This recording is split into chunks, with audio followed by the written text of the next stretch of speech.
Hello and welcome to another stream of Tomb Raider 3 Remastered. The plan in this stream is to actually finish the game.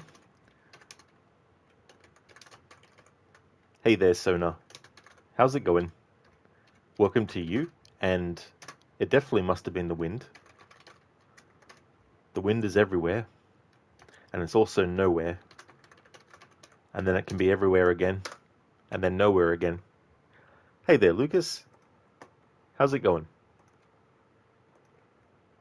We are in the third of the South Pacific Island levels, and this level is annoying because there's a kayak that you need to use, and there's strong currents, and there's also traps in the water that can really drain your life quickly, or even just kill you very quickly as well. So I wanted to do these levels at the start of a stream rather than later, because of course in yesterday's stream, by the time I got to this level, it was almost midnight, but I've been streaming for almost 8.5 hours, I think it was, and I didn't want to do this level that late. So here we are at the start of this stream, starting much earlier this time. I think even earlier than yesterday, because it's 2:05 p.m. I think it was like 3 or 3:30 when I started yesterday. But I'd rather have a situation where I needed more time to get through what I have left if I need to, versus feeling like I don't have much time left. I don't know when I'll finish the game because there's some levels that are very tricky, time consuming, all that kind of stuff. So this could be another 8-hour stream and we finish the game, or it could be even longer before we finish the game. But I want to finish the game today. If I bleed over into tomorrow, that's fine, because I'll still need to actually download the remasters of 4, 5, and 6, even though they'll be available to me straight after midnight. I'll have to actually download them first, because I haven't actually downloaded them yet, or pre-downloaded them, is more accurate. So the timing will hopefully work out well. You're going well. That's good, Sona. Glad to hear that. Sending good vibes. Thank you. That's awesome. Thank you very much.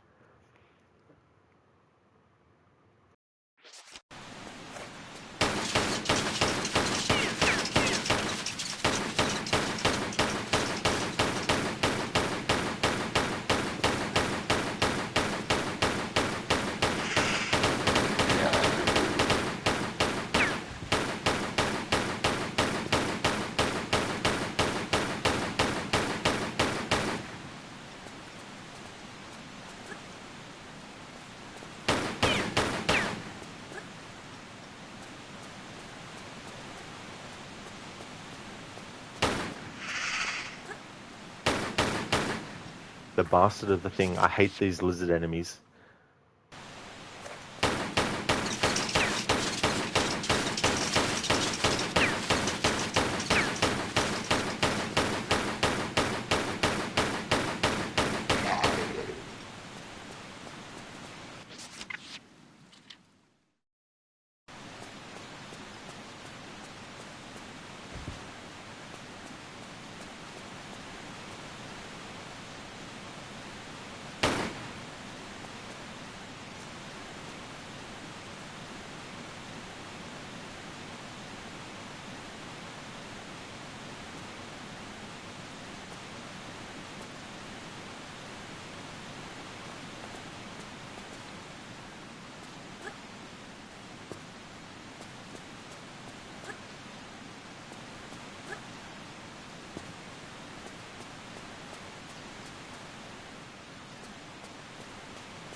There we go, got it. Alright, so it's good to take care of those lizards.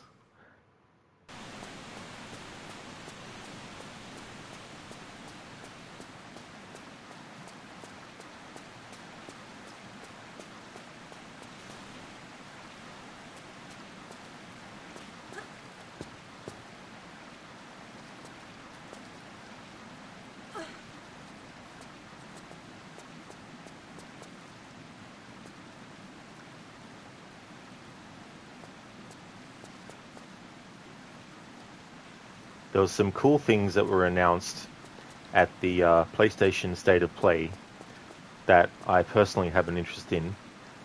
And one of those things was a Sega franchise that is getting resurrected, and it's the Shinobi franchise. And the people who did that Streets of Rage 4 game are actually behind it. I haven't played that game yet, Streets of Rage 4, but I really do like what I saw of it. And they also did like a Ninja Turtles side-scrolling beat-em-up game as well, Shredder's Revenge, I think it was called. So they're working on the new Shinobi game. It's a 2.5D platforming game, so it's not a 3D one. But it looks interesting. I like the art style and everything.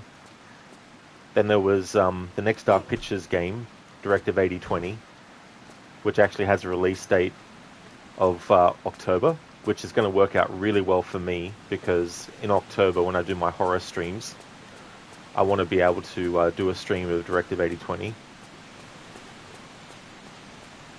The new Onimusha had a new trailer today as well, introducing the main protagonist.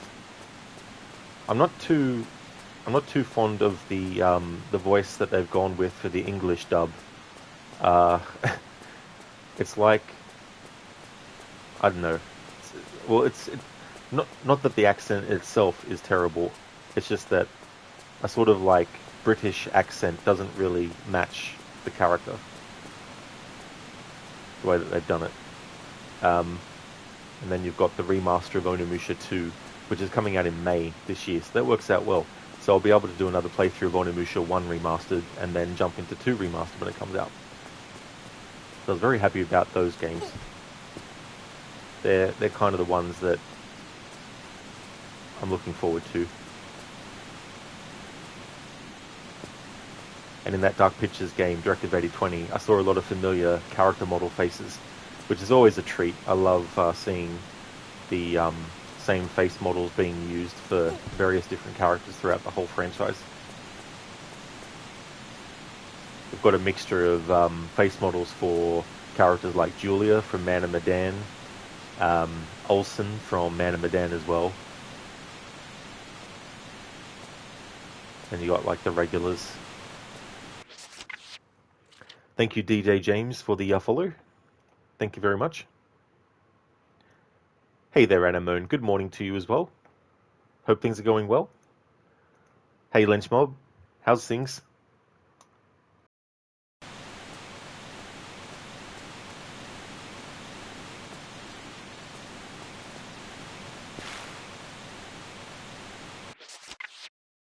That was weird.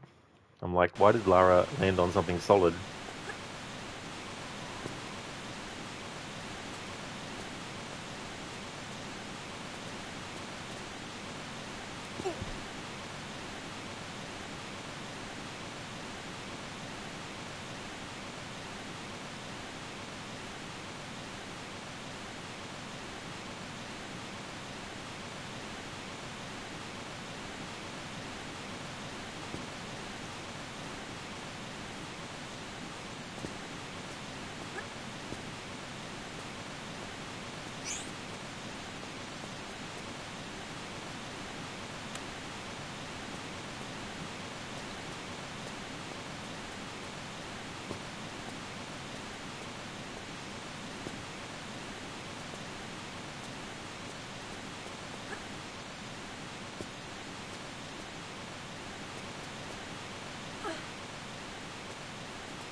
I'm going to die here, so need to reload.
Flenchmob just found out Rockstar Games made a Discord server for GTA 6. Oh, really?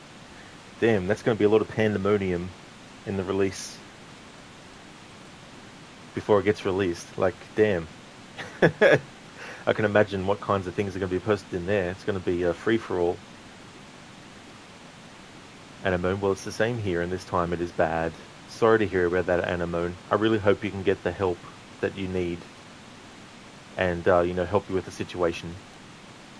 I'm doing well, having a good day. Decided to start the stream early my time, which I used to actually start my streams anywhere from 10 a.m. to midday for a little bit, but then I eventually settled into doing streams after lunch and stuff. Hey there, Gizlek. Man, state of play, huh? Yeah, it was funny. Like, I've seen some people upset about it, but, I mean, I guess it depends what you're expecting. Like, I sort of don't really have many expectations for those things. I really just wait till they're over, because I don't really feel like sitting there and watching every single thing. Because I have very specific things that I'm interested in, and if they're not there, I don't want to have spent, 10, 20 minutes finding out, So I just wait. I just wait until it's all announced and then have a look. And there were some things that I was really happy about. The new Shinobi game by the people who did Streets of Rage 4. The release date for Directive 8020 in the next Dark Pictures series. The release date for the remaster of Onimusha 2. And also the new information about the new Onimusha game as well. So those were the games that I really had a big interest in. There were some trailers there that I didn't watch, and I looked at the image and I'm like, nah, I'll find out in due time about those games. But just went for the ones that actually stood out to me. Oh, nice Anemone. That's good. Jurassic Park meme. Hey there, Sheila. Welcome, dude. Absolutely, yeah. Early stream. 100%. I'm doing good. Things are good. How about yourself? Hey there, Daniel. Welcome on in, dude. Things are going well. How about yourself? Because, like, there's a game where you ride a Lovecraftian train fueled by humans. Well, it'd be so funny if the train was called Lovecraft or something. Or there's like a company that does food called Lovecrafts. Sheila, thanks. You got it from a hype train. You like it? It's so cool, some of the hype train emotes that you can get. And Amon, yeah, I doubt you can help with it if you DM posting screenshots to you, for it requires strong help.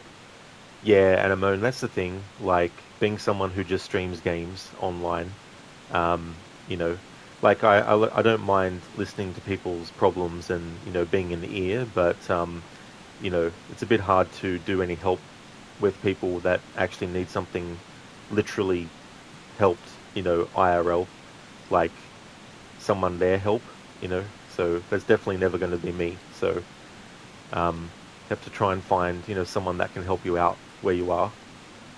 Because, like, well, you know what you're playing late 2025? Pirate Yakuza in Hawaii demo drops this Friday, by the way. Oh, hell yeah. That game looks so damn fun. Like, the wackiness of it. You're hanging in there, Daniel? Well, that's the spirit. I hope things, get better for you if they're not too good. Sheila, you're good. You're just about to go to bed. Plans have changed now? Oh, really, Sheila? Well, if you really, really need to go to sleep, don't stay up too late for my stream, but you're definitely appreciated, though, all the same. Glad to hear that you're going good.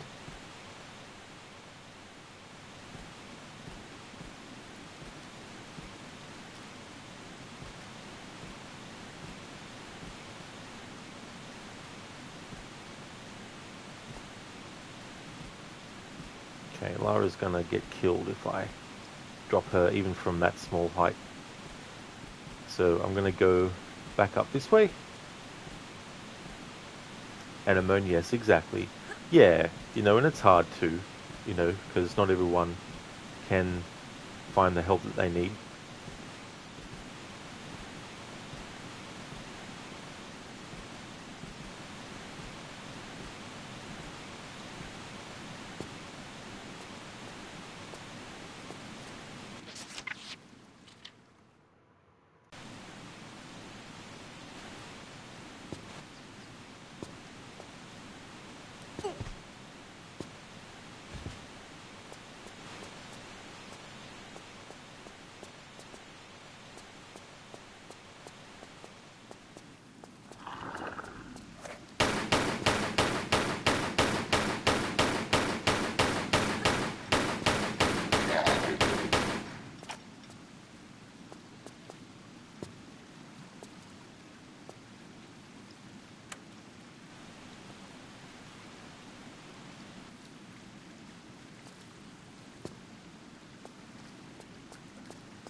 Absolutely, Schiller. Yeah, tomorrow is when they release.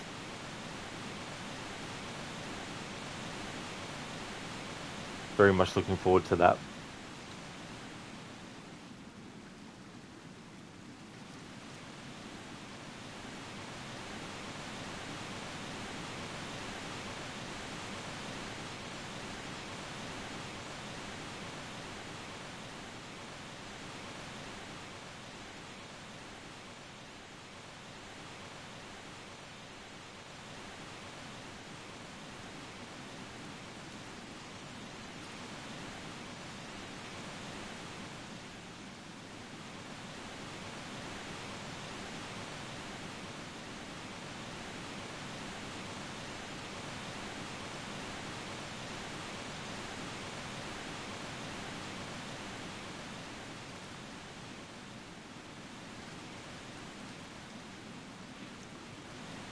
All right, so there's usually a lizard that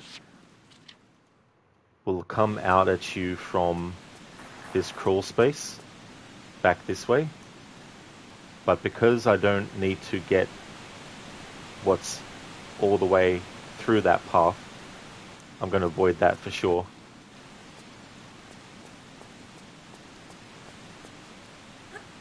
I hate those things.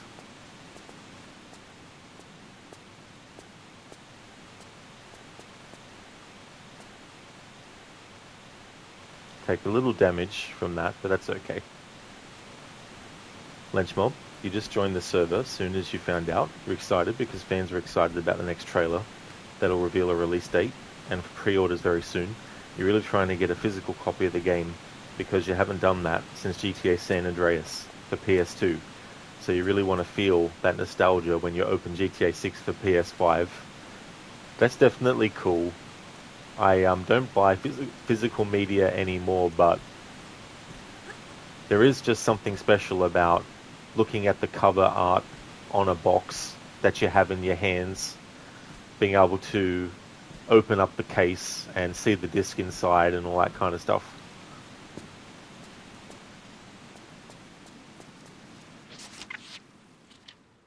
Hey there, Ryu. Welcome on in. Another night. Another doomed riot. Absolutely, Ryu. How's it going, dude? Thank you for redeeming that as an Arnie impression. More Tom Brady going on, as Ave would say. Sheila, sounds awesome. This will probably make it easier for you to stream these games in the future. It really will, dude, for sure. Being able to switch to the old school graphics. The only thing is that when you switch to the old school graphics, there's some pixelation around the FMV sequences that if you have the remastered graphics on, actually gets smoothed out. So I wish they would actually patch it so that the FMV sequences are the same quality no matter which you have selected. Um, but otherwise, I just keep the old school graphics for my annual playthroughs.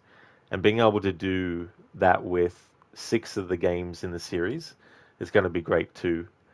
Don't have to worry about setting things up anymore to get the games to run and all that kind of stuff on PC version. Glad to hear that you're going well, Ryu. That's excellent. Daniel, owning the disc doesn't mean much anymore. The game's not on them, the access key is. That's true in that respect from a technical standpoint. But I can definitely understand people who, for the kind of like memorabilia and collectible side of things, it's like when someone collects like a statue of something.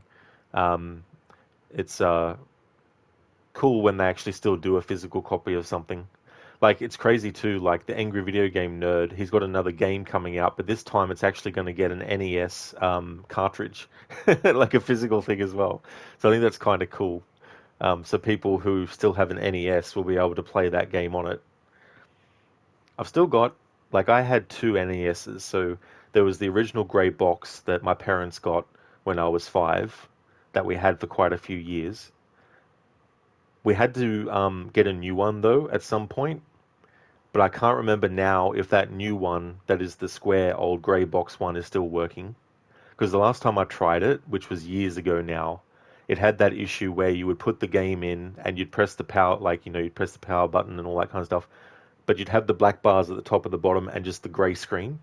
So you'd have to like blow into the cartridge, or I had to shake the cartridge and sometimes do a reset, and eventually it would work. So I can't remember if that NES console that I have actually works now. But I also have the top-loading NES that they came out with as well, which is a lot smaller, and it's also a white console, whereas the other one was a grey box. And so I've got that one as well. So I think that one still works. So it'd be so cool to actually just buy the Angry Video Game Nerd NES game and play it on the NES.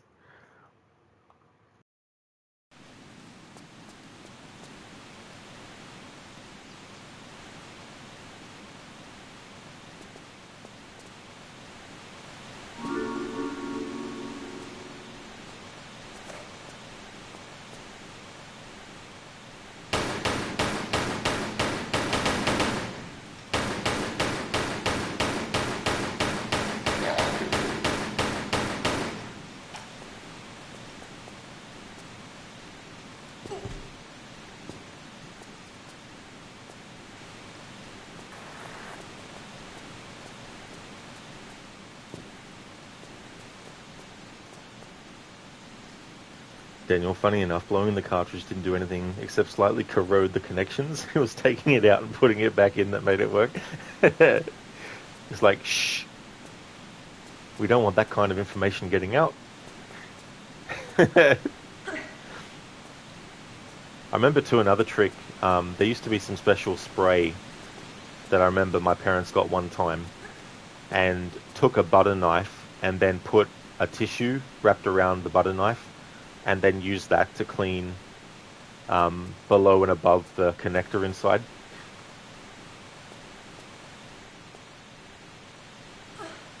Is like shaking my head, Rod vandalizing game media and making preservation harder. Well, that's the thing too. Like, I really believe that preservation of games is important because just like certain books become so well known and also celebrated, I think too the same should be done for games as well.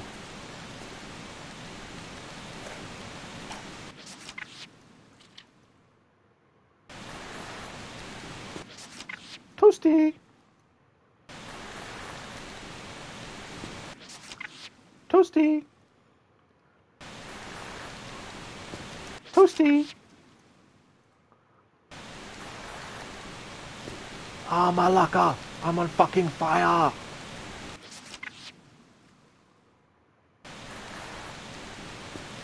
Malaka, I'm on fucking fire.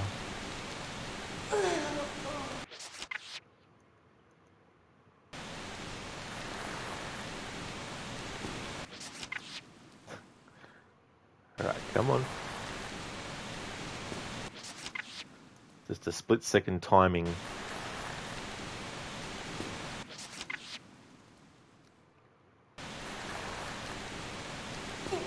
There we go. Got there in the end.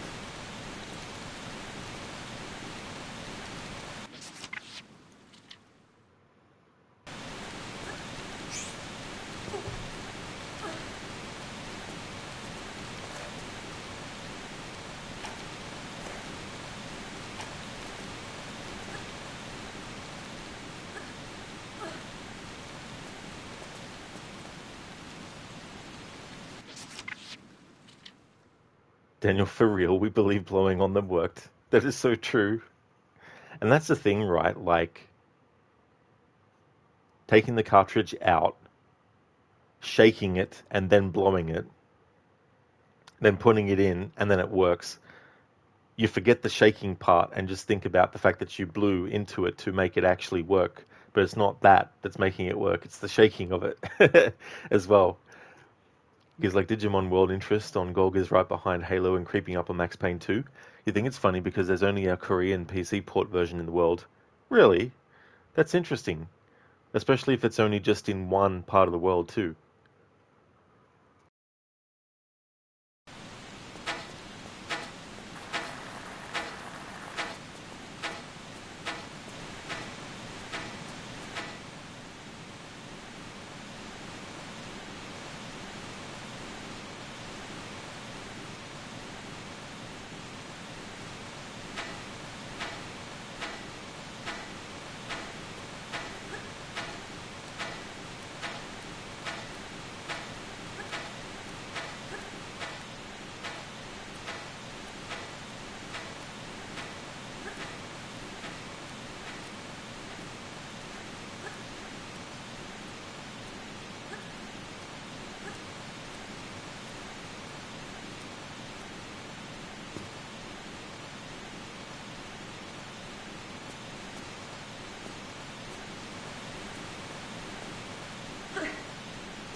Lucas, from the Super Nintendo to the Nintendo 64 to the Sega games back then, seemed to enjoy a good blowing. Yeah, those cartridges. I remember that Nintendo were partnering up with Sony to actually do a console together, but that got scrapped, and that's how the PS1 was born. Daniel, so we thought. That's true. We thought it would. He's like, it's a PS1 game, but bringing it to GOG and localizing it in English isn't too unrealistic if you think about it that way. That's true, yeah. I mean, as long as there's English subtitles, I personally don't mind if something's in a different language to listen to it. I don't mind reading.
Now, this part of this level is so fun.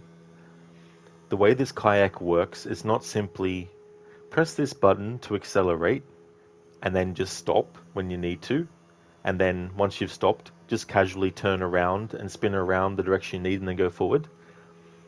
It's more like go left, left, left, left, left, left, go left, damn it. No, no, not that far left. Go, no, go right now. No, no, no, that button, you're in the fucking trap now. Reload save. You're constantly at war with the currents with this kayak. So this is going to take a while.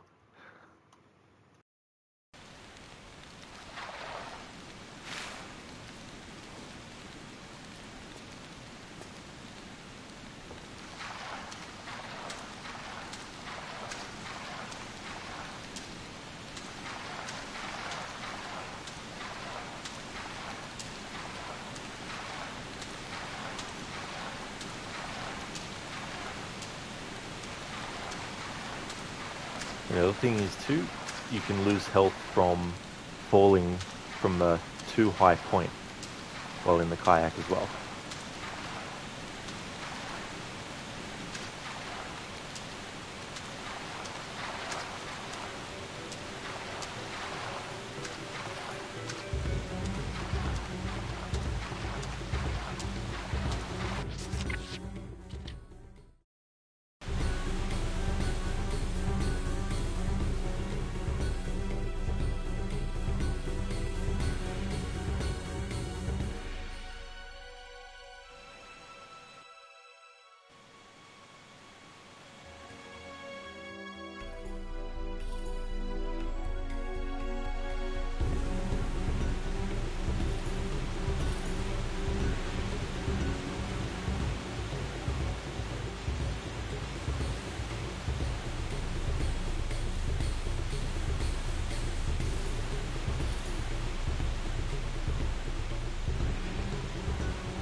Hey there, Bioshock Dragon. What a fun water slide, not. Absolutely not, no. It's just so crazy.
It looks so simple.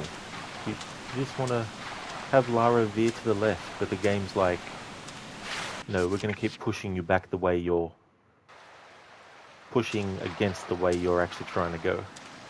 And then we'll push against the way that you're trying to redirect as well.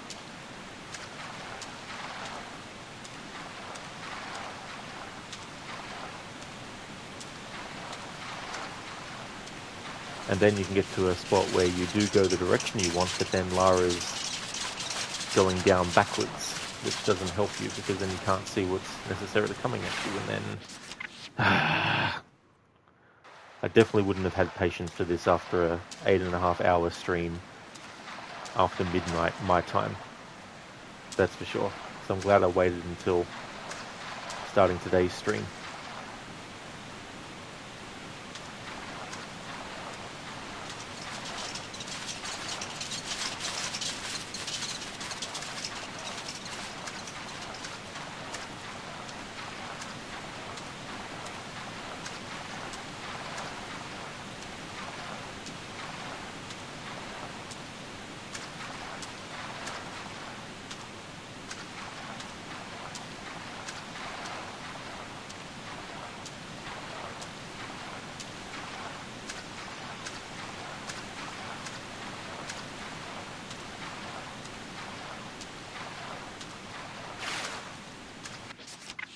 I didn't want Lara to go left. I was actually moving the opposite fucking direction.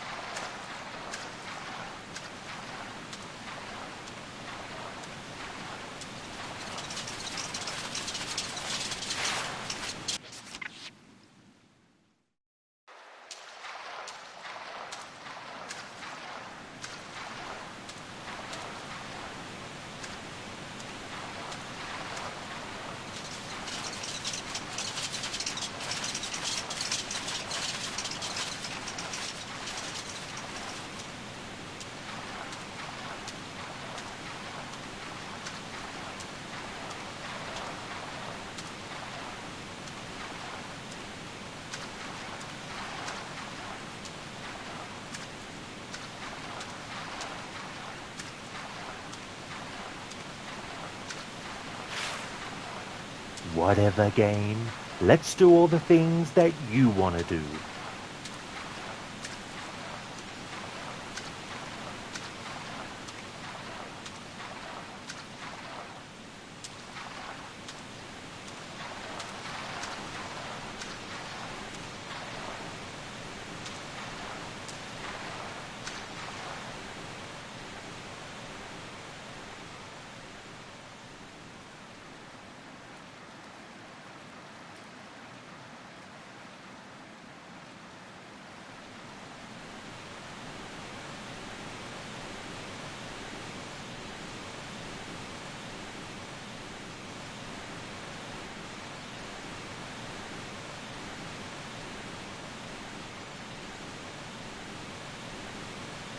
So in an off-track, the soothing voice like mine helps you fall asleep. When you do have a rage, it grounds you. Well, that's definitely fair enough. That can happen with, whether you're listening to music and stuff like that too. Can help you sleep. But then there might be a change in the playlist where you have like a very loud song that just starts up and it's like, oh,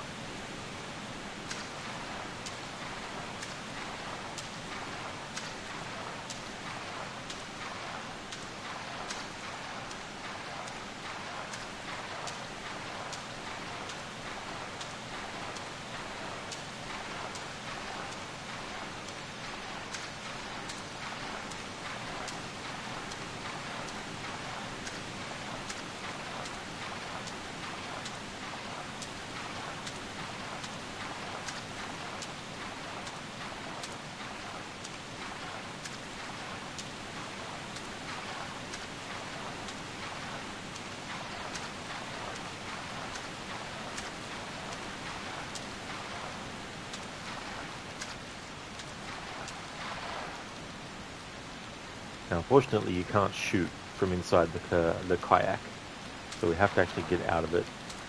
You can't shoot the crocodile from in here, or alligator rather. think crocodiles are smaller than alligators.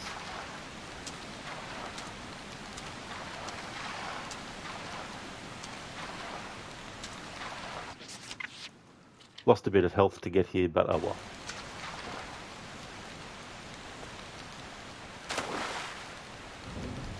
Gonna have to use a fucking health kit. Hate fucking using health kits. These fucking annoying little pricks.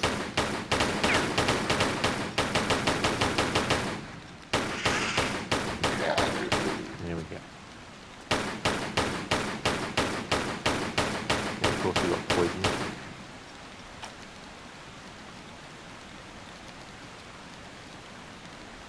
Fine then, game. I'll use a large medikit. Fine, you win.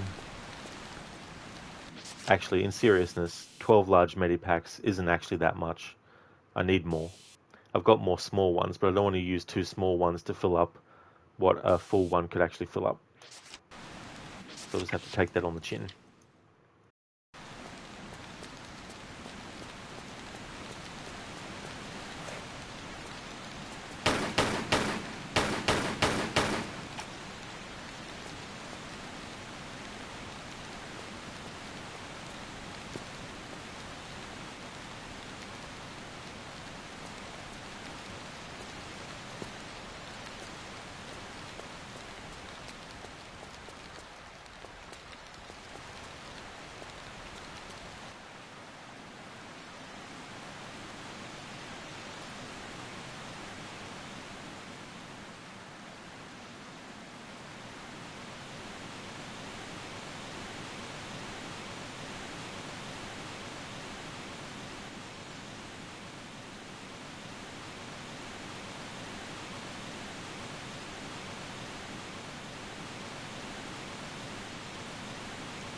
Hehe, rocket launcher.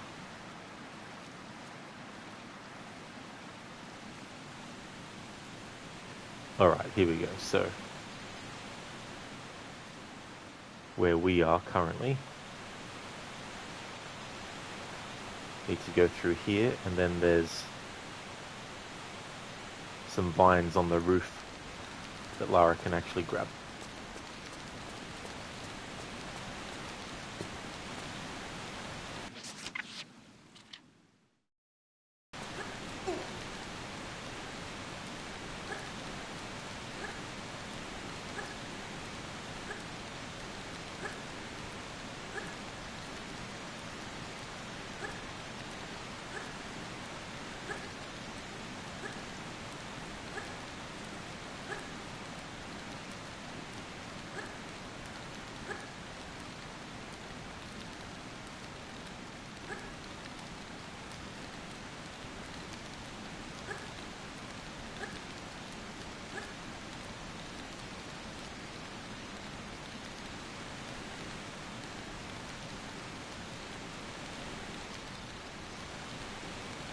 Camera, can you go back a bit? There we go.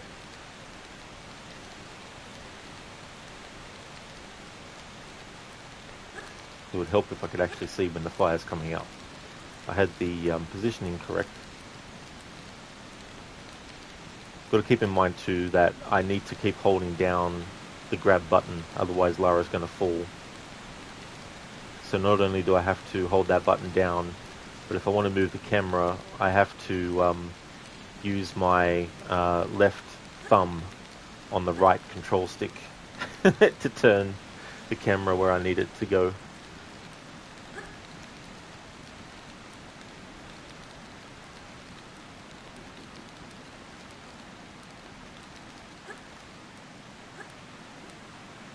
So very much have to do gymnastics, or rather, I don't know if everyone knows about this game, the game called Twister, where you have a mat and there's these different colors, and it's like a party game, and a group of people play it, and there's one person that calls out what color and whether it's a foot or a hand, so people become like pretzels.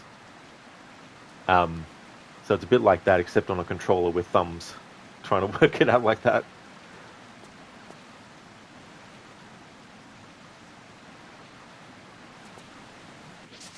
Daniel, yet somehow it's still a more intuitive control scheme than the Nintendo 64.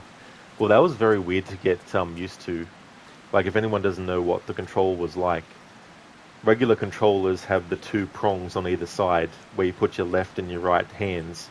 Well, the Nintendo 64 had that, and in the middle it had a prong that stuck out, and that was where the thumbstick, control stick was. So for some games, you wouldn't need to use the thumbstick. You could just use the game control, like you just use the controller like a normal controller. But there were some games where you did need to use that, so what you would then do is you'd get your left hand to be on the far left prong to control like the D-pad and all that kind of stuff, and then you'd move your right hand to the center one and then use your right thumb, or you could do it the other way around too, depending. So there were some games like that. The Turok games, for example, you had this thing where if you wanted to move forward or back or strafe left and right, you had to actually press the yellow, what they called C buttons on the controller to actually do that, and you had limited sort of like camera move. You didn't move the camera around with the control stick, you moved it with the yellow buttons around as well. Because like Nintendo 64 needed 3 hands. Yeah, it might make it look like that. But once you got used to it, it wasn't that bad.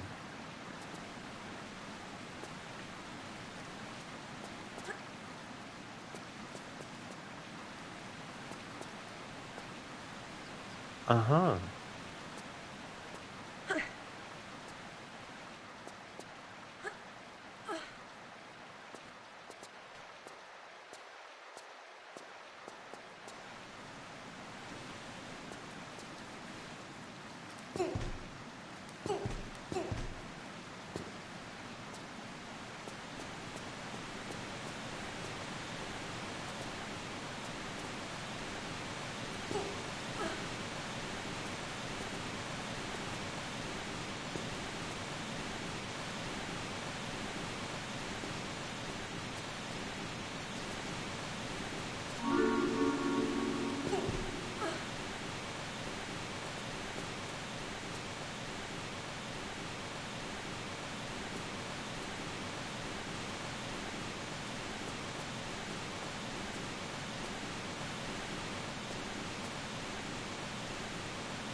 So those water physics though, yeah.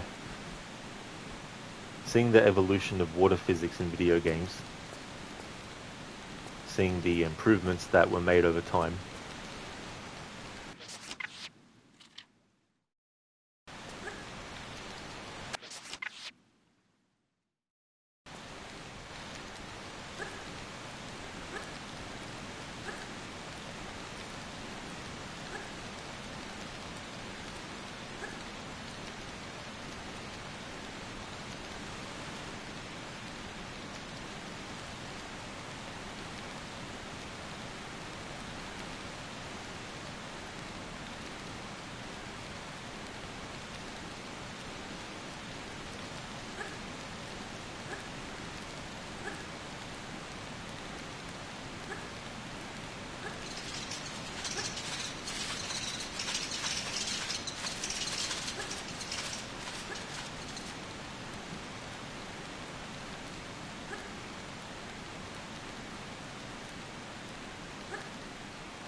So in order to show off the next gen system, water physics is at the top of the list. Oh yeah. Yeah, a lot of environmental stuff, I imagine. Would be a good way to sell game engines and all that kind of stuff too.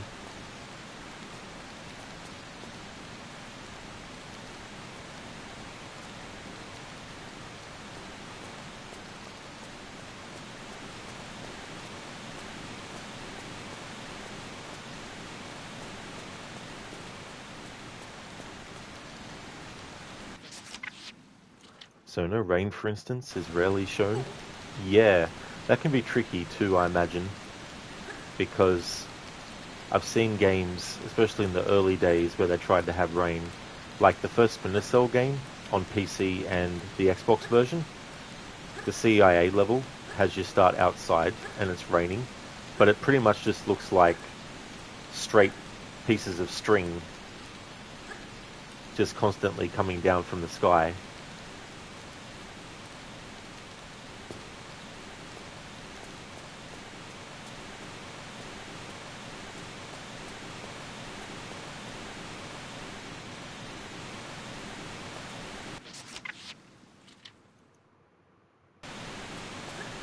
Whereas the PlayStation version didn't have that kind of stuff.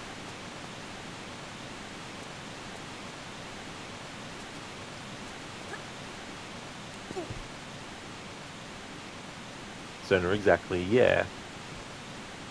Plus, you don't want to make it look like it's snowing instead of raining too. Like, if you want to convey that, yeah, it's actually snow, not rain, then that's fair enough. But if you're trying to do it the other way around, you want to make sure that the rain doesn't look like snow, or doesn't look like, hail, things like that.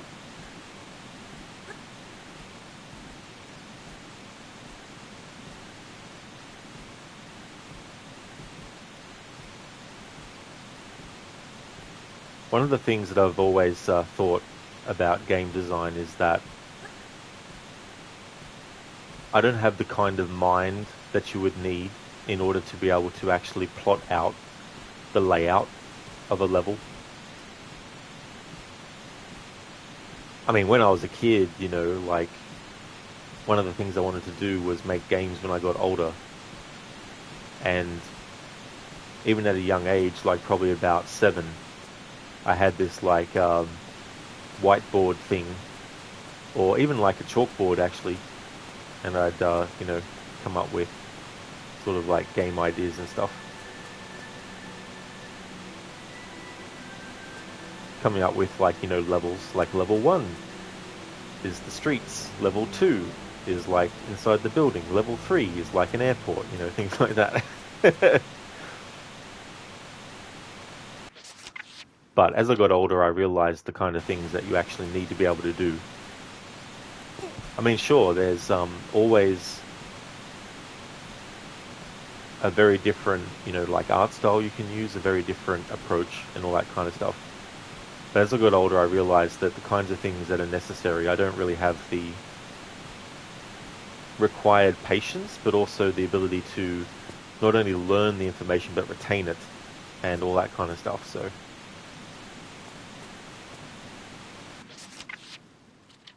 But I've still had that kind of, like, imagination of, wouldn't it be cool? Because I remember even, with my friends talking about, what could be done in the next game in a series. Like, maybe they could do this, like, maybe they could add this special move or something like that. So I had the imagination to think up, things like that, and I still do, but it'd be one of those things where I'd have to actually have other people do the actual programming and all that kind of stuff.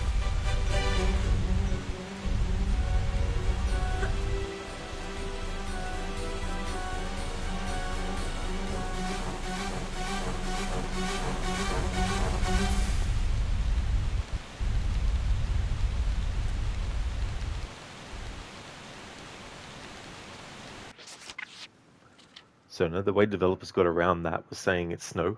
Yet, even with Contra, being able to level design must have kept them awake. Oh yeah. Things that by now seem very, very basic. And some of those basics are still used. It's just that they're under a very heavy layer of new advancements and all that kind of stuff.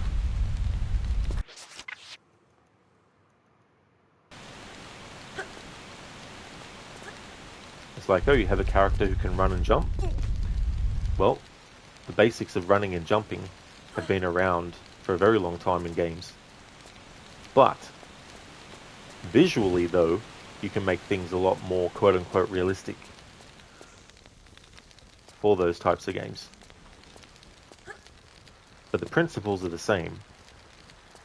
Judging distances is no different than the original Super Mario Brothers game where you... Well, sorry, I shouldn't say original, because the original one wasn't actually the one that was bundled with the NES. It was the arcade version.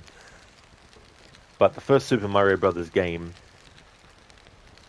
the basics of Mario is this distance away from the edge. He's not going to make the jump if you try it from here, so get a bit of a run up first and then jump. Well, it's the same with Tomb Raider. There's some jumps where you can't just make it without actually doing a run up first and then doing a jump. Same with 3D platformers in today. You know, you have to judge the distance between a jump and be like, right, the character can't make the jump unless I do a run and jump. You know, so basics like that are still actually things that have to be included in the logic of building up stuff.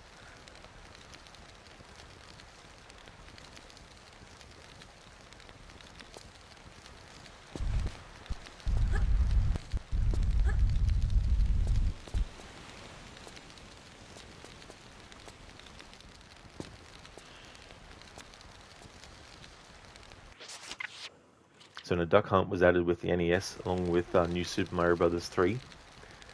Yeah, I mean, there's different versions too that come out. Like, I remember it was the first Super Mario Brothers and Duck Hunt that was bundled together. But I can imagine that they would have done more bundles.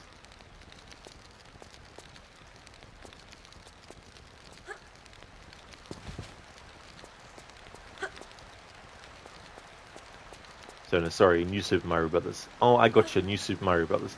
So do they do like a more modern version of Duck Hunt, have they? Wouldn't be surprised.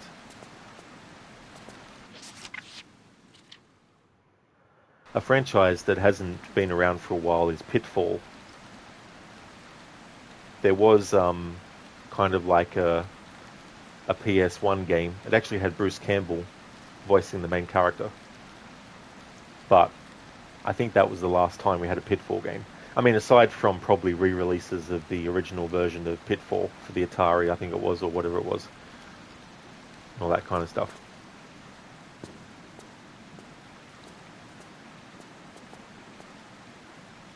It's interesting to see who actually owns the rights to that now.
So the technology at the time realized everyone owned a CRT TV.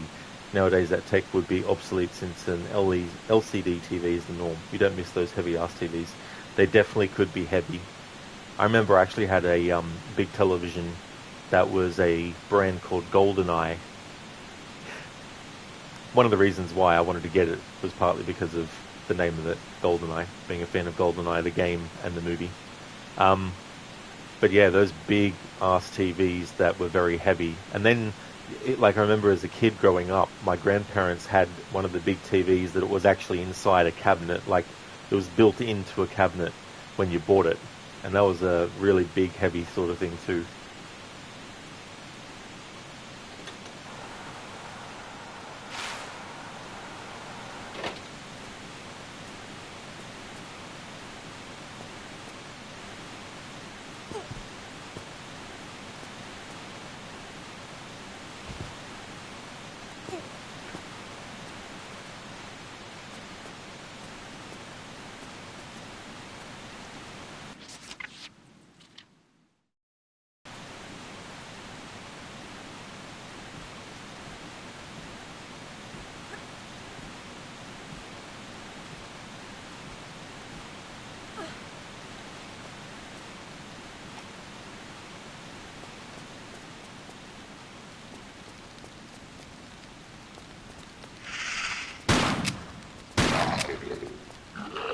Of course, I forgot. There's a fucker that comes at Lara from behind as well. Piece of fucking shit ass motherfucking cunt prick.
Alright, so that should have pulled the plug out.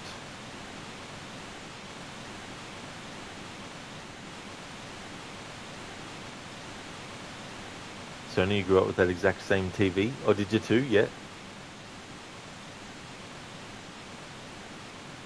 Daniel, you actually beat everything in GoldenEye and Perfect Dark. The modern equivalent would be beating Elden Ring with one hand tied behind your back. That was such a fun game too, especially in multiplayer.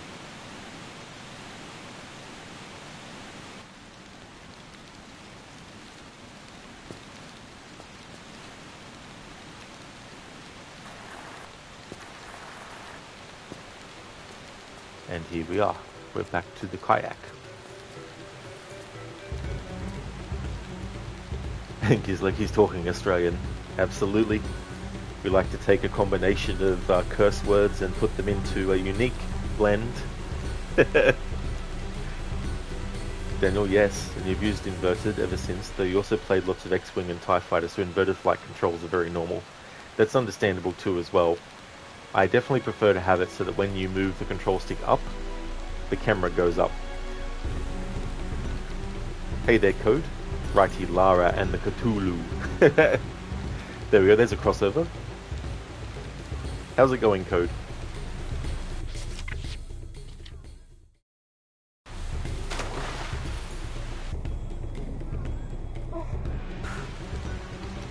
So this next part is tricky because you will take damage from the fall. It's just a question of how much damage will you take, and will you already have enough health to actually even survive the fall.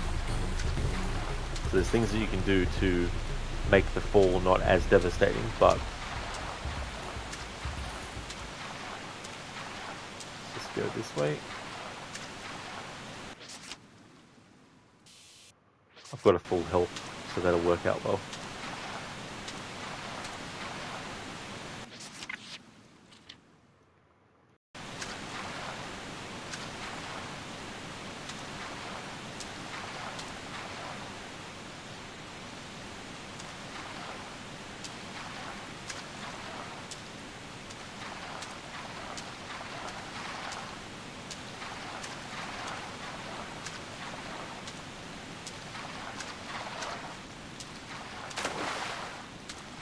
There we go, that wasn't too bad of a health loss.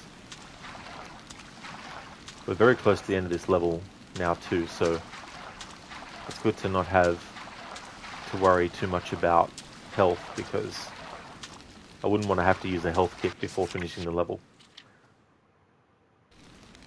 Sona, thank you so very much for being so generous and gifting a sub to Daniel. Daniel, congratulations for getting the gift sub. That's awesome. Thank you so much, Sona. Really appreciate that. Code, okay, you guess. 13 hours in bed? Holy shit. That's definitely a while. I hope you're going to feel better soon. Like, that would feel weird. Like, 13 hours of sleep. Might wake up a bit groggy. Hey there, Calm. How's things? Welcome on in. Calm stream, raging river. Very apt timing to appear in chat given the level that I'm doing. Hope things are going well.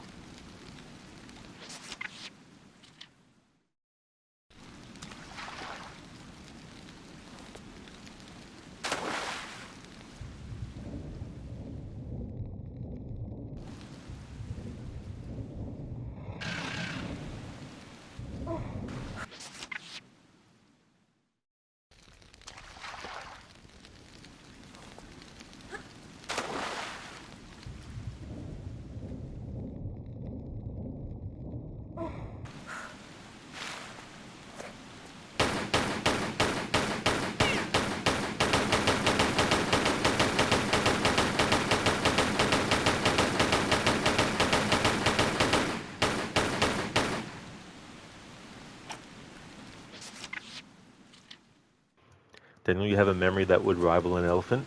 Yeah, I can be like that for some things. I'm also one of those people that if someone does something to kind of like, what's the word I'm looking for? Well, if someone's been an asshole to me, I'll remember that forever. You know what I mean? Like, they might have forgotten, but I'll remember. So I'll be like, yep, I remember that time. Oh, sweet. Now you can Jensen. Absolutely. Jensen.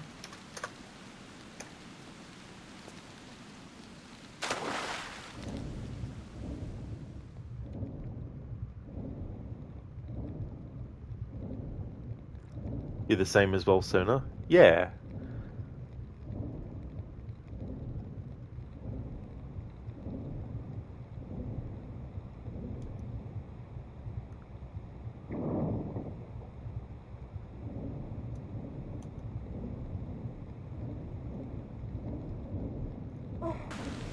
Oops, didn't want to actually go.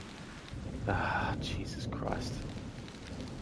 I really hate this little part of the level here, because I don't want to use a health kit.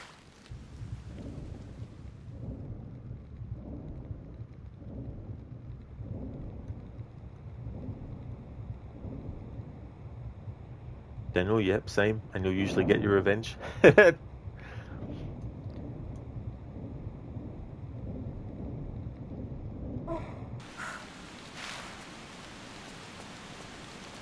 But the other thing is too, like, you know, sometimes if someone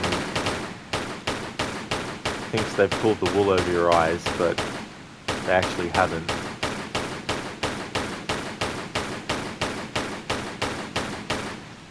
it can be a thing where they might think that you don't remember, but you'll remember it. So the next time they, want to act like they're your friend again, you can be like, no.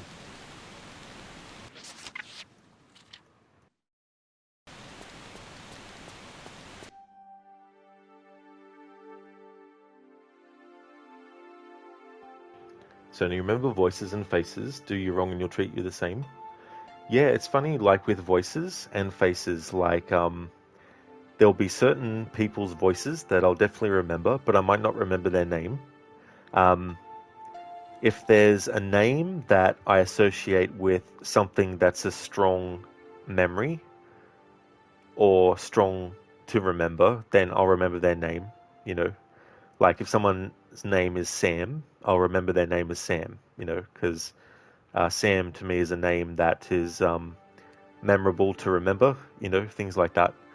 Um, then there's like names that have a certain ring to it as well that will help me remember the name, like Lara, for example. So there's also that too. But yeah, I'm good at remembering faces, but I might not remember the person's name. So sometimes when someone says, "Oh yeah, this is such and such," I'm like, "Oh, I don't know if I've met them before." And then I'll meet them and I'm like, "Oh yeah, I've met this person before. I just didn't know what their name was at the time."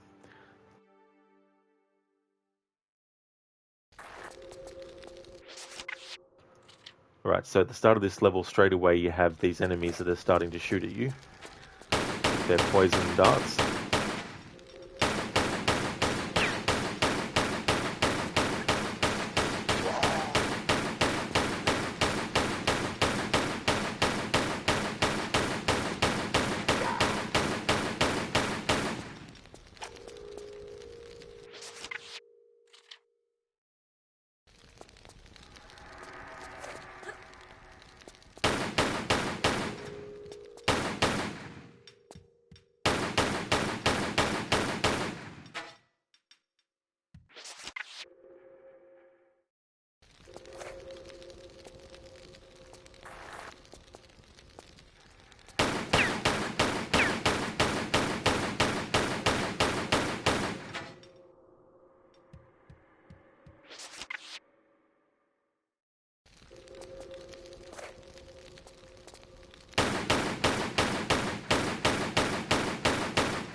So this is the last level in the South Pacific Islands, which then means I'll have 8 levels in total to get through before the game is finished.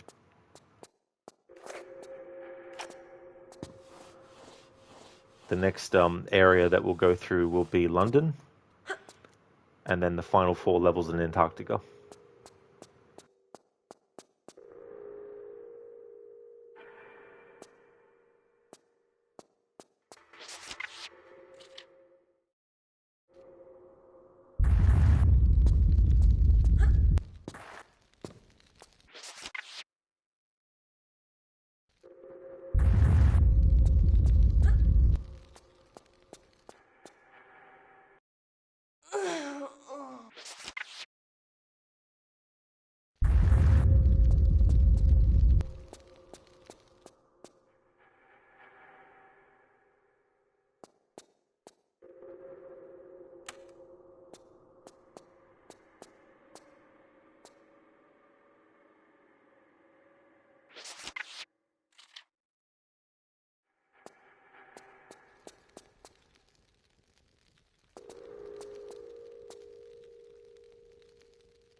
too cocky.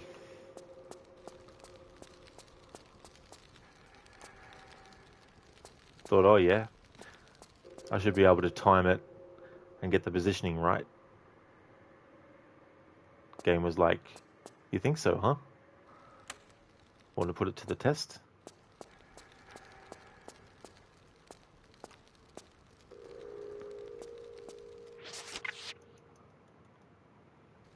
Alright.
Even though I'm poisoned, this is the end of the level, so there's no point using a health kit. Daniel, Lara's a combat prodigy. Just don't ask where she keeps the ammo. I like in the movies how they made it that she has like this kind of like almost automated system of reloading the clips into the gun or whatever you call it. I don't know guns, so. But she's got some kind of like auto loaders or something.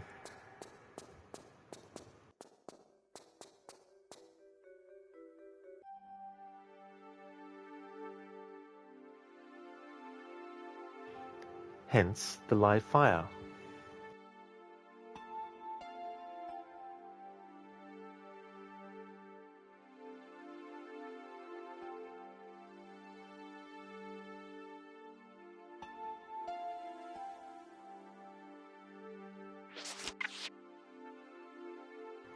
Alright, so we did the Nevada levels first, then we did the South Pacific Island levels, and now we have the London levels. I did the Nevada levels first because every bit of ammo and all the weapons and all the health kits that you get in the India levels, and if you also do London and the South Pacific Island levels first before getting to Nevada, all of that goes, and you just get a small medipack. So doing Nevada first is definitely the best way to go. Otherwise, you're going to lose all that stuff that you've amassed over 8, 9, 10 levels beforehand. 12 levels beforehand even. So yeah. But now London is where we're going to go. Yeah, Daniel. Yeah. It's so funny because I remember some people complained that the movie wasn't true to the games. And I'm like, have you even played the games before? Like, number one, the outfit. Like, sure, there's some changes here and there, but the outfit is great. She's got the dual pistols. The way she has her hair, all that's fine. The fact that she actually goes around the world exploring for artifacts, that's there. The fact that statues come to life and attack, that's in there as well. So there's a lot of stuff from the games in in the movie, but it's not like the games. Well, it's not 100% exactly like the games. Like, they do change her backstory a little bit and all that kind of stuff, but primarily, I think the first Tomb Raider movie is a pretty good adaptation of that version of Lara. I didn't go too much on the sequel, Cradle of Life, but it has its good moments as well. But I feel like they over-relied on CG for a lot of the stuff later on in the movie, especially, and all that kind of stuff.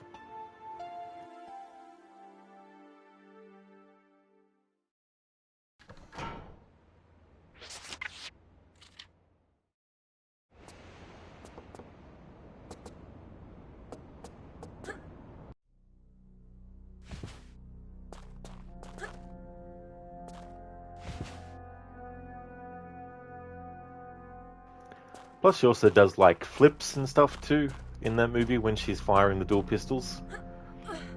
So that's also another element from the games that's actually in that movie.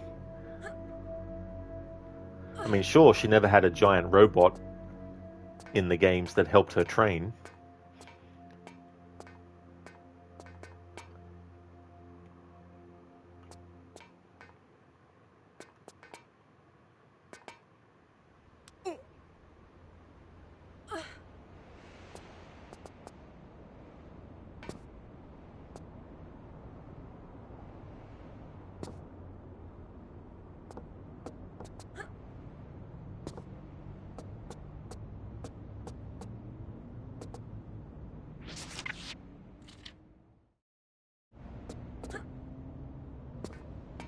There's also some funny scenes too where she's at an auction and she's not actually bidding, but she sees someone that she's going to talk to and she actually waves at them, and the auctioneer thinks that she's actually putting in for one of the item, and she notices, she's like, oh, and then someone else bids over her and she's like, oh, phew, don't want to, spend money needlessly in an auction.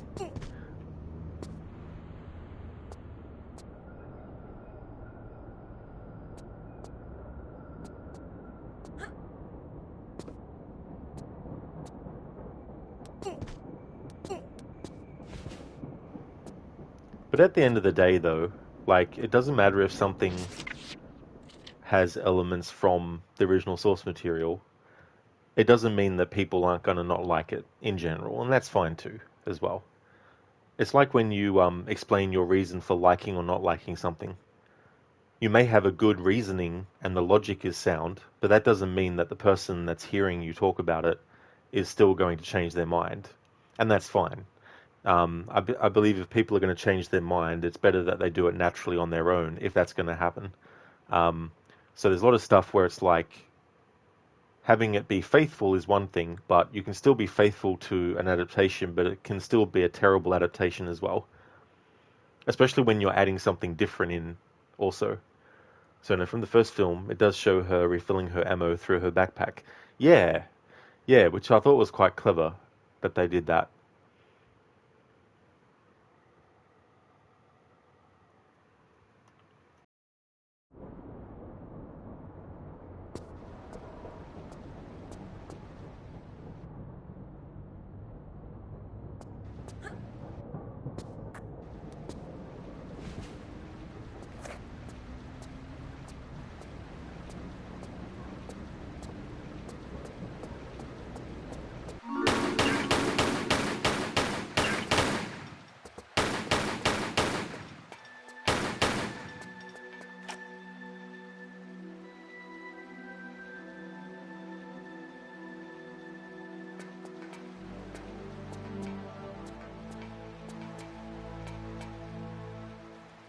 So when I think of Silent Hill movies versus the video games, that's true, yeah. I mean, sometimes what's important is that the aesthetic comes across well, which I think the aesthetic of the first movie especially is really done well. The only real issue I have with that first movie is that they turned Dahlia into a sympathetic figure when in the game she's actually a villain, because she wanted her daughter to actually feel all that pain so her psychic powers could be amplified. Whereas in the movie, they make it that Dahlia was actually wanting her daughter to not be sacrificed, but they were like, no, you know, your daughter is a witch, so we're going to burn her at the stake.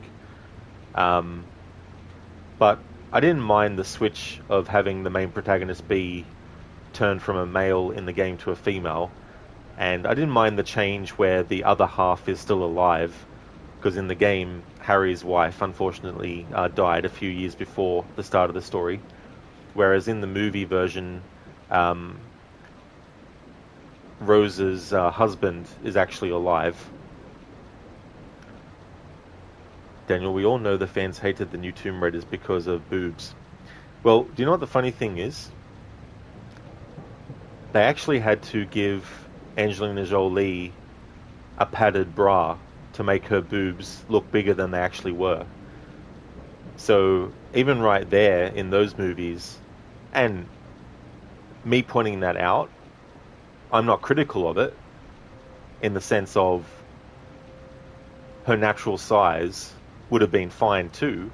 So casting someone who doesn't actually have the same size boobs that Lara does in the old school games isn't one of those things where I'm like, no, it has to be, you know. So I never really thought that that was a major important part of the character anyway, you know, because there's more to her than just that as well. Daniel, the first Silent Hill movie was great. You loved it. That's insane. Jolie was rocking the greatest in the world. Yeah, yeah. So they did that, and I mean, you've got examples too where you had Keira Knightley, and on the posters for Pirates of the Caribbean, they actually photoshopped like cleavage onto her promotional pictures to make it look like her boobs were bigger than they actually are. You know, so there's all this trickery that goes on with films and all that kind of stuff. It's like filming like a burger. You know, when they show you a burger on all the ads, they put the camera up close to the burger. So of course it's going to make the burgers look really big.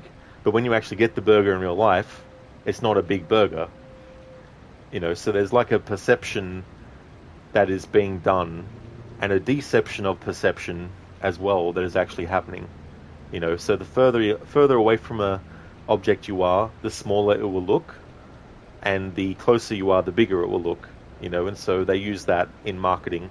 to try and trick your brain into thinking that you're going to get a bigger burger than you actually are, all that kind of stuff.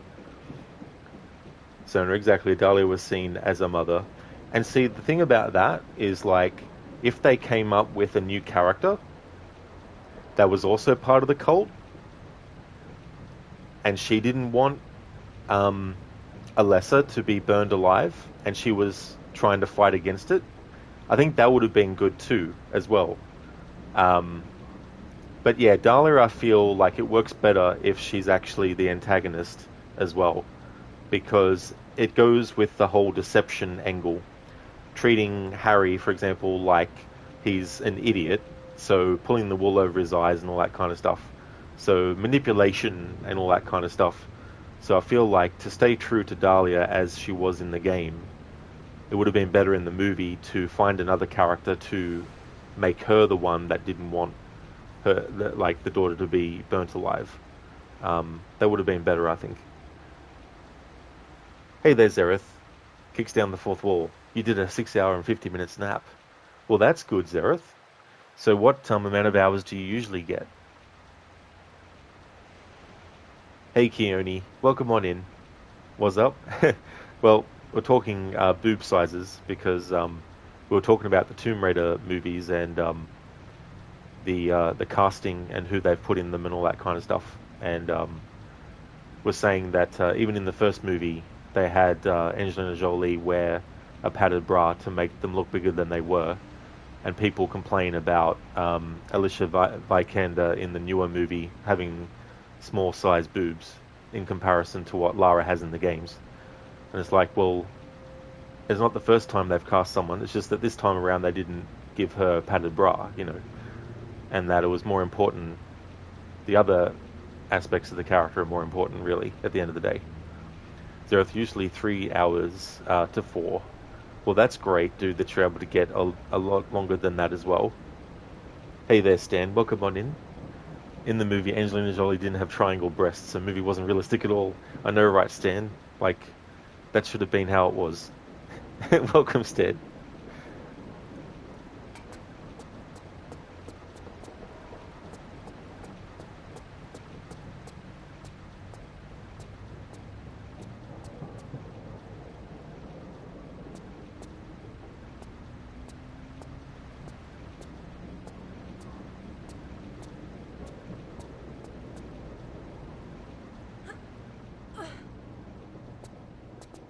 Have to take a bit of a health loss there, but that's okay.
Code? Well, they could have borrowed Madonna's old bras. You think there was a few shapes there that could have done the job?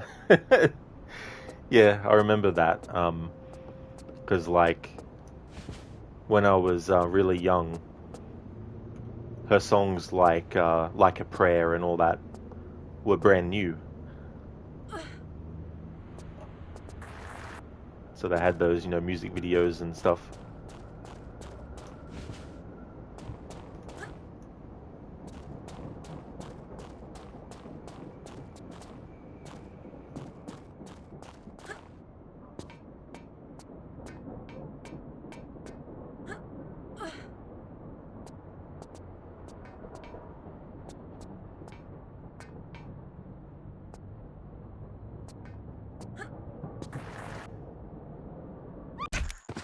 Well,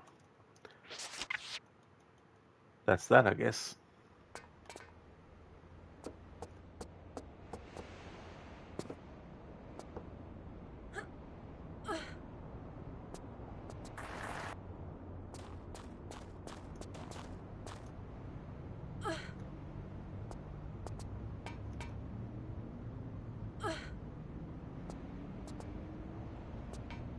Alright, so this time, let's save it, but do this instead. There we go. That's better.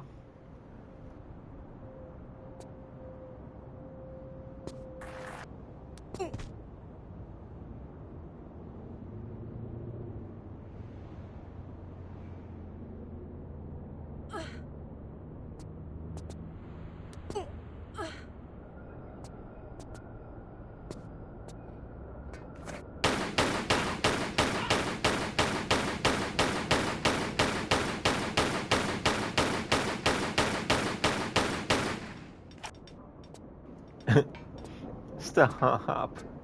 It's already dead. It's like I need to double check. But I've actually got my headphone volume turned off at the moment, so I couldn't hear when the enemy actually died. Sometimes I do that because I find like sometimes the in-game sounds distract me from knowing whether or not my voice volume is actually accurate.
Sooner all for the want of a nail.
There we go. That's what I was trying to do.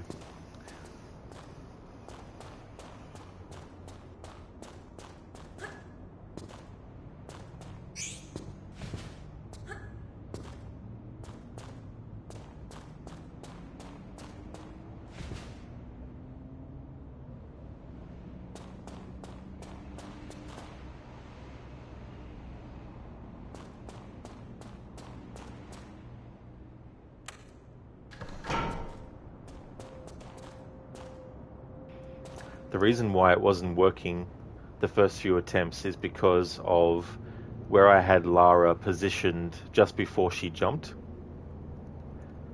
You do have a little bit of leeway to alter the veering of Lara's direction. So, for example, you have a little bit of leeway to make Lara start to actually face the thing that you want to actually jump to or grab to as well. So I had to actually just change whereabouts I had her jump from.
So it's one of your favorite poems. Nice. Yeah, because I remember now, you mentioned that in yesterday's stream as well. But I can't remember, did you say who the poem was written by?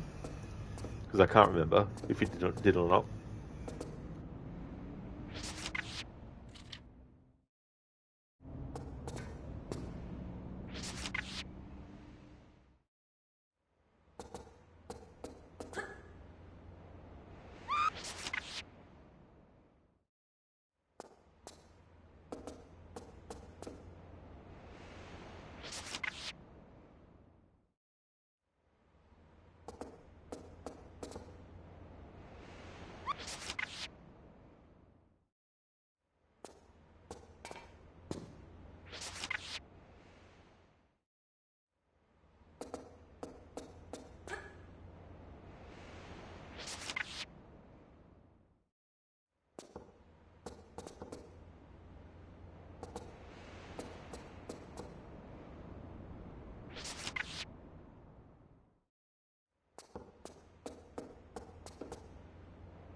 No, gonna have to go the way that they intended.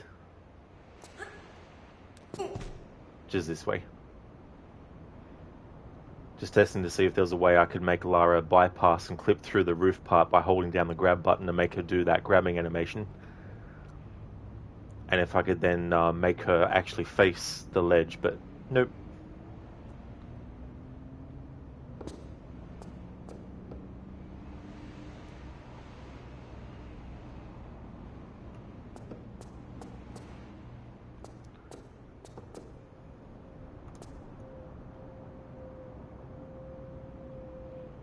Daniel, Lara's lesser known power, time manipulation. That's true. It was only the other day that I figured out that in photo mode, when you have the second set of options selected, not the first one, which is roll or field of view, but the other options, if you hold down the R2 button and then move with the right control stick, it changes which direction Lara is facing in the shot. And if you hold down the R2 button and use the left control stick, it actually changes where her actual positioning in the shot is too, as well. Then I know, I was just ribbing you. I got you, dude. Yeah.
And bend physics as well.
I did not think that I would actually make that.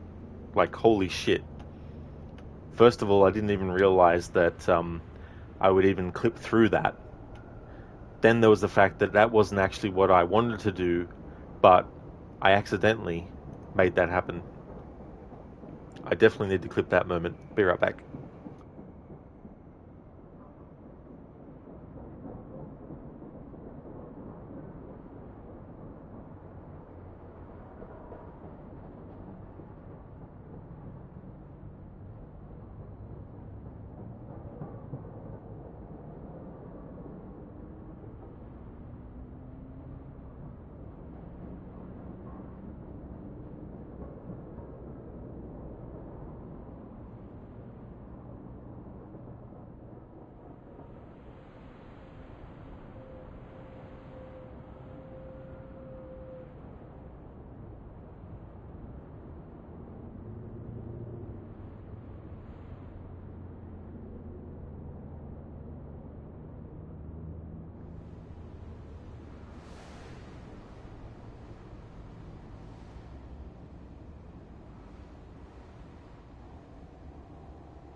There we go. Yeah, Daniel and Sona. Yeah, nice. Like, didn't even mean to do that in the first place, and then after I realized what I had done, I didn't even expect to actually survive it. Ryu Lara clipping through the environment like the T1000. Good call there, Ryu. Absolutely. Pardon me, Daniel. Never admit that. It was totally on purpose. But then I wouldn't be being honest. So not accidentally on purpose. That's definitely a good way to put it. Accidentally succeeded.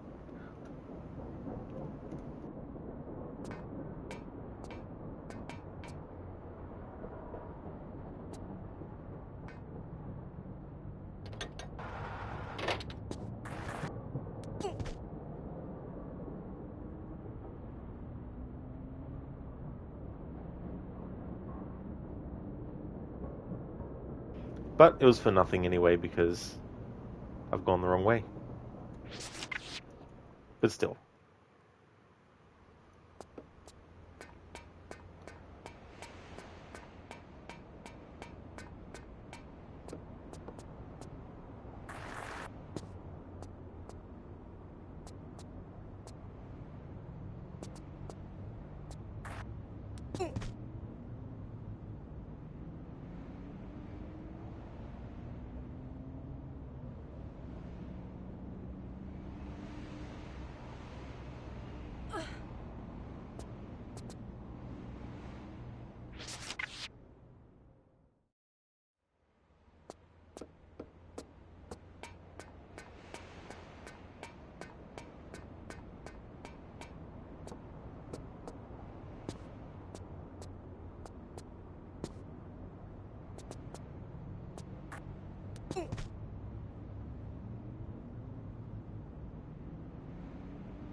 Sona rolled a nat 20 without trying. Is that from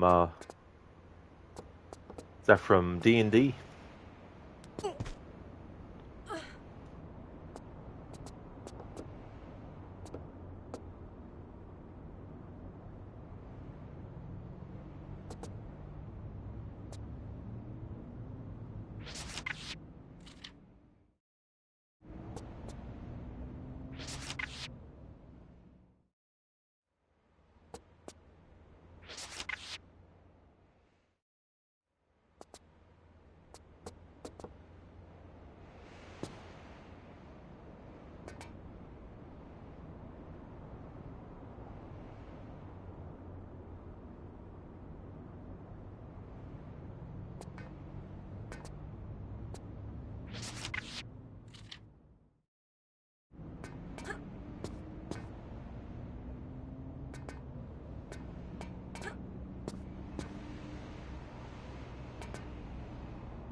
Your foster parents are dead. Hi, Janelle. How's Wolfie? Wolfie's just fine, honey. Your foster parents are dead. Where you just had to drop that T2 reference since you mentioned Lara clipping like the T1000. I don't blame you, dude. Thanks for redeeming that as an Arnie impression. There's so many great lines in that movie. For context, for people who don't know, that's from the second Terminator movie.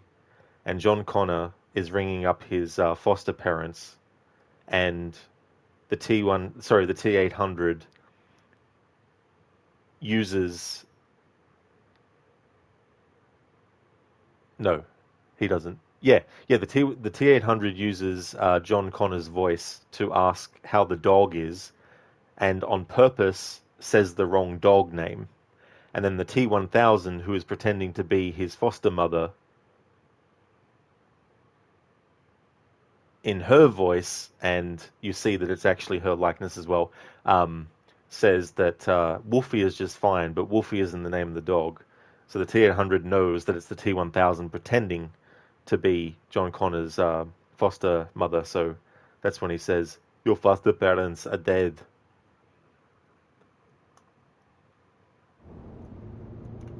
It was one of those things too where it wasn't just made up for the second movie that the Terminators could actually do that. In the first Terminator movie, the T800 actually is able to mimic other people's voices as well.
Alright, now see if I can actually cheese this. Doesn't look like I can, but let's try.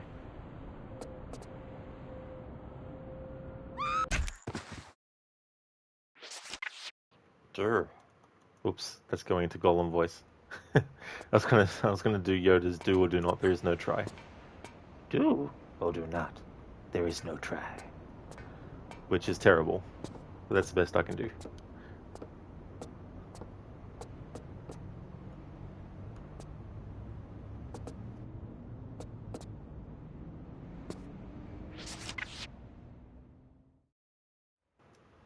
Daniel, least believable part of the franchise that they'd keep sending the same model Terminator despite its biological parts aging horribly.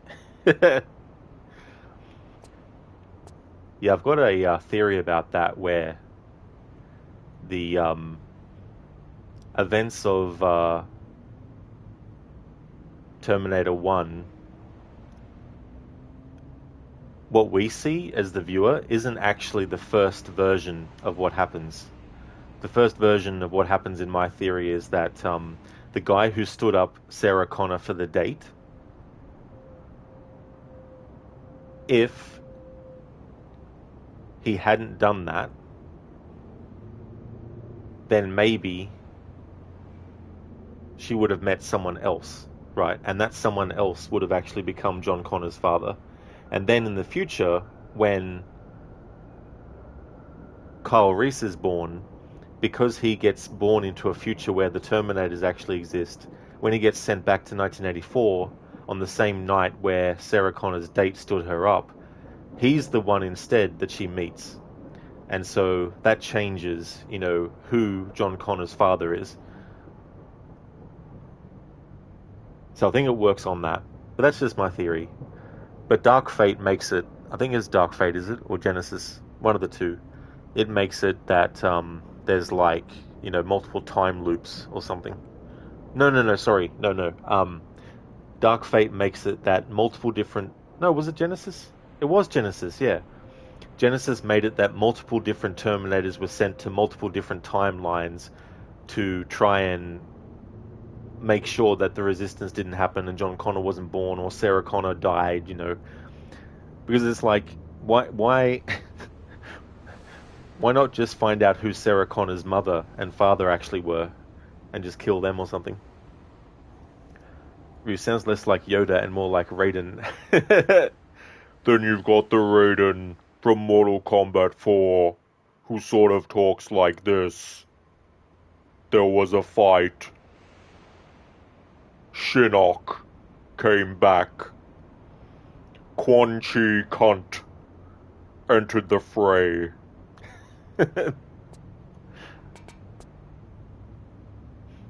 Hey there, Savannah. Welcome on in. How's it going?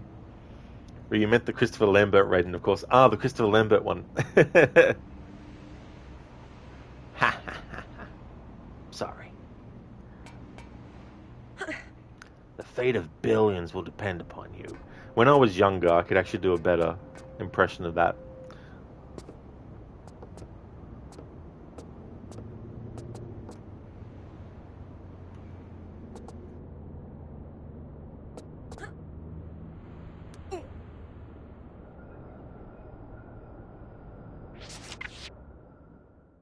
Daniel, that makes no sense even in context. The John Connor who becomes the leader in the future couldn't come from multiple timelines.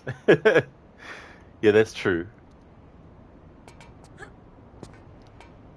The way I think about it too is when you have two people who conceive a child, the child takes on DNA from both parents. But what if one of the parents didn't end up being the one that got with the other and it was someone else entirely? Then the person born would actually look different, and all that kind of stuff. So I feel like what the father looks like in the original timeline doesn't actually really matter. They really had to bend over backwards to keep Arnie happy. Yeah, that's true. I mean, if you want an actor to continue to do their role, you got to start to do things that they actually want, or there's things that they want to actually put in place.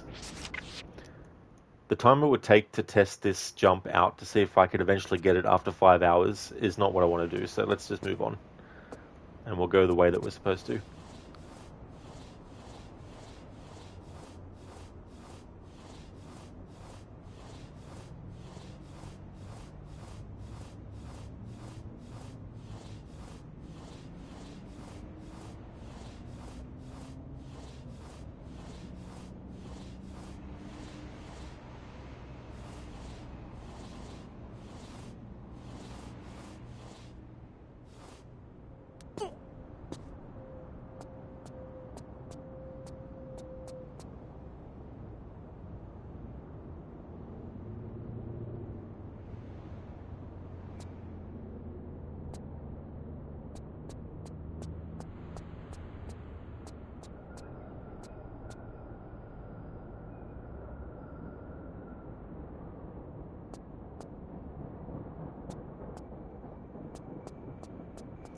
It's funny, Ryu. Have you seen that dance scene from Sonic 3?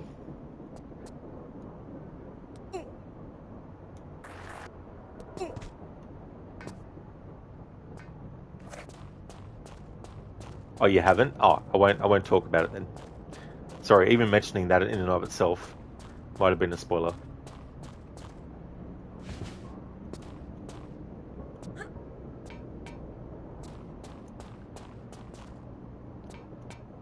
I don't know if you saw it, there's a new Shinobi game being made, and it's been made by the people who did Streets of Rage 4.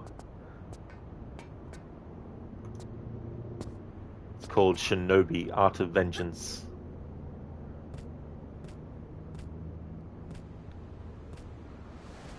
Yeah, it's like the last Shinobi game I played was the one that was on PS2.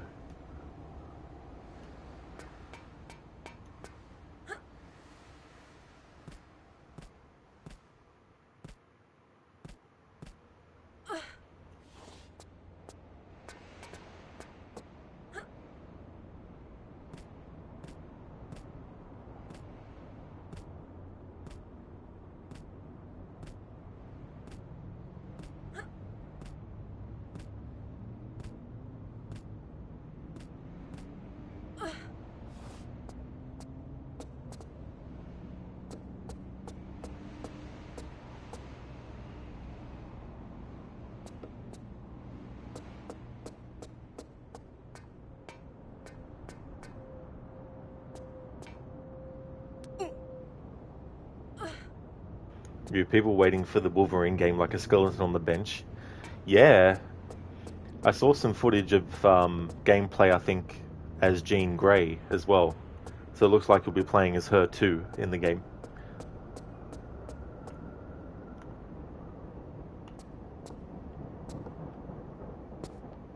Wonder what Cyclops would think about that.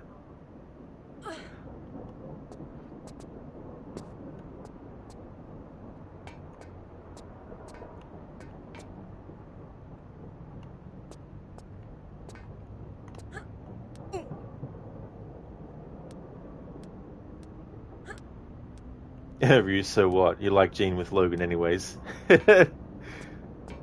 Might cause arguments in the chat. No, just kidding.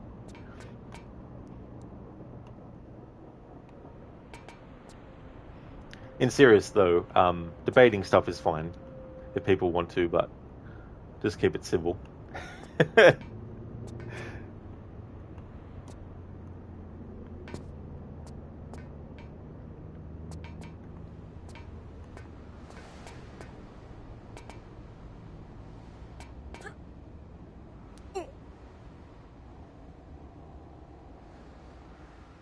Of course this would happen here. Okay, where did I save last? Of course I saved last here. Why the fuck wouldn't I have saved after this point? Good one, Rod.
It's funny. I know I said that this year I wanted to have Monday and Tuesdays off streaming, and I did say that I would use them if I needed to for certain things.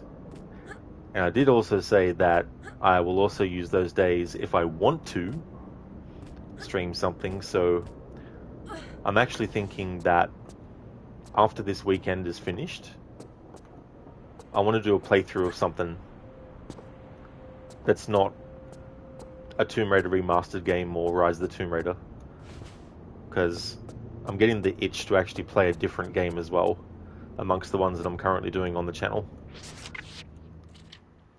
But it won't be like a long game. But I am in the mood to play a different game that I don't currently have on the schedule yet. But I'll probably use the Monday, I think, for that, and not stream on Tuesday.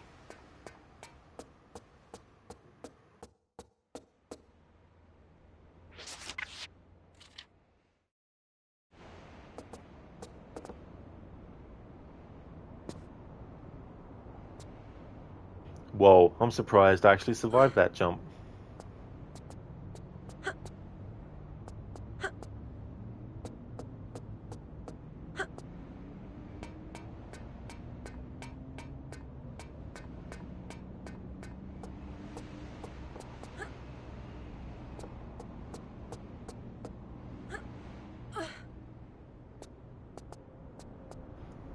I've actually had it before where I made this open up, but then I died and I didn't actually press the other button to open this up, and then I kept on playing, and then I got back to this point and it was closed, and I was like, oh my god.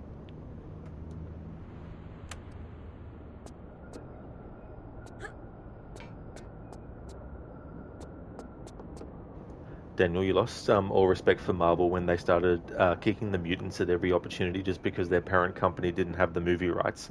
The X-Men saved the company from going bankrupt a decade earlier. Yeah, that kind of stuff, like, people remember, and it can go a long way to keep the goodwill that gets created from that kind of stuff too. It's like if someone does something that then makes you lose respect for them.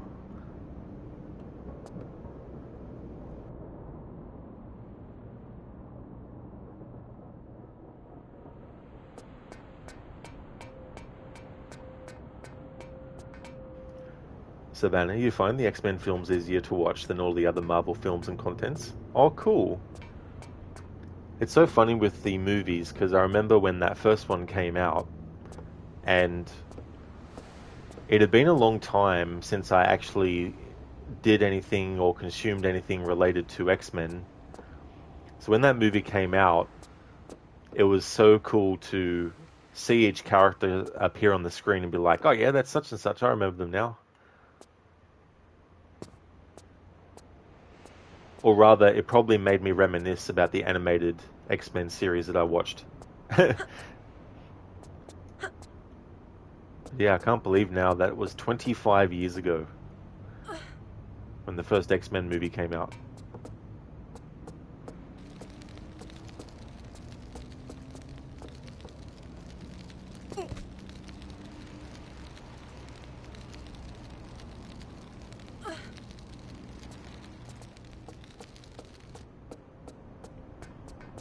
Daniel, how cool was X-Men 97? Oh, I never actually saw that. Yeah, I think it was cool that they keep the same animation style? Because the seasons in the original series where they started to change the animation, I don't think I was watching it when they got to that point.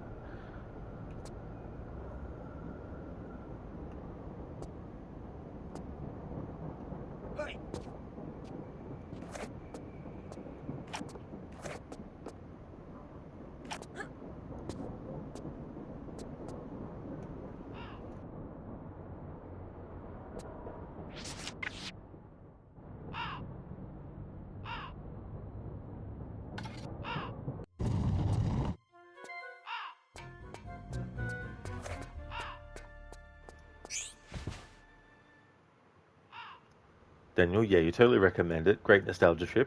Oh, cool. That theme was just chef's kiss. the opening theme for that animated series. I also didn't mind the Spider-Man 90s intro as well. Savannah, your favorite X-Men is Storm? Oh, cool. Yeah, Storm's a great character.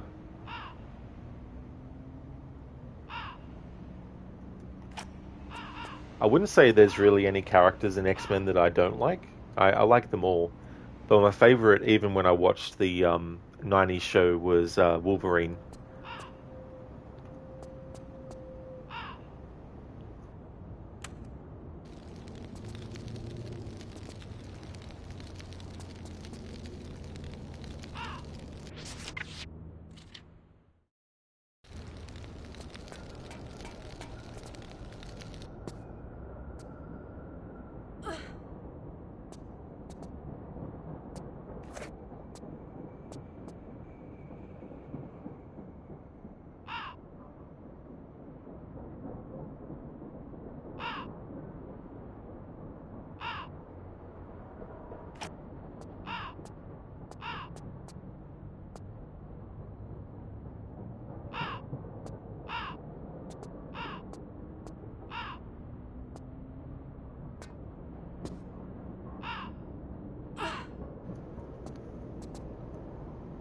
They're all nice. Yeah, Storm is really cool. Imagine having that ability. It's like, this ground could use some rain. Then just make rain happen for a split second or a little bit, and then like, yep, that's done. Wolverine is the GOAT. He is a great character too as well. Yeah. It's so funny, Ryu, because there's two franchises where my favorite character in each one actually has yellow as part of their outfit. One is Scorpion from Mortal Kombat, and then Wolverine. Daniel, Deadpool and Wolverine was magnificent. Oh, that movie! I've seen snippets of it. I like I like Gambit. Ooh, I'm about to make a name of myself here, or whatever he says.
No, the distance isn't right.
So no, when she was first recruited, Storm was blessed and beloved as a god.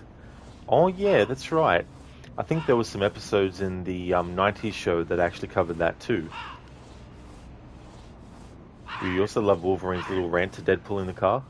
That's actually a scene that I never watched, but I do remember it being referenced by people. And what the fuck?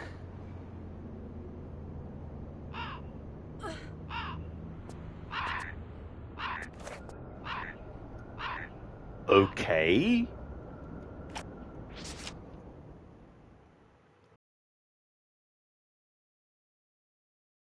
Gotta clip that too.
Damn. Okay then. You okay there, Lara?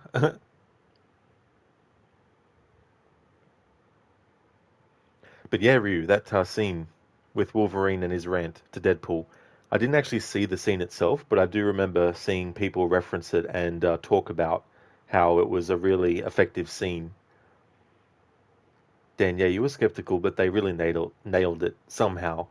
Yeah, you never know sometimes because it could be good, could be terrible. Yes, so no, the bird keeps on going, caw, caw. You're basically taking the piss out of him, saying that no wonder neither the Avengers nor the X-Men took Deadpool in. Wolverine with the burns. So no, Deadpool as a character has his own beliefs. That's true. I think that can be said about a lot of characters as well. They have their own beliefs about things. But also Wolverine telling Deadpool that he'll never save the world and that he couldn't even save a relationship with a stripper. Wolverine really burning Deadpool there. And Deadpool's already burned enough. Well, he didn't die, he didn't get burned, but then Wolf, the Easter eggs for X-Men fans were so much fun, and the Chris Evans cameo was hilarious. Oh yeah, I saw that one. Yeah, see, I'm at the point now where there's a lot of these movies that I don't mind finding out spoilers for them because the chances of me watching them anytime soon is very slim, and it's very difficult to avoid spoilers, for months and years on end. So I just reached a point where I'm just like, it doesn't matter if I know about certain stuff in certain movies. But yeah, it was definitely interesting. And I never even watched the Fantastic Four movies either. So, but it's just weird to see some of these characters be played by the same actors, even though there's been like a change in continuity and all that kind of stuff. I mean, what the fuck, indeed, that was beyond strange. That really was. Like, I was not expecting that. I thought Lara would just get knocked off the edge by the enemy and then die. But because she was in the middle of the lowering herself down animation, that's what saved me from dying. Me neither, Sona. Yeah, I don't think I've seen that glitch before. Yeah, Deadpool didn't get literally burned, but he does look like he's related to Freddy Krueger or Spawn. That's true, Ryu. Yeah, he's got that kind of like, or rather, it has that kind of aesthetic.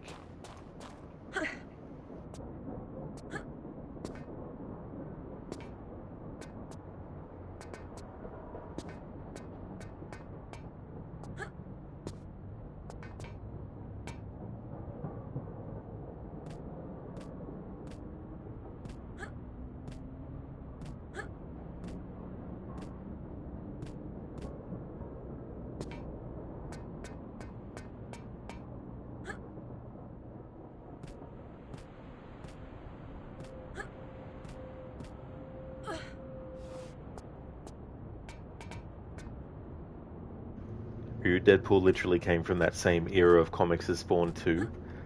It's so crazy how things just become the norm for so many years. Like they existed for decades and decades. So that's interesting to find out that he was the same era of Spawn.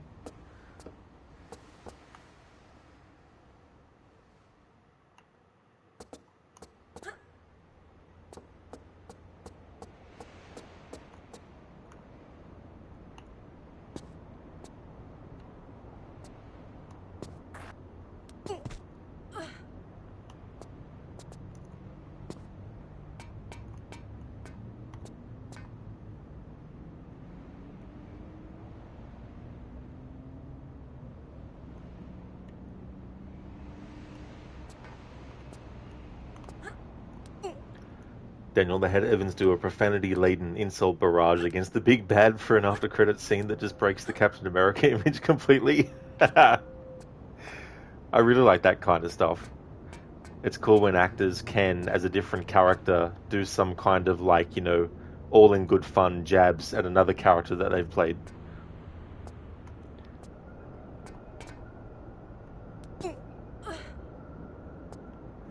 Like, what was it in,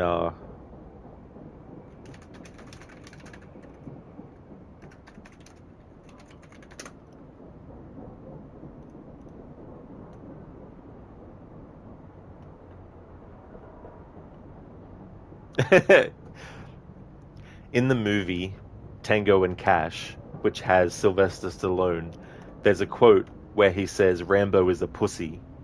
And of course, Sylvester Stallone plays Rambo. So that's another example of a character that takes a jab at another character that they've also played as well.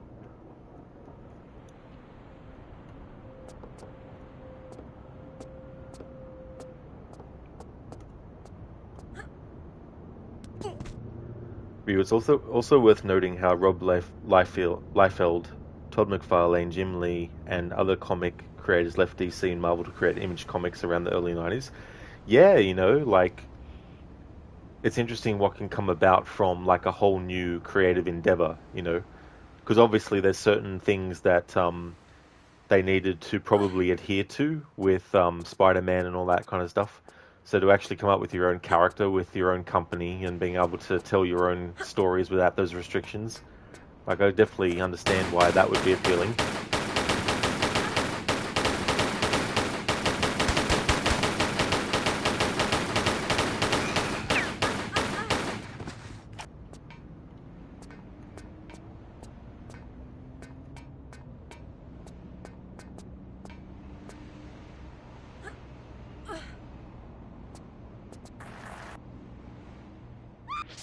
Jeez, Rod, what are you doing?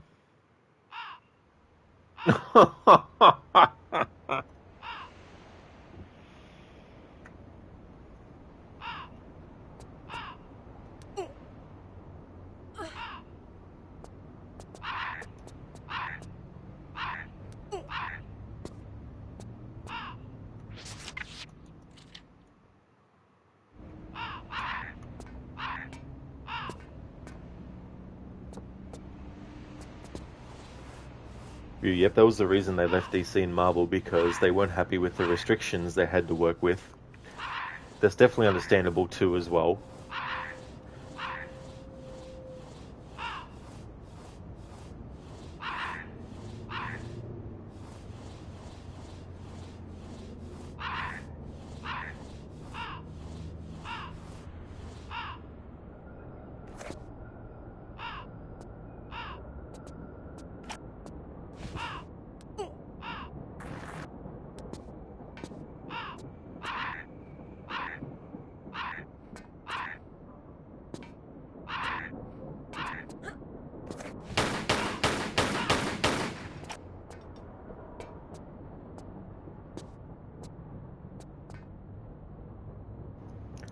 You think the one who benefited from Image the most was Todd McFarlane, especially since Spawn immediately became the flagship title for the company? Oh yeah. Sometimes these things just seem like they fall into place very easily.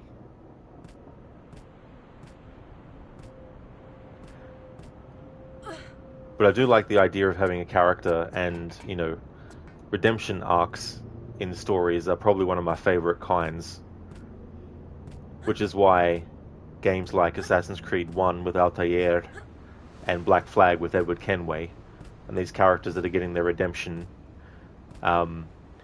with Spawn. I like the idea of a character who ends up essentially working for, evil and the devil and all that kind of stuff. But then actually fights against that. This is something about that kind of story that I like.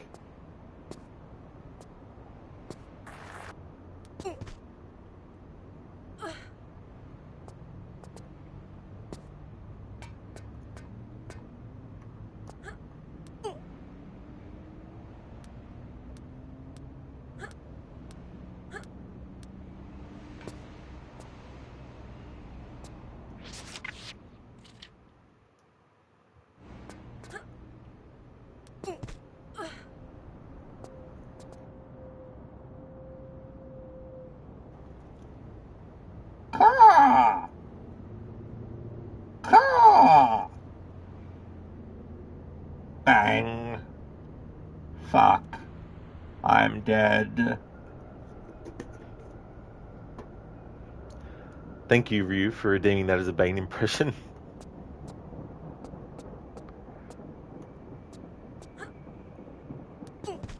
Spawn is more or less the superhero version of Scorpion. Oh yeah, that's definitely... Yeah, I could see that. Yeah.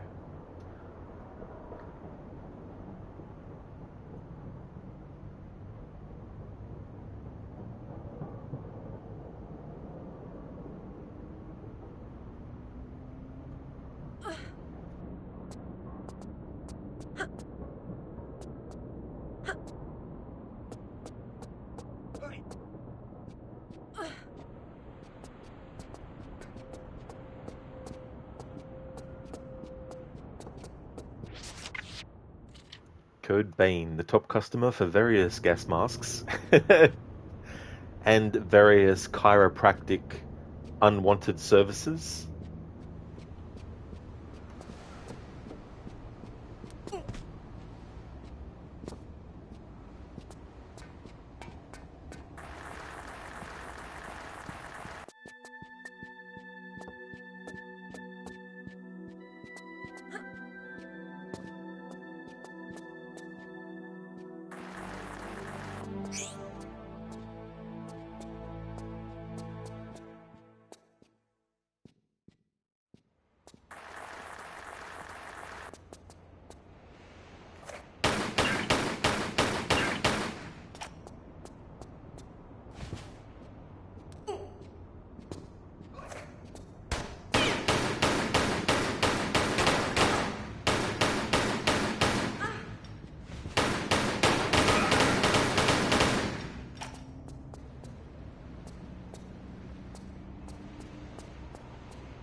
So there was a very curious bug that actually happens, or happened, in this remaster version of Tomb Raider 3.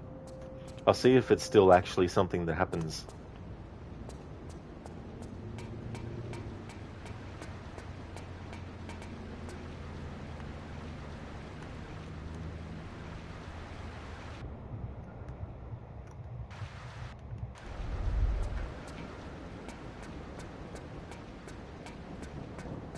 It might actually be this other one.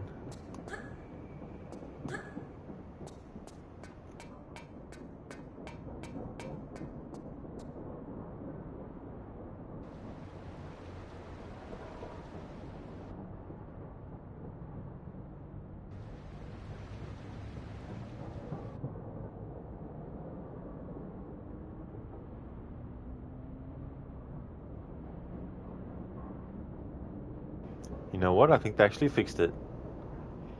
There was a glitch where when you went into photo mode, it showed water in an area that straight away doesn't actually appear there until you actually activate it. And it was throwing me off in past playthroughs because it made me think that the place was filled with water when it actually wasn't. They might have actually fixed it.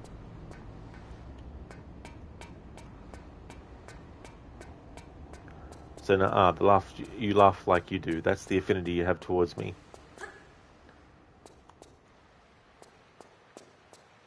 Yeah, it's funny because you can come across similar sounding laughs and stuff that people have.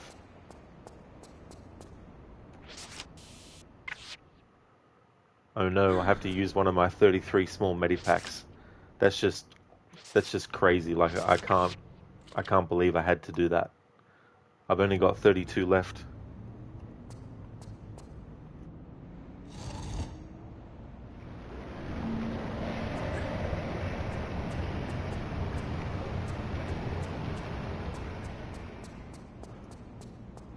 Although maybe that glitch that was happening is because I hadn't pressed that switch yet.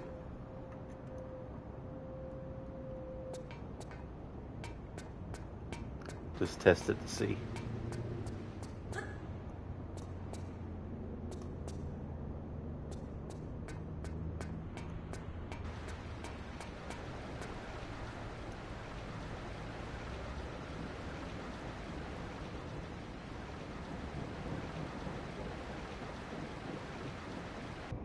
I mean, there's no way for me to tell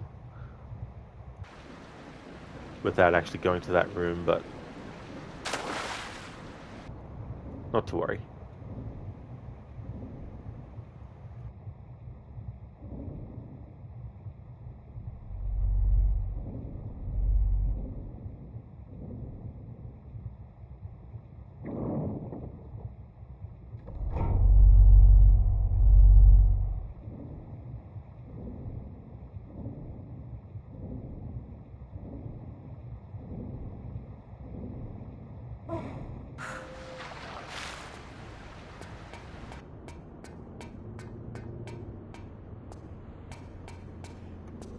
Actually, now that I'm in this room, let's test in photo mode. No. They must have fixed it.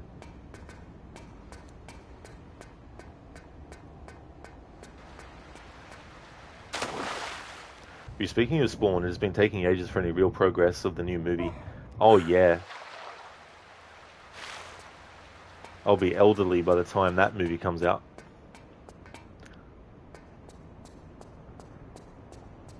Spawn 2 is finally coming out. I'm 100-year-old. Not that I'll live that long, but I'm just doing a skit.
But then again, the animated series was already solid. The 97 movie was okay, but flawed.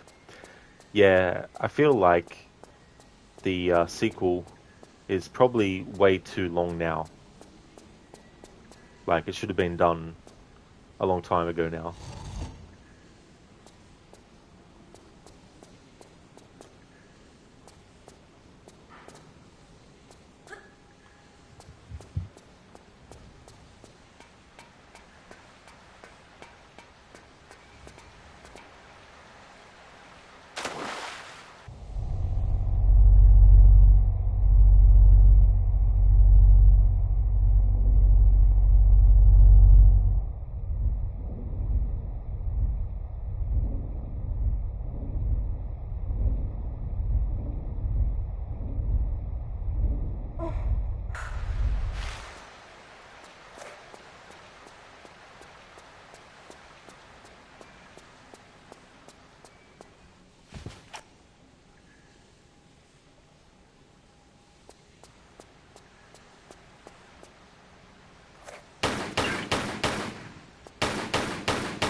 The animated series had Keith fucking David as the voice of Spawn.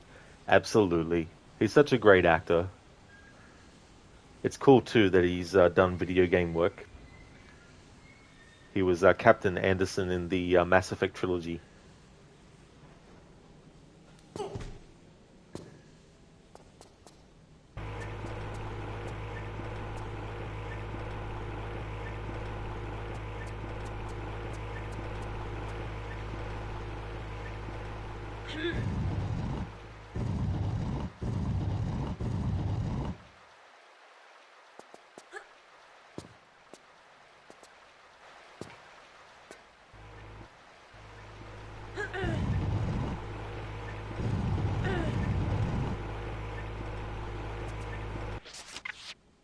His role is so iconic that he came back as Spawn for Mortal Kombat 11. That's really cool too. It's great when that happens, especially so long after the fact. It was so cool too that Peter Weller came back to play RoboCop for that RoboCop Rogue City game. Now all we need is Robert Englund to play Freddy Krueger again in a Nightmare on Elm Street game. Because I feel like the fact that he wouldn't have to get into the makeup for the role would work out so well. And being able to have him do the stances that Freddy Krueger does and the movements with the hand. So he wouldn't have to do a lot of running around and all that kind of stuff. So I think in that sense, it might be something that he can do without having to have the stresses of body, because he's in his 80s, I think, now. But that's something that I would love to have happen. But it never will. The older you get, the more you realize that these things that you hope might happen never do. So there's no point in hoping that they will. Although that's my cynical side of me talking, though. But you never know. Sometimes you can get things that you weren't expecting. So you never know. Peter Weller also returned as Robocop for Mortal Kombat 11. That's cool too.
Yeah, Ryu, that's cool.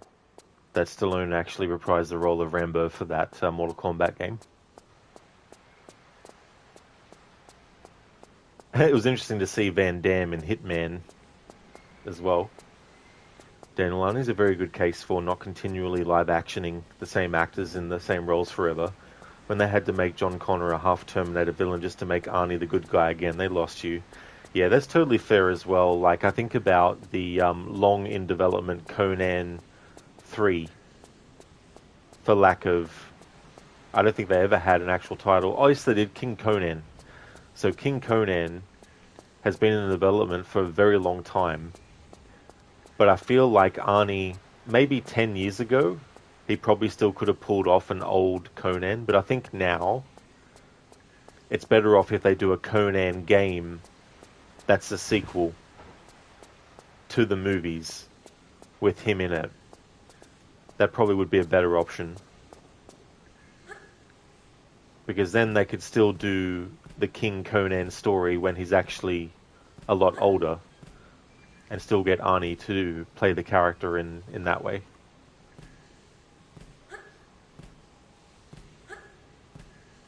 But yeah, Genesis, what they did with John Connor, like this idea of taking a character that is one way in the other movies and trying to come up with some kind of like alternate version of what happens to them and all that kind of stuff. Sometimes it can just get ridiculous and extreme and overboard.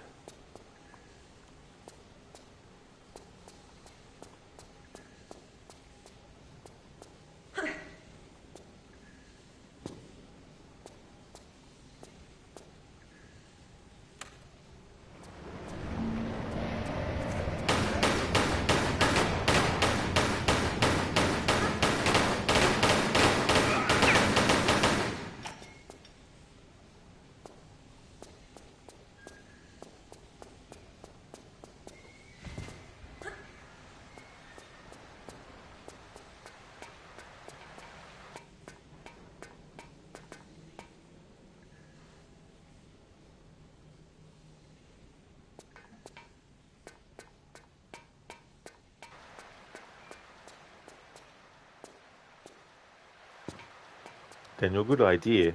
Yeah, because like having him come back to voice a character when the character's in like their 20s, that's a bit, because obviously his voice has aged quite a lot since he was that age. Not that he was actually that age when he did that movie. I think he was in his 30s already. But sometimes the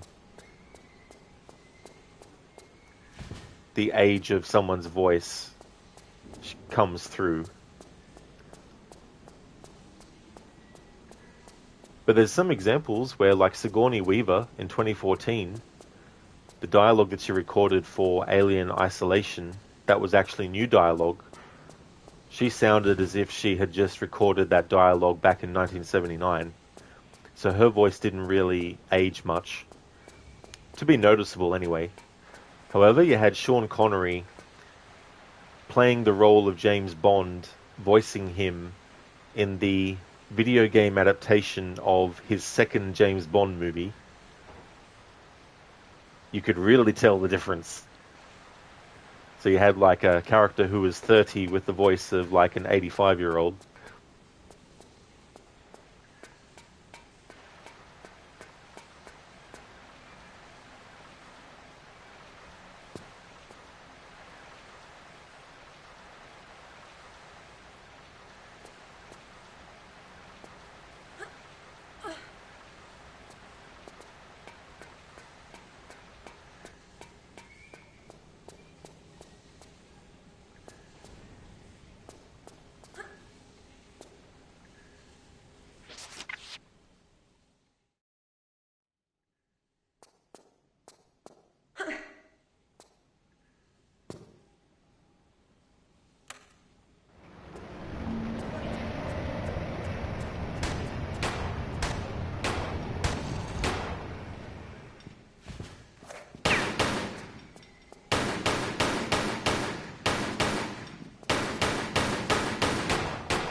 This is one of my favorite cutscenes coming up in the end of this level.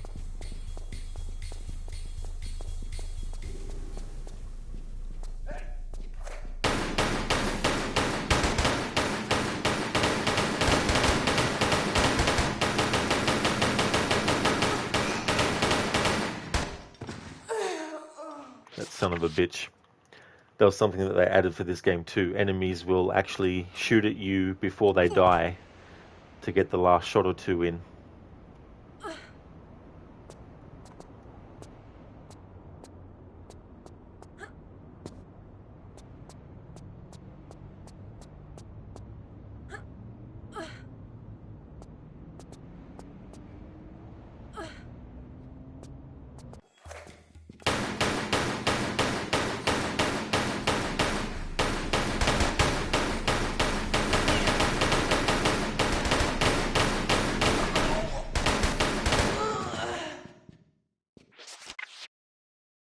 Alright, fuck it. I'm going to do the shortcut way. As in, not worry about killing those enemies, just trigger the cutscene.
Working for?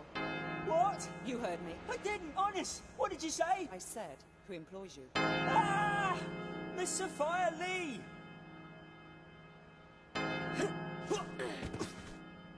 Who's she? What does she do? I don't know. Really, I don't. I just shoot people for her. A commendable work ethic, I guess. Yeah, I put my hours into it. As my father did and his father did afore. Well, how old is this Miss Lee? I don't know. Late 20s? Early 30s? Right. Yeah. For some people, like yourself, we get a special bonus. I'm flattered. I mean, I could even be retiring from you. Then you might like to mind. The bell. Happy retirement.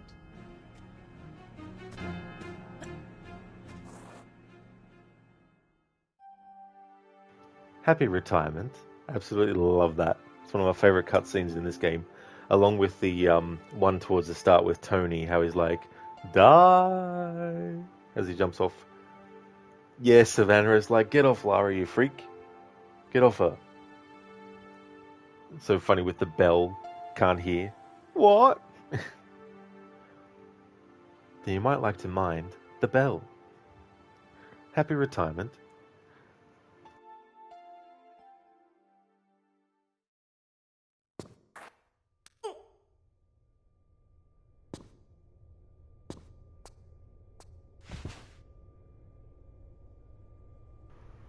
You gotta love games where you finish one level and then at the start of the next one, the character's already in a precarious situation.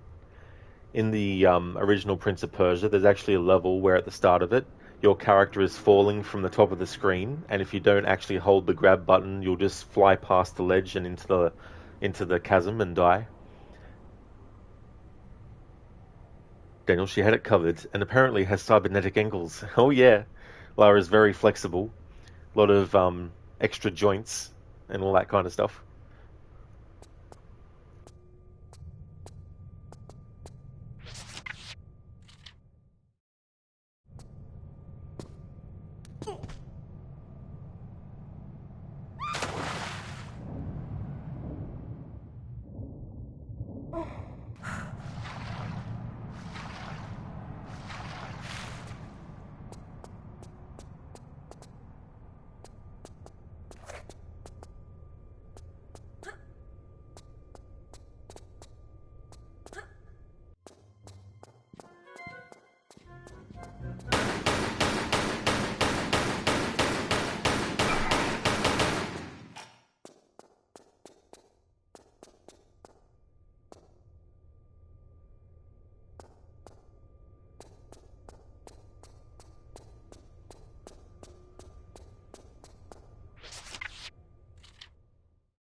Hey there, Lidus. Welcome on in. What the hell? Pyrokinesis or telekinesis? What the fuckinesis?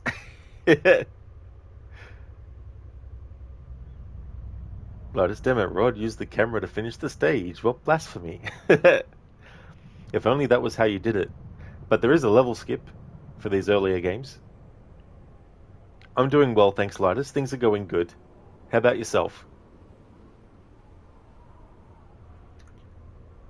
How's this for a what the fuck moment? This happened earlier.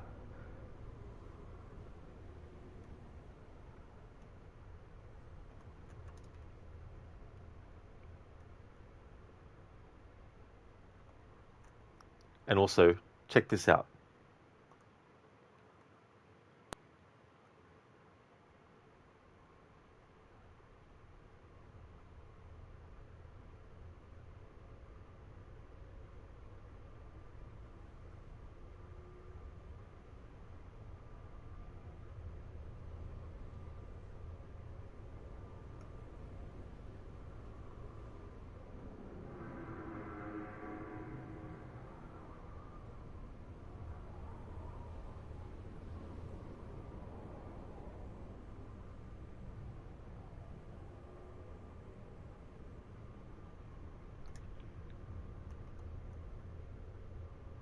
That's awesome, Lidas. Thank you so much for joining the stream, dude. Good to see you as well.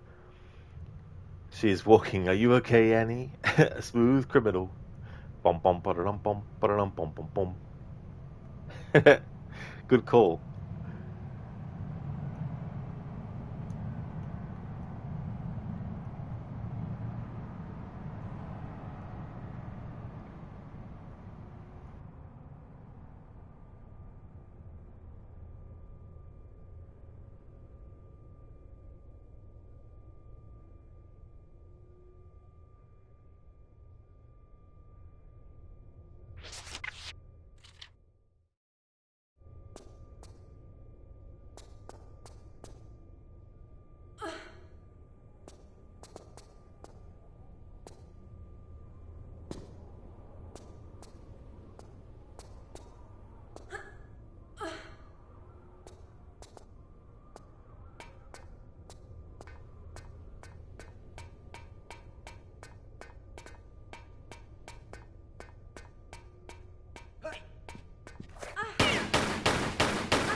Oh yeah, Lotus. If you send that through to me in a whisper, then I'll be able to put that in chat too as well.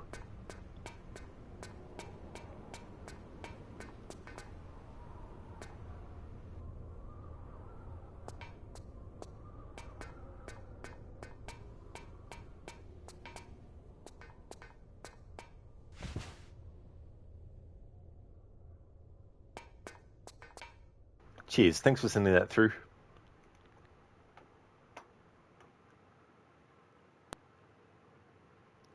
Are you walking? Are you walking, Annie? I like the name of the clip that Twitch has given it to in the link. Thoughtful, better cheesecake. Copy this.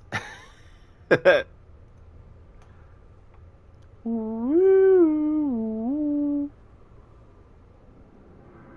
the Ghostbusters. Have it, you cheesecake.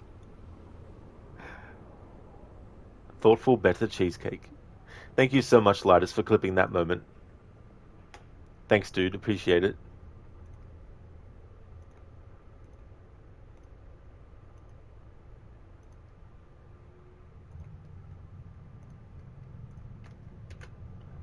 There we go. It'd be good if I actually copied the link. There we go.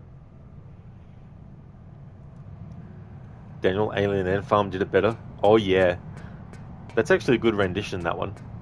Every so often, the music video for that will pop up in my YouTube feed and I'll let it play.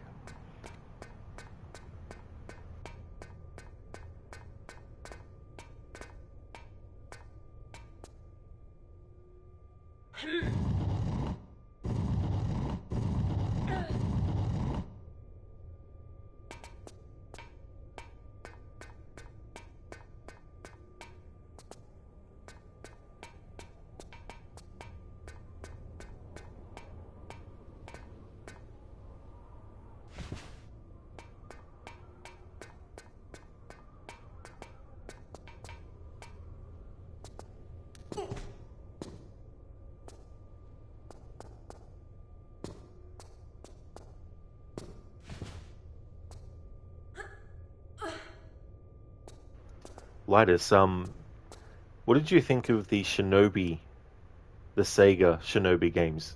Because I saw that they have a trailer for a new one by the same people who did Streets of Rage 4.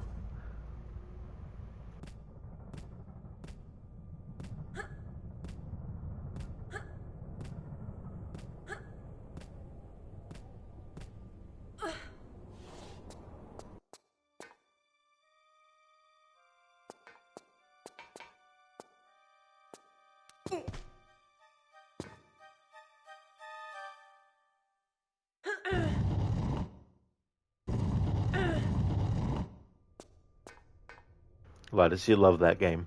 The last Hard Awesome Shinobi game was on the PS2. I actually quite liked that one, Lidas. I played that one a lot. I think they did a sequel to that as well, but with a different character though. It played like Ninja Gaiden way before Ninja Gaiden made it to the PS3, Xbox 360. Yeah, that's right, it was a lady, yeah, that you played as in the second one. I never played that one though.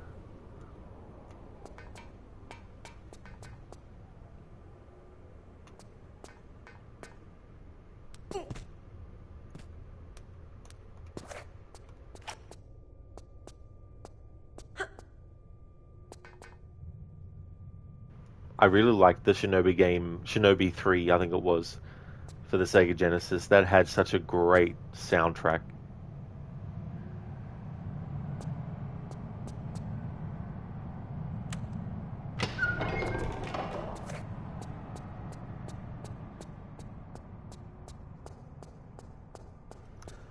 Assassin's Creed Shadows has a lot of competition. The PC version of Rise of the Ronin. You've also got Ghost of Yotai. Then you've also got Shinobi. Then you've also got Onimusha. A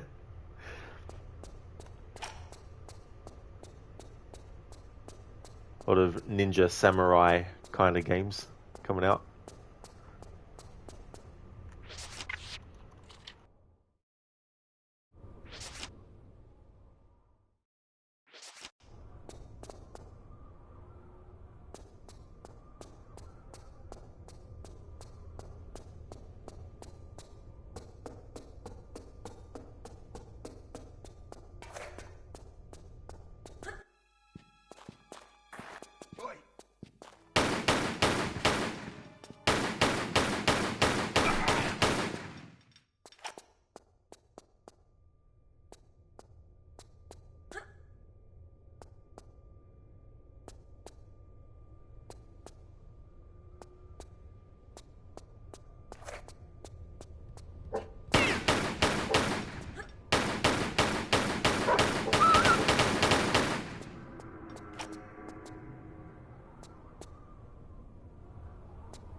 Linus, you played it. That game was okay-ish, but what made you drop it was easier and stuff.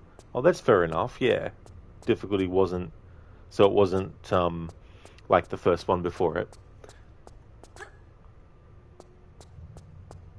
That's actually a property that I wouldn't mind seeing turned into a movie as well. Shinobi.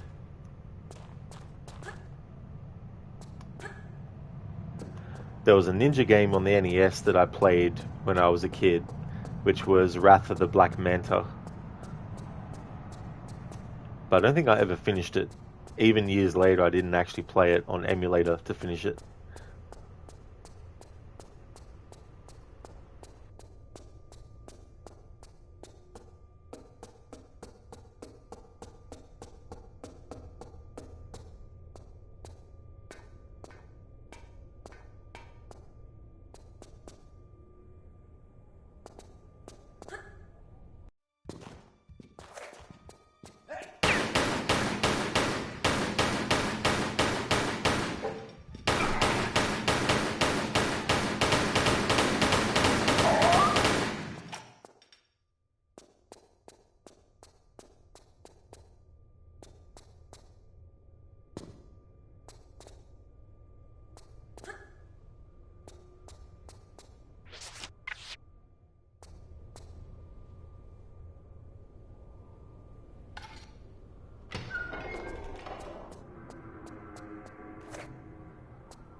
Hey there, Drake.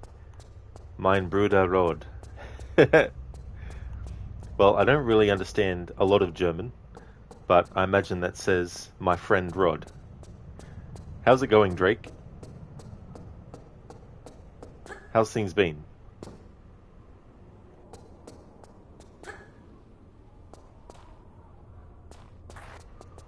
Oh, nice, Drake. That's good, dude. You've been very well. You've been well. That's really good.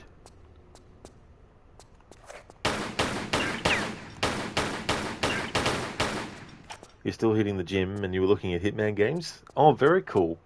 I hope you've been having some good sessions. Have you played any of those ones before? Speaking of Hitman games, you play any? Not yet, no. Yeah. But it's one of those series where I know that the newer ones are definitely ones that people say are really good. But I was wanting to actually go all the way back to the beginning and play all the games. You have them, but sometimes you feel lazy playing them. Oh, you do? Oh, that's fair enough.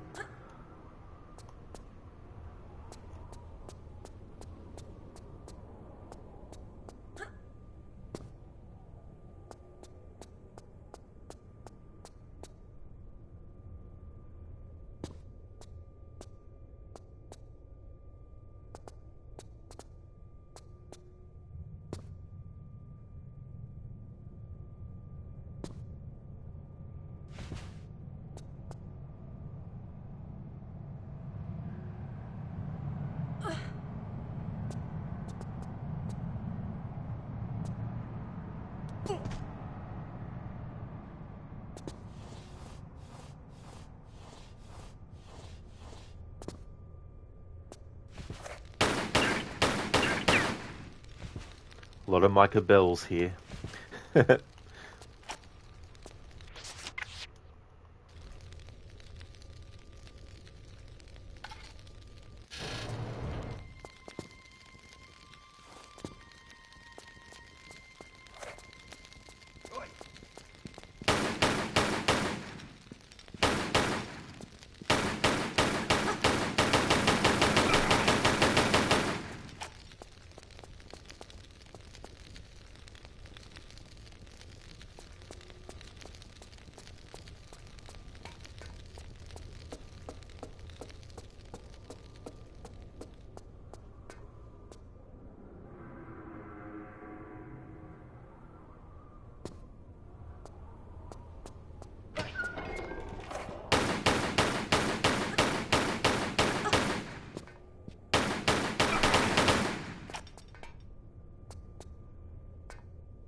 Drake, whichever Drake you choose, NFL or Nickelodeon, it's still pretty bad. Yeah.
Oh yeah, Lidus, that was so funny and very unexpected too. What saved me was that when the enemy started to push Lara off, she was in the middle of doing the lowering down animation, and then it forced her to fall down to the ground, and I thought, oh shit, she's just gonna die. But then it still treated it like she was hanging onto the edge, and so she clipped through the bottom of the ground, and I was holding down the hanging button. She was still hanging, but clipping through the ground, and then I just pulled her up, and then it was like, yeah. But that was very, very weird. At least the game was like, oh, our fault, Rod, just climb up and kill that Raven Vulture. Yeah, I was very lucky that the game didn't treat it as Lara still dying.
That's right, Lotus found a glitch in the Matrix, which is pretty fitting considering that in these levels Lara is wearing the leather catsuit. Oh, the latex, sorry, not leather.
Thank you, Arctic Troika, for the lurk. Thank you very much.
Hey there, Afro. How's it going? Is this a lab, a mine? What is this place? It's actually the London Underground.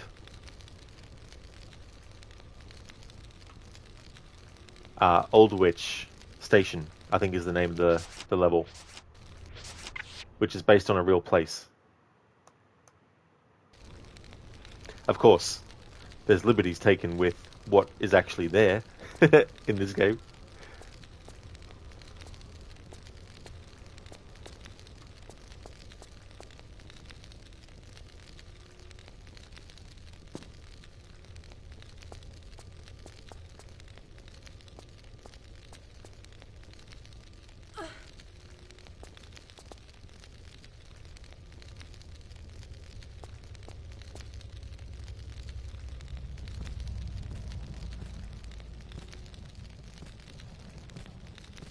Afro, quite vertical for a train station, long way down. Oh yeah.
Speaking of a long way down, Afro, what a premonition.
for fuck's sake, Rod.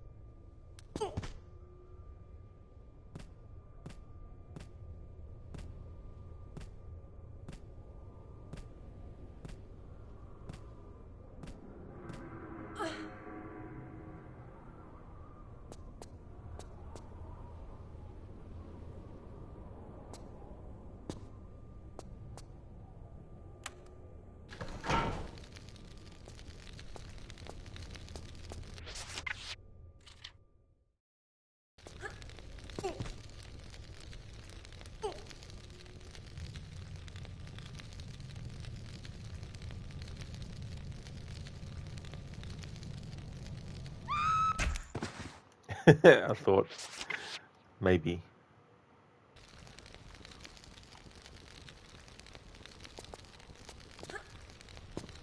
Oh.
Thank you, Los Angeles, for the follow.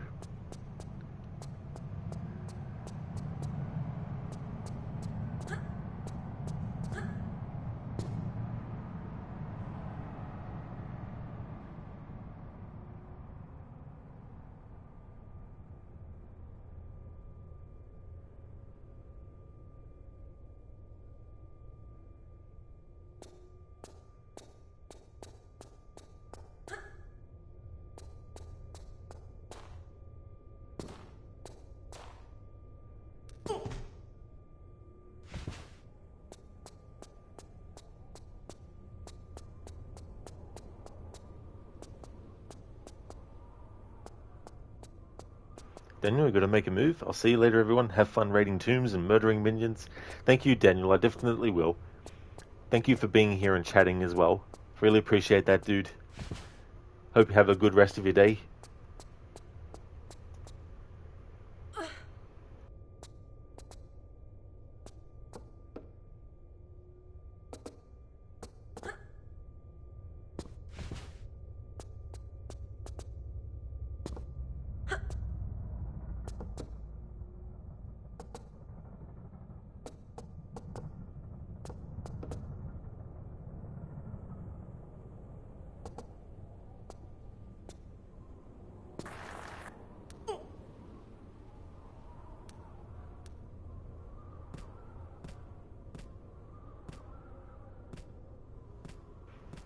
Thank you so much, Daniel. Definitely will, dude.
Fine game. You win.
They're just flares. I'm not worried about that.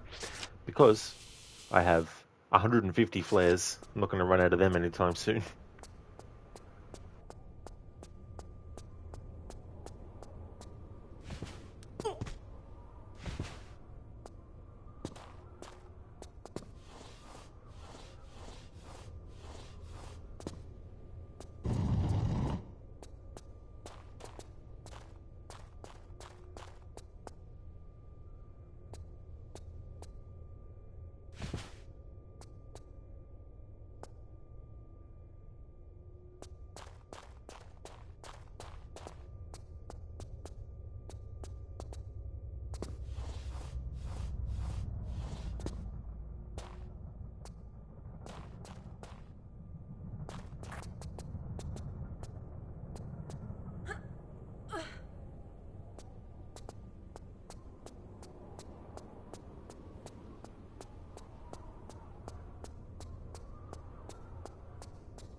Oh my fucking god. Of course. I forgot.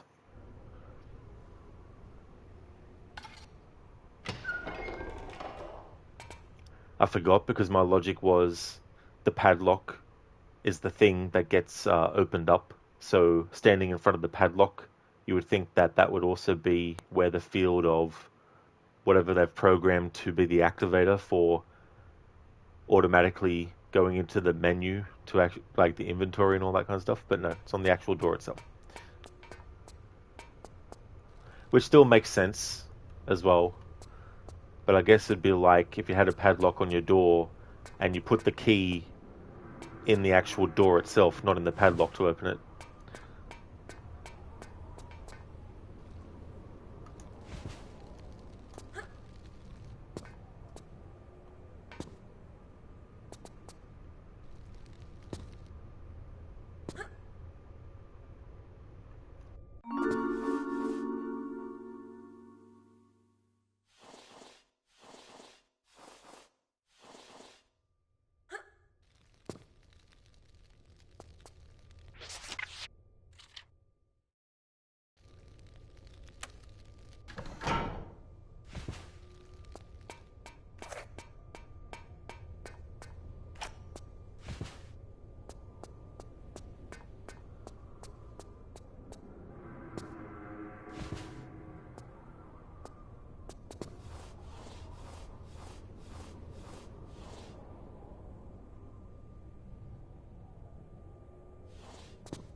I just thought of something.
This is probably the closest to kind of like sitting on a train, the kind of outfit that Lara would be wearing versus all the other options.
Zereth, Lara, Groot. Groot!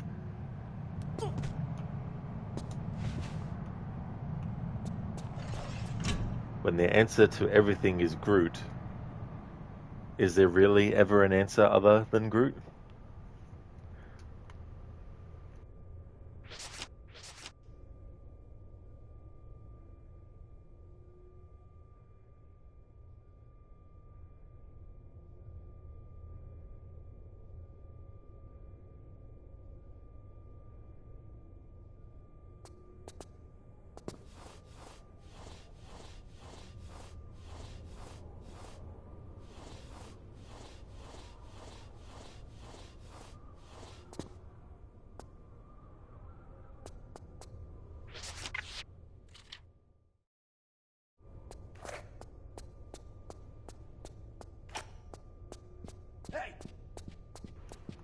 Gotta let this first guy go, because he'll open up a door that has another enemy in it, and then through the door that you open, there's some items and stuff.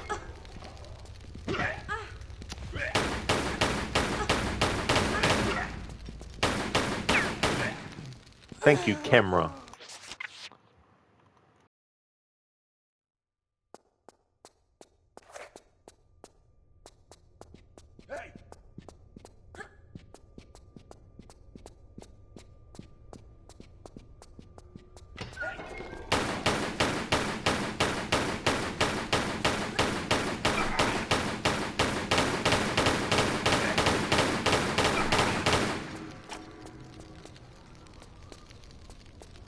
The end of the level is pretty much here, but if you want these items, you have to let the first enemy open up the door for the second enemy, and then in that room that opened, you can grab these.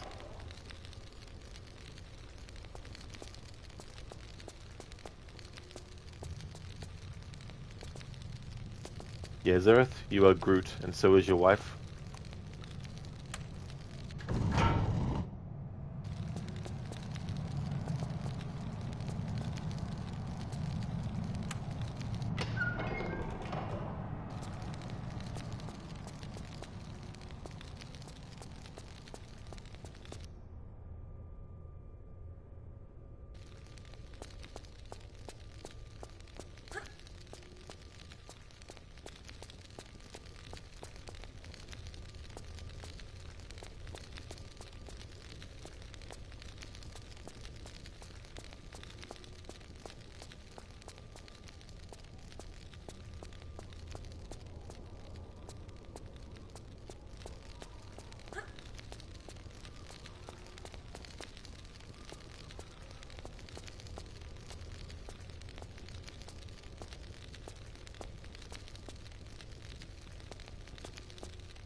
Well, that's good, Seraph.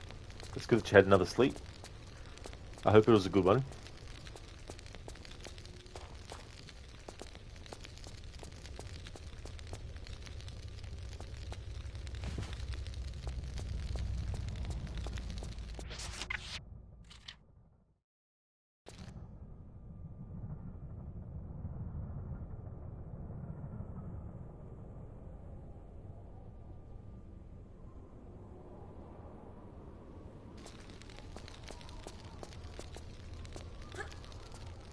It was decent. Oh, that's good.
Good timing on the rest in peace Lara, Zereth.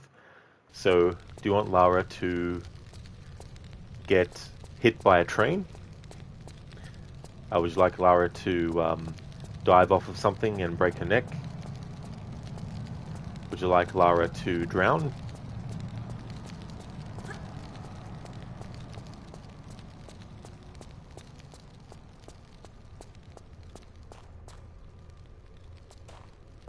Train?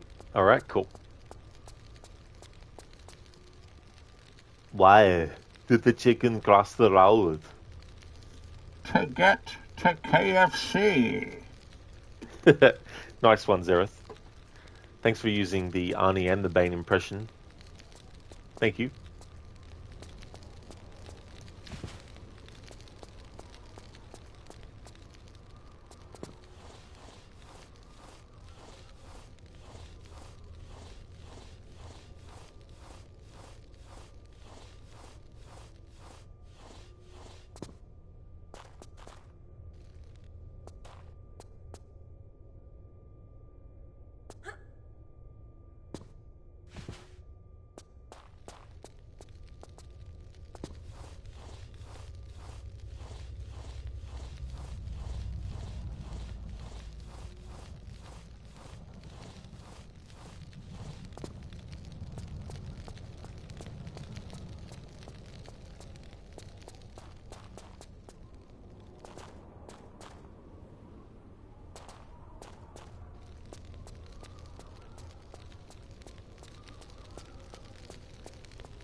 I'll get to the train eventually, I think.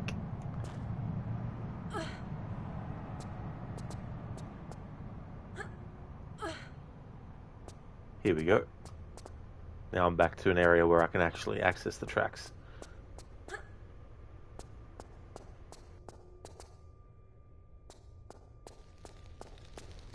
Ah, not these tracks. Because that train won't move to run Lara over. Thanks for redeeming those other impressions as well, Zereth.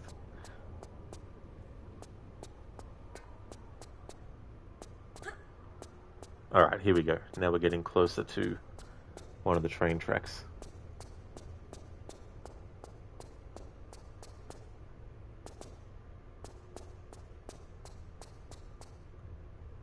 Alrighty then.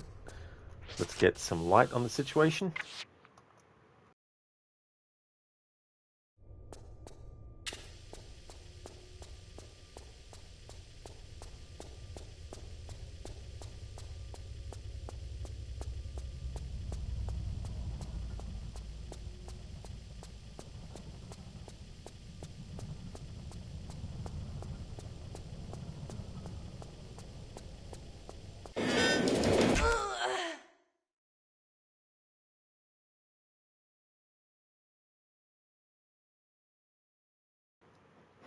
Zereth, you trained for this. There we go. Thanks for redeeming that. What I'll do is I'll start the next level, and while that's going on, I'll source the quotes for your other redemptions.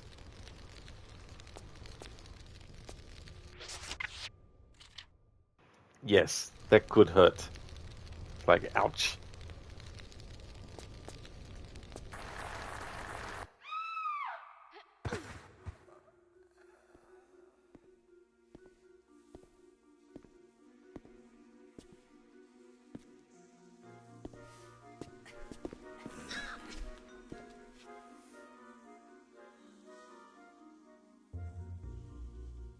So, you must be after Miss Lee then. Business, not pleasure. Though obviously not for revenge, man. You've hardly got the face for that.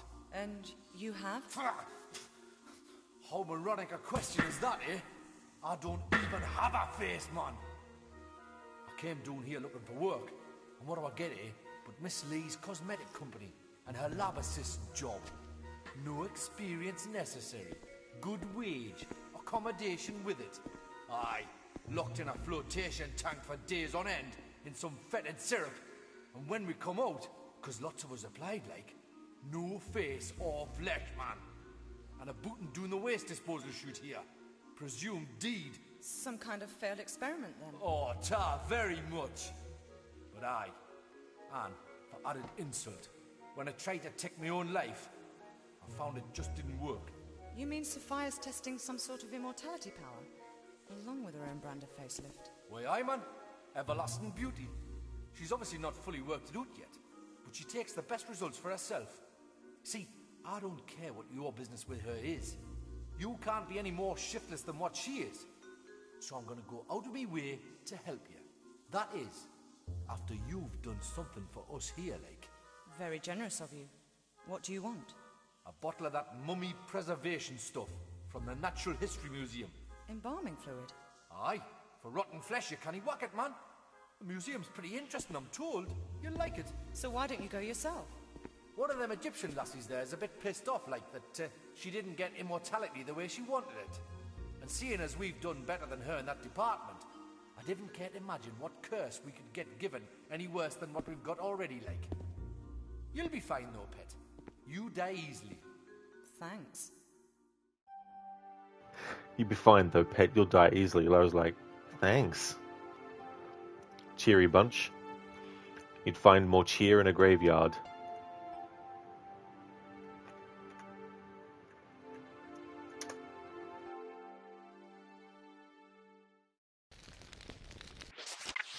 Alright, so let's make a save and sort out those quotes for you, Zereth. Alright, so Red Dead 1 or 2, Assassin's Creed, and movie scene. There's actually one I need to just get that I forgot to do. I loaded up the page for it, but just actually forgot to source it.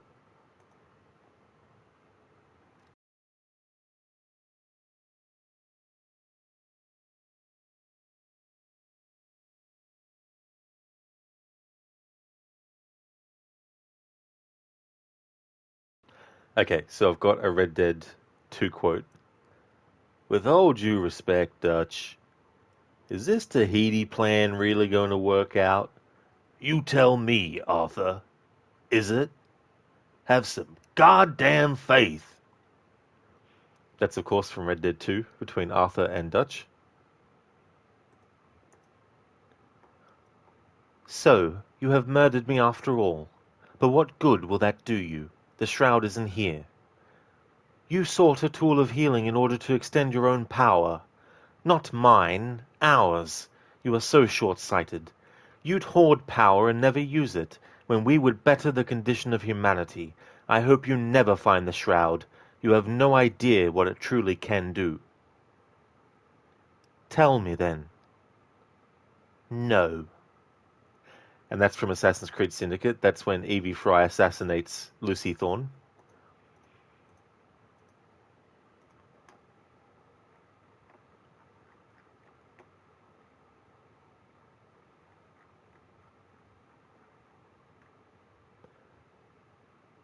It's Coke. Miss of the bed. Remember, you had a good time with Saleh. Open the door. Yeah? Where's Sully? In the shower. Who are you? Room service. Open the door. Move back a little. Hey, Sully! A fight breaks out. You scared, motherfucker? Well, you should be, 'cause it's a Green Beret's gonna kick your big ass. I eat Green Berets for breakfast, and right now, I'm very hungry. I can't believe this macho bullshit. Fuck you, asshole. Fuck you, asshole. These guys eat too much red meat. Where's she? Coke. Let's go. That's from Commando. Thanks for redeeming that, Zereth. Nice use of the word no, yeah.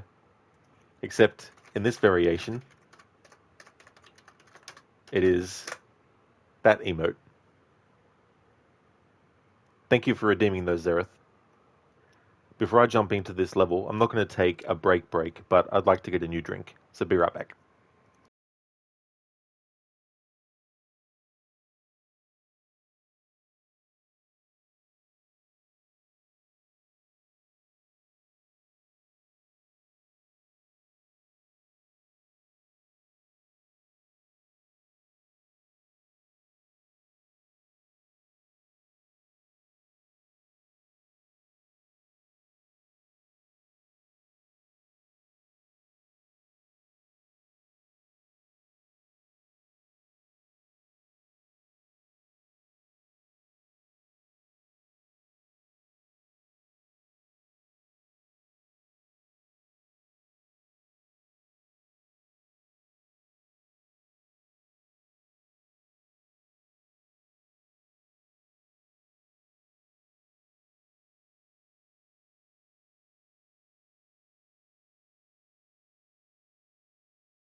Alrighty then, I'm back.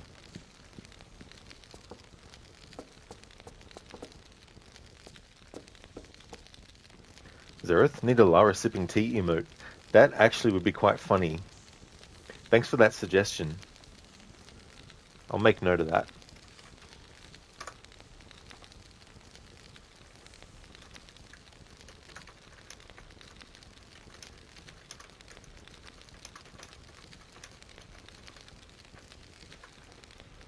There we go. Noted.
I decided that I'm going to start to take some sort of like routes where I don't worry about getting certain collectibles and stuff. Because I think I should have enough health kits and stuff to do me without going way too far out of the main path.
Got some Egyptian architecture and everything, which for my marathon of Tomb Raider remasters actually foreshadows the fact that the next game in the series is set entirely in Egypt, and when it ticks over midnight and goes into the 14th of February, when I actually download the game, then I should be able to actually start my playthrough of it. I think I'm hoping that I'll finish this game before midnight, and then that way I can take a break until the game becomes available for me of the remasters of 4, 5, and 6, and then I can start my stream of Tomb Raider 4 Remastered when the game is accessible, and then I'll have 3 days in a row of streams then of Tomb Raider 4 Remastered.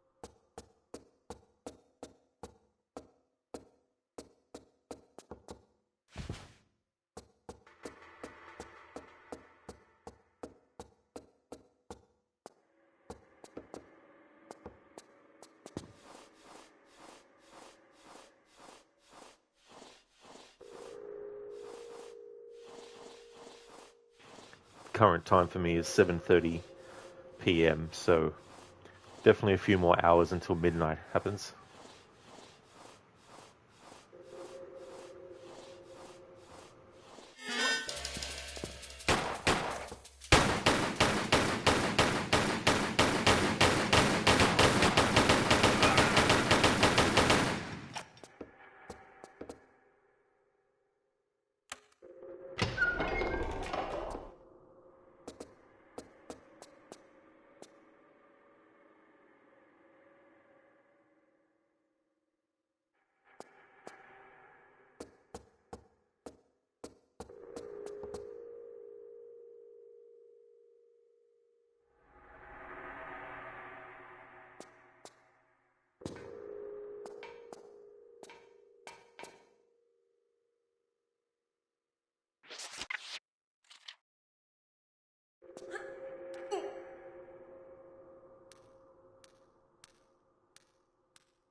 Alright, now we have the embalming fluid.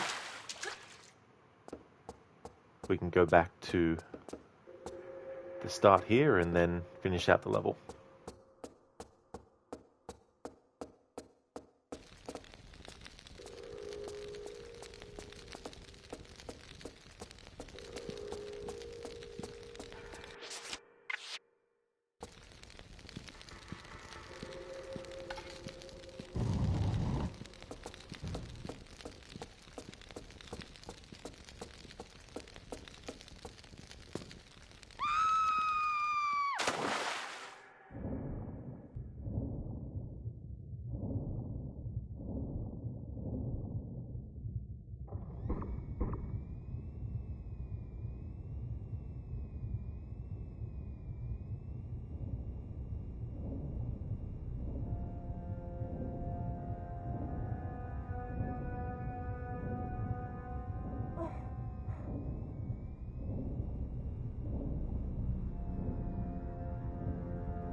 Actually, no, what am I thinking?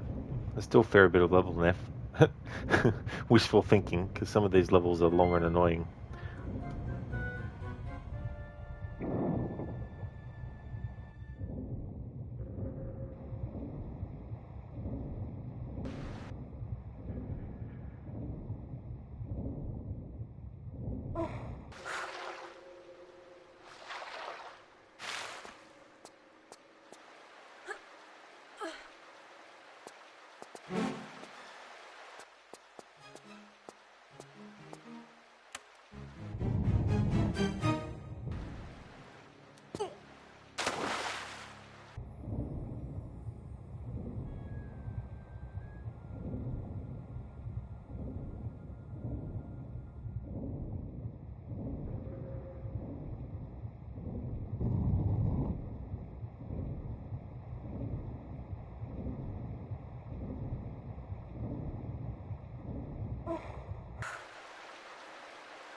You can do this stealthy way, but I'm not going to worry about that for this playthrough.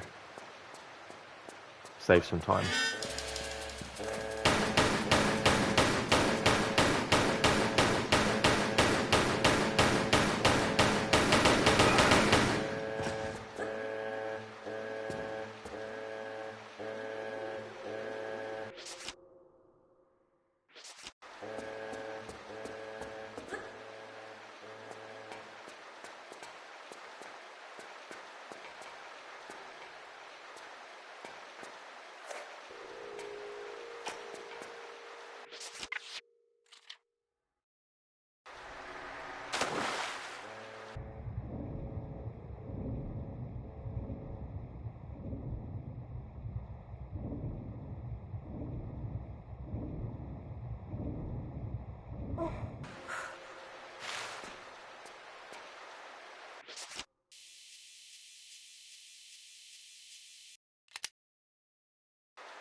I hate using the harpoons underwater because when you shoot weapons out of the water, it automatically locks onto the enemy. But when you're shooting with the harpoon underwater, it doesn't lock onto the enemy.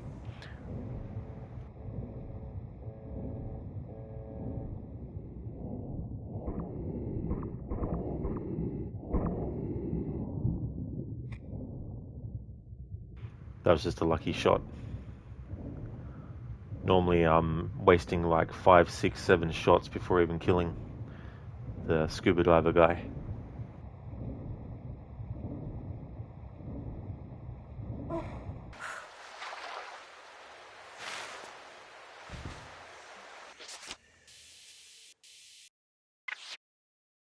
Nice. I have 52 small med packs. Now I feel like I've got enough to at least use one per every maybe 5 levels.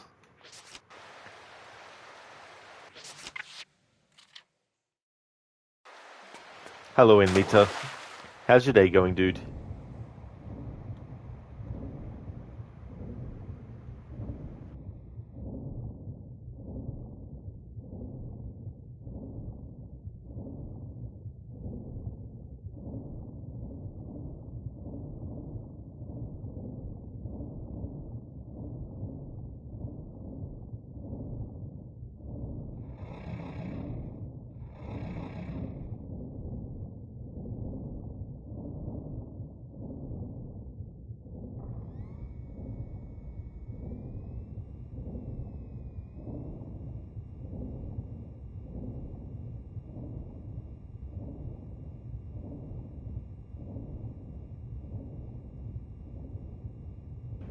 Oh, nice, dude. That's good. Glad to hear that it's going okay. As for me, things are going well. Working on more of this game. We're in the London levels now, and after this level's finished, there's a boss fight, and then after that, four more levels left in the game.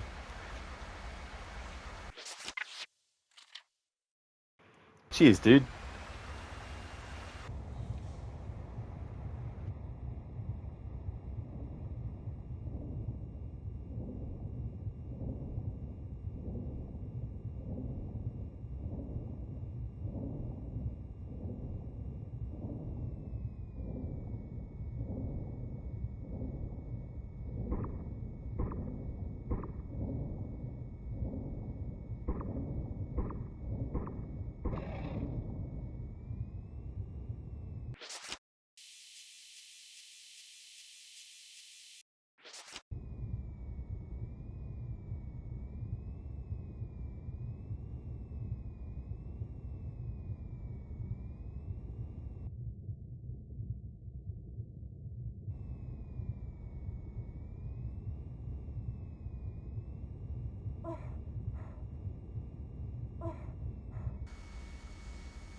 Thanks for the GGs.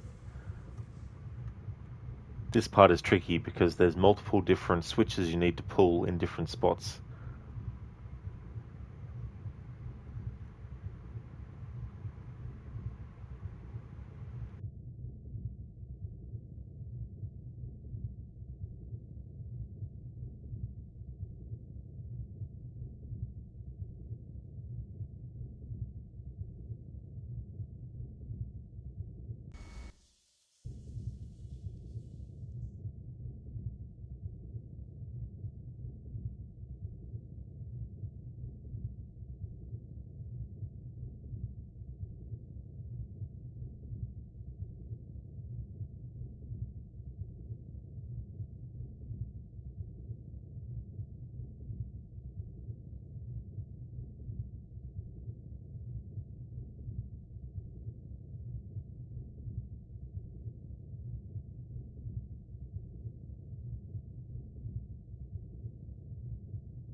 Hey Lucas, what are you flying on? That's actually one of those underwater I don't know what they're actually called. Underwater thing. TM. Trademark.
Really, Amita? It looks like Subnautica. I need to actually play that game eventually. Is it a good one?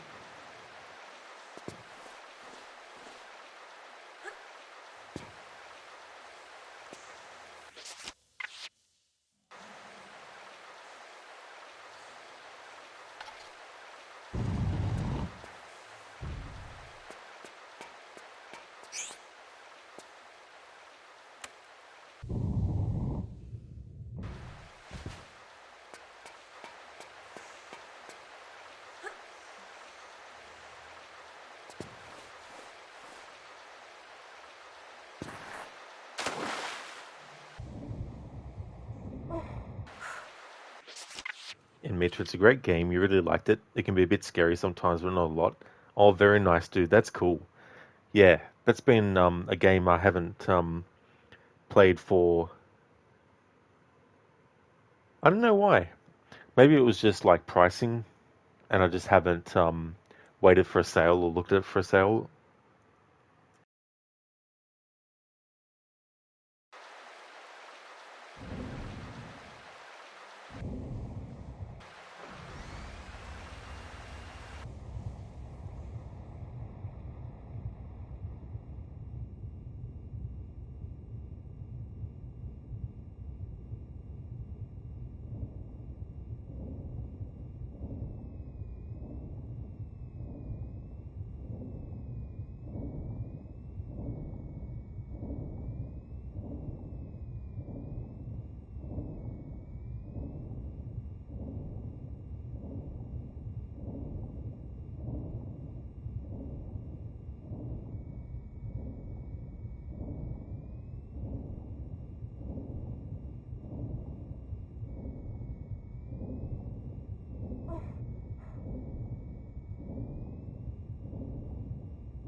In Mitra, it's also a game you can finish in one stream if you know what you need to do, but even if you don't know anything, it still doesn't take too long to finish it. Oh, cool. That's like, for me with games like Outlast 1, it's good to do in like one stream. And if I want to extend the time a little bit for the overall playthrough, I also include doing the DLC, the Whistleblower, because that DLC is really clever because it doesn't take place directly before or directly after something. It's mixed in, so it sort of like intertwines with the main game narrative because you have one character in one part of Mount Massive Asylum experiencing something, then they'll get to a location that they get to earlier in the timeline that in the main game the character you're playing as doesn't get to until later. So you get to see the different areas in different stages of the timeline within the same, I think, 24-hour period or maybe 48-hour period, something like that.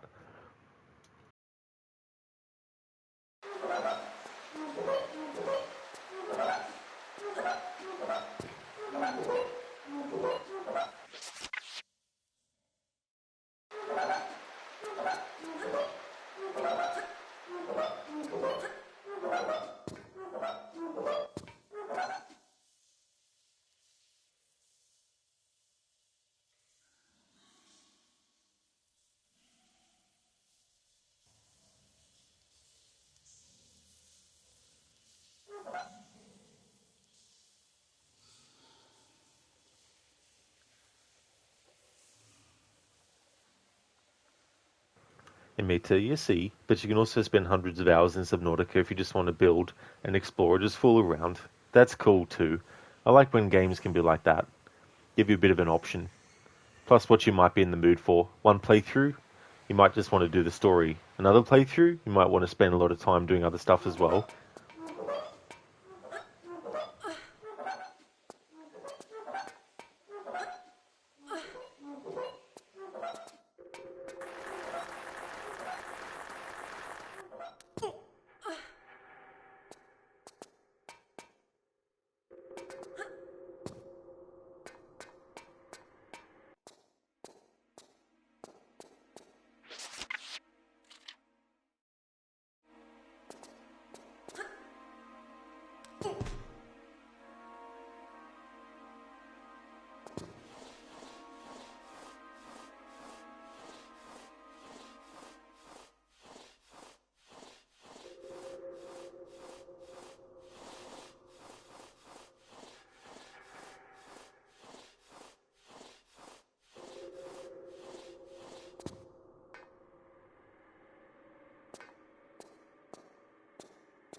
Admits the game doesn't really tell you what you need to do. You only find out what you need to do as you explore.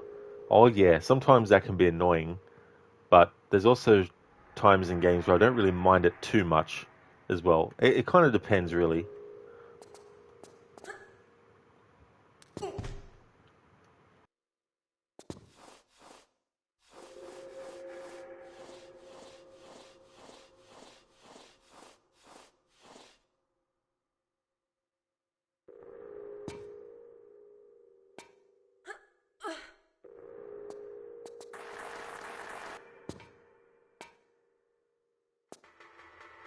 In Meta, more or less like the old Tomb Raider games. Oh yeah, these games definitely don't give you like a whole lot of hints.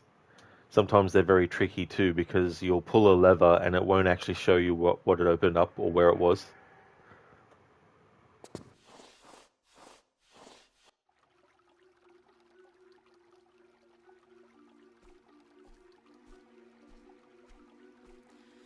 Ah, Miss Croft. I take it you're ready to sign on. To what? Well, my books. You see, with your lifestyle, you'd be the perfect campaign for my products. Just think, you wouldn't be needing those unsightly weapons anymore. No, but I'll probably have an unsightly face, judging by your past experiments. My what? Oh yes, they're all still alive. Very much so, in fact. All I want is the artifact. Right. In your next life. We'll see.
In me to the core of the game is basically survive and escape the planet.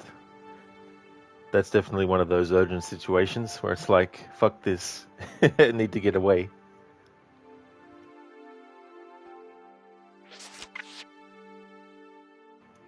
Alrighty then.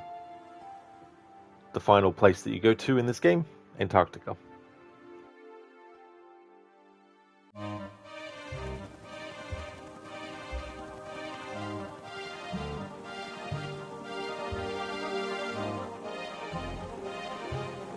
This is Hamlet to base. Come in, base. Come in, base. Dead air, man. You gotta get down. This is too much.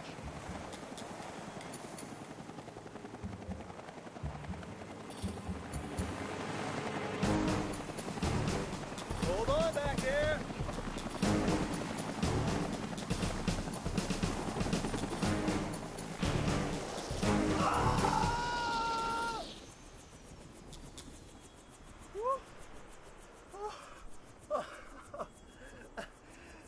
That was hairy.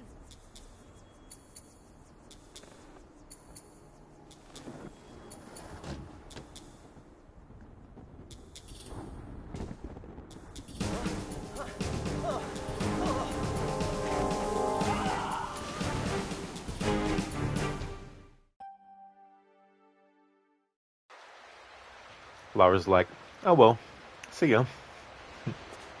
I mean, yeah, he'd die pretty quickly, but still, Lara's just like, do. Nothing to see here, I'll just walk off. And Mita, let's go. Time to meet the penguins. Hopefully they're not penguins that have rockets attached to their backs, like in Batman Returns. The penguin has an army of actual penguins, not robot penguins, but actual penguins that have rockets strapped to them to use to fight, to blow up Gotham or something. I can't remember. It was 2006 when I last saw that movie.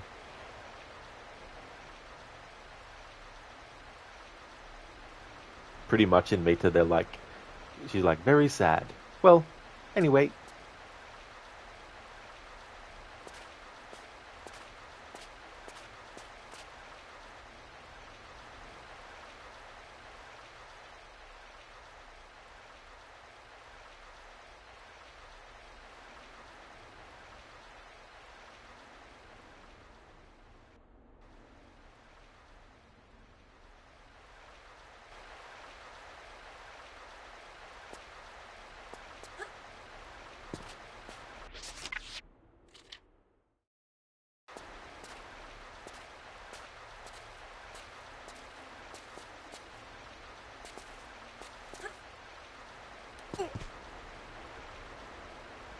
Actually, Lucas, that's a good question. I think I might have the Tomb Raider redeems turned off.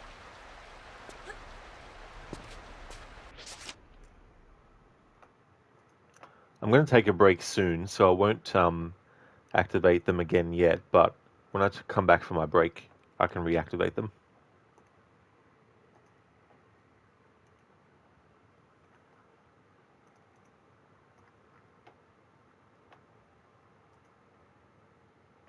Well, the redeems were actually on for change Lara's outfit, but I've just turned it off now until I go on my break and then come back from it. But the rest in peace Lara is still actually there.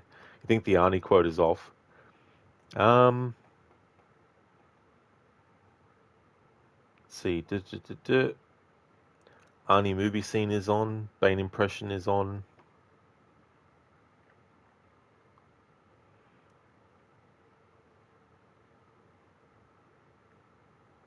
Arnie impressions on. Yeah, they should be on. If they're not actually if they're not turning up, you might need to refresh.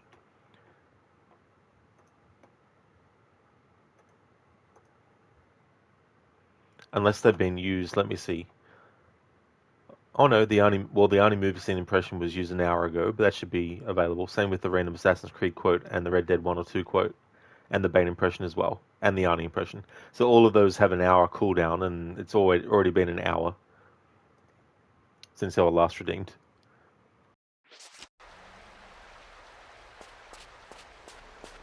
Just want to get a good spot so we just don't have the same short water sound effect looped over and over and over and over again. I find a better spot to be able to do a photo mode shot to go on my break with.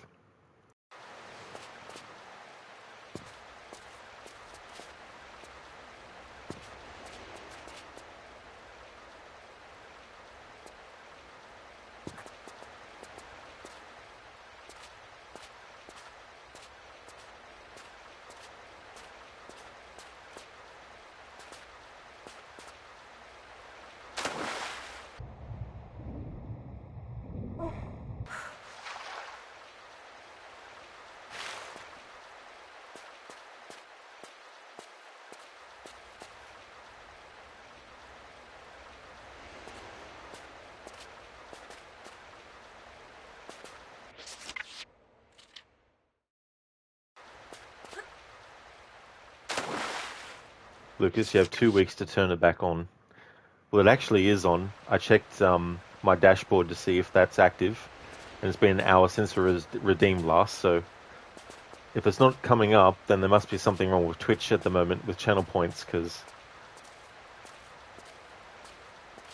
all those ones are active.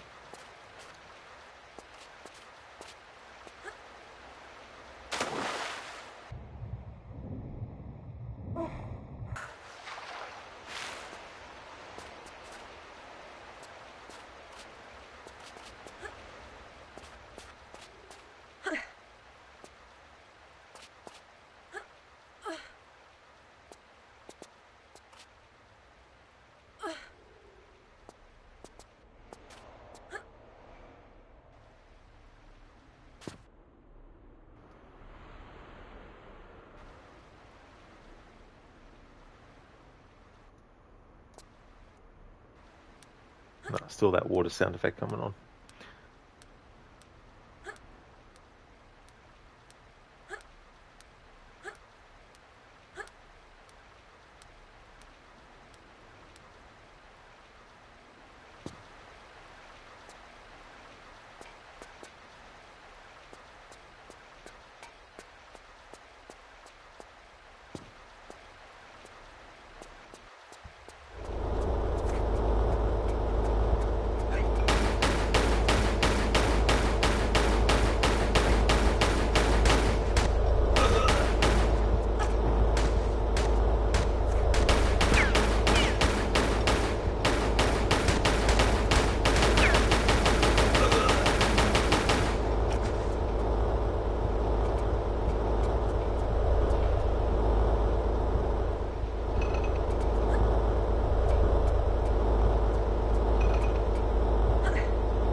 Hello, Lizzie. How's your day going?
Can't seem to get away from the sound of the friggin' water in photo mode.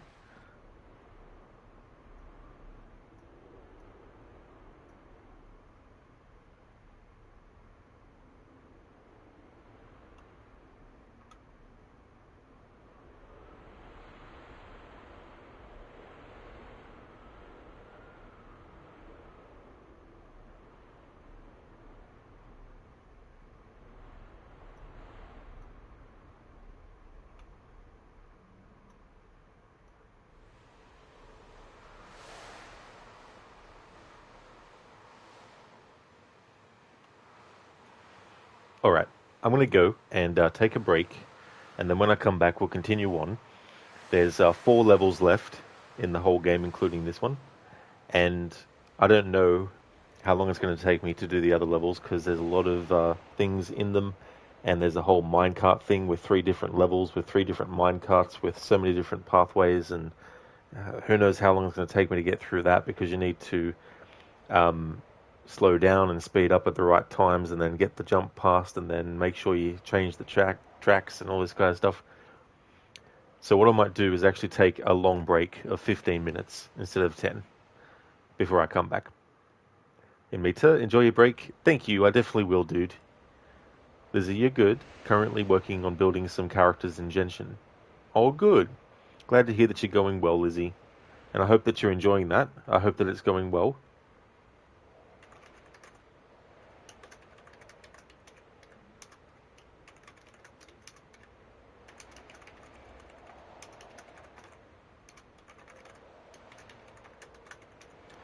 And it's about 8:30, so we're definitely still a few hours away from midnight.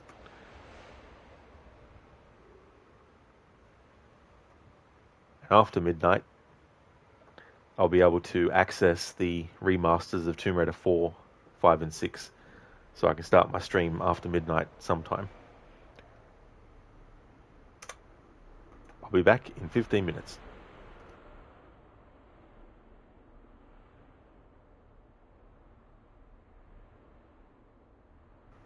If you see the camera move, it's just me making sure that the PlayStation doesn't go into idle screen mode.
Alrighty then, back from my break.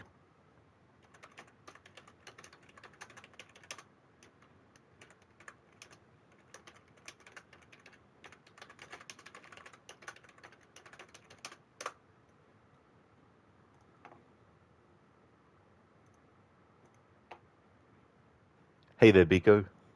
Major jump. Face full of Lara.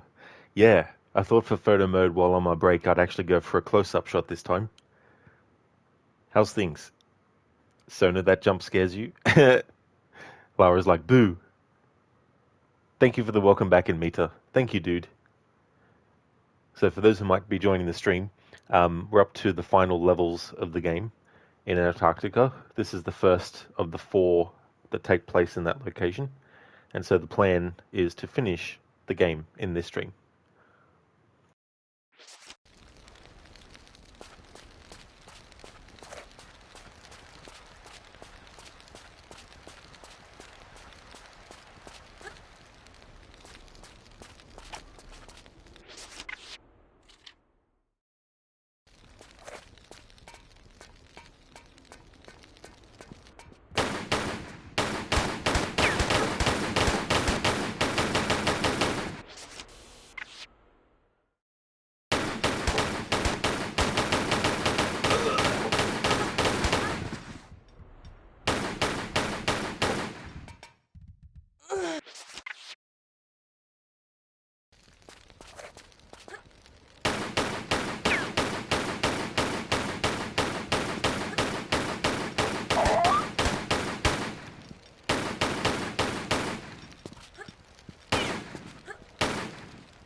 Pico, you want February gone and even January is lingering still. You want it to be April. Long gone January and February. Well, hopefully the time will go quick for you, Biko. Hopefully it doesn't go really slow as well.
Biko, you hate January, you loathe January straight off the Christmas buzz, and you've got all year to think about what is going to happen. Even the good things in the year make January bad because you just want those months straight away, not January. You hate Januaries with a passion. Well, it's definitely understandable. Unfortunately, though, Biko, if January didn't exist, then February would take its place as the first month of the year. And you might have less months in the year, but it could still go the same way. In meter jump kill, I love doing that. It comes in real handy if you want to try and conserve your health. And that's the other great thing about the fact that when the camera locks onto the enemy when you're shooting at them, if you hold down the button that shoots, it'll still keep track of where they're actually moving. And then that way, when they get back in your field of vision, Lara will automatically start shooting again, as long as you've still got the button held down, of course. Lucas, it's supposed to be Antarctica, yet Lara is in short sleeves and skinny jeans. Kind of breaks the illusion. Well, I don't think they're short sleeves.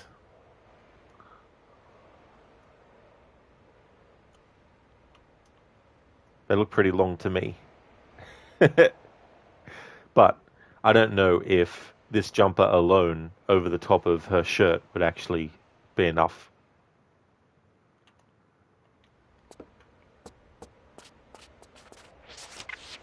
Biko, yeah, valid point. Where's the end of the string? Science is always one or none at all. Yeah. Or they might be like, we'll still keep 12 months, but we'll change the name of January. Oh, that's all good, Lucas.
Biko, in your head, January is always black and white because it's always 50 to 50% what the year is going to be.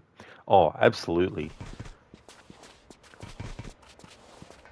Because things can just happen as well that are out of your control.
Lara just picked up the crowbar. In the original version of Tomb Raider 3, they were going to have Lara with a knife that she could use.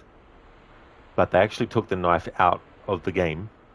I don't know how far that was in development. Maybe it was just in the concept phase, and maybe they did some preliminary animations with Lara and the knife, but then they might have abandoned it then.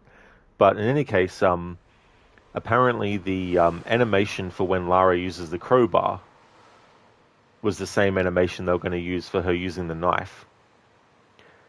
And also with this crowbar in this game, when you use it once, Lara will actually drop it on the ground. So you need to make sure that when you actually use the crowbar on something, that you pick it back up again when she drops it on the ground. Otherwise, you could forget where it was that you used it.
I wonder what this thing is.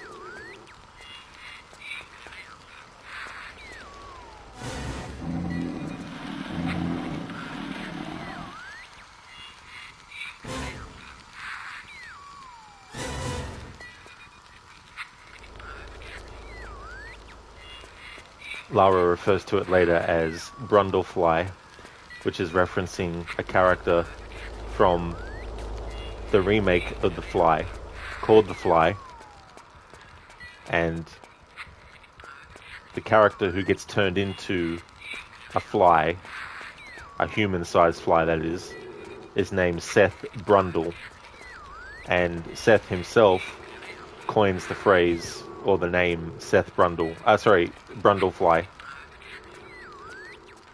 But given that this is Antarctica, and given that we have, like, you know, these sort of like weird creature things, it's also a little bit of a reference to The Thing.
Come in.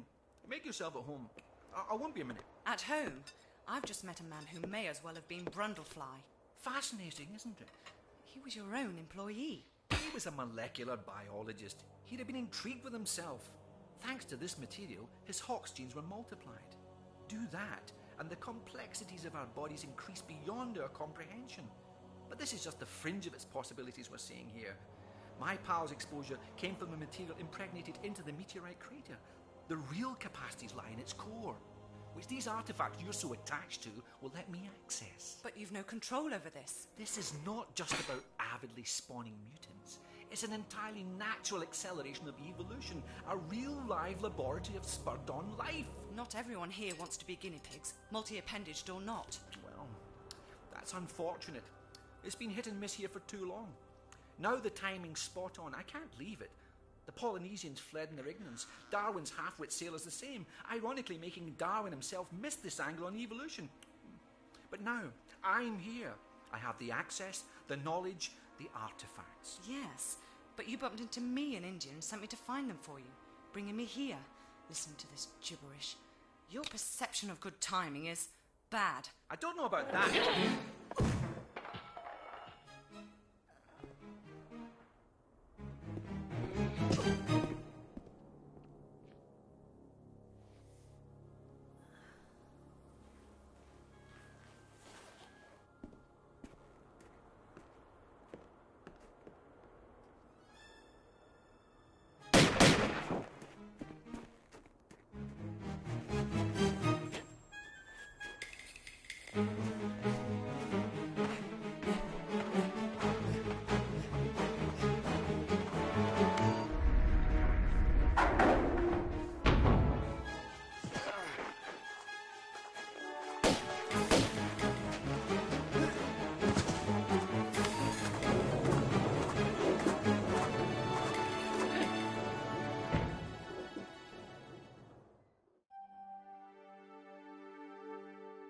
Hey Sheila, welcome back, dude. I hope you had a good sleep.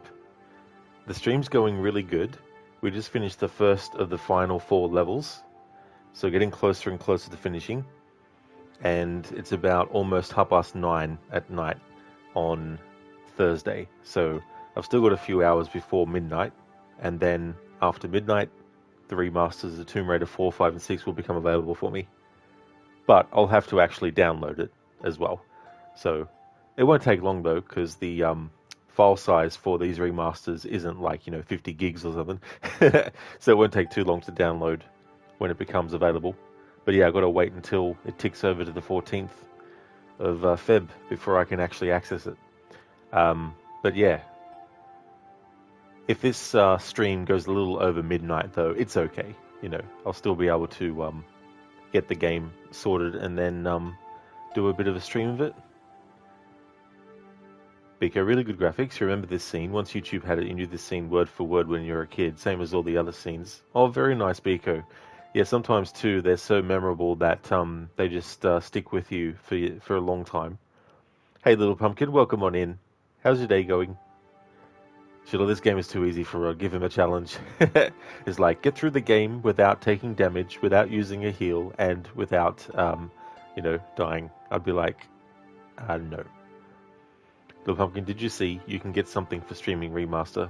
I didn't. No, I didn't realize. I didn't see anything like that.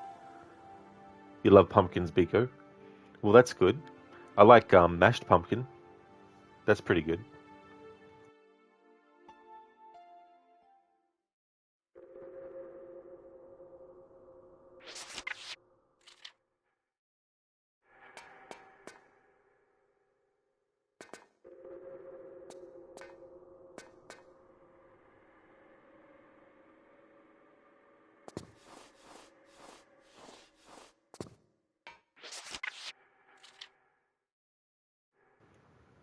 Little Pumpkin, check their website. It's Unretro.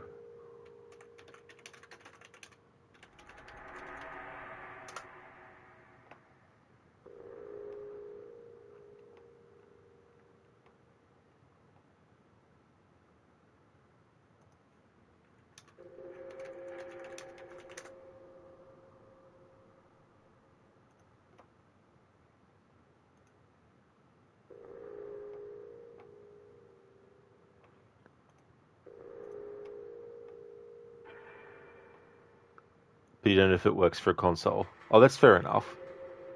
Which website is it, though? Is it Core Design, or...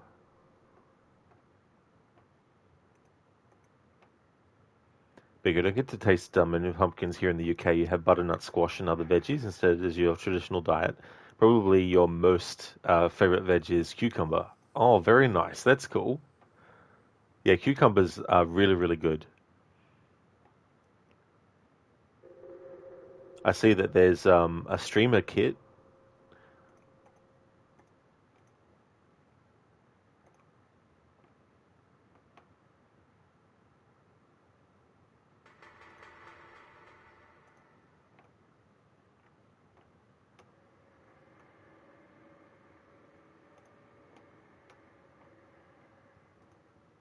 Well, I can't really see anything about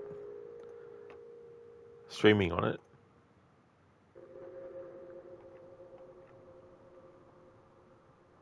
Streamer kits available for download. But yeah, that's something that I could only use if I was streaming from the PC, if I had a PC version. But thanks for letting me know anyway, Little Pumpkin. That's cool that for streamers who stream from their PC, they'll be able to access that. Biko, you absolutely adore cucumber, and there's loads in the UK. Oh, that's good. Yeah, cucumber's delicious.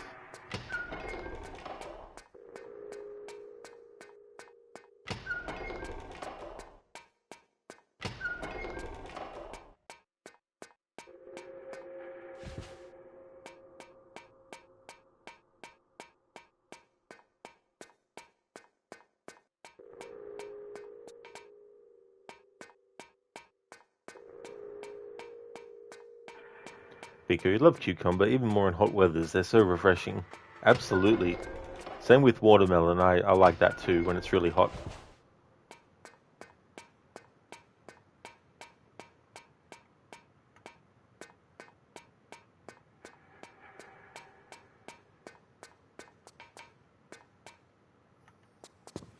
Yeah, it really is, Little Pumpkin.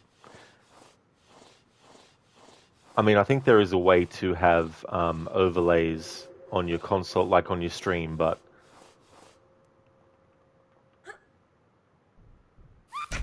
Oh, fuck. The only time I would use those, though, is for Be Right Back screens and stuff.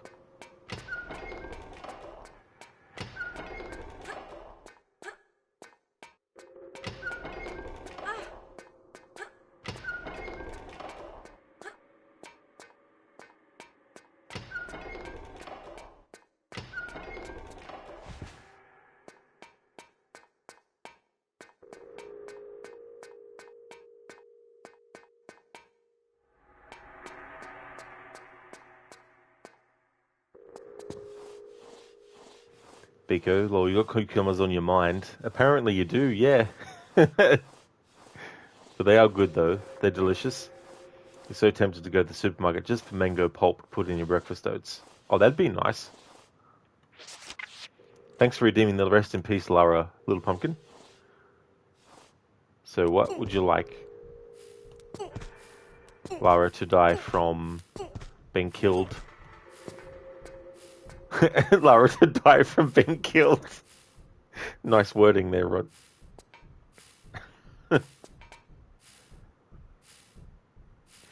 Would you like me to have Lara get toasted by the flamethrower guy?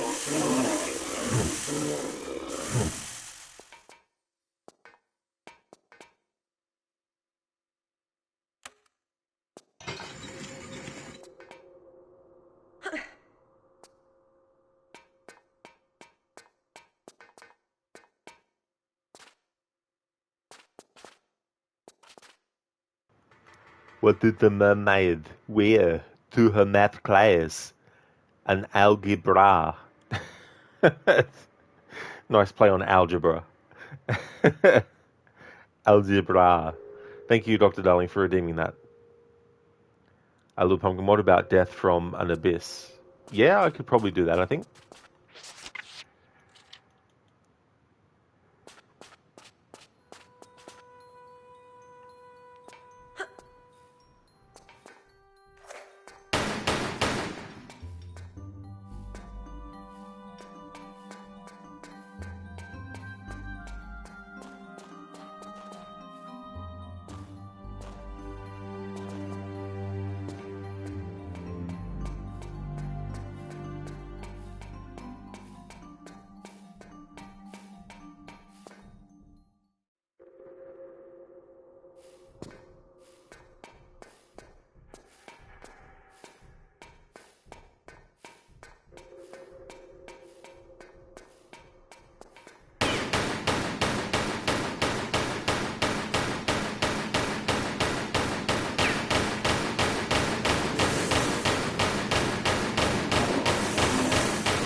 It's okay, Biko. No worries at all.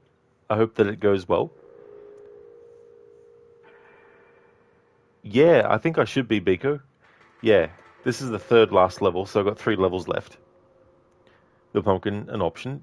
Oh yeah, because there's also there's a I can have Lara get I think I can access the minecart now. Yeah, I can have Lara be on a minecart and stack it. That could be an option too. Dr. Narlingrod pushing 12-hour streams to end the marathon before Friday. 7.5 hours and it's still noon there. Yeah, if I go over a little bit past midnight, that's all good. But I'll still have to take a break after I finish this game before I start Tomb Raider 4 Remastered. I started about, I think it was 2:30 my time in the afternoon. What happens with the cart? Do that.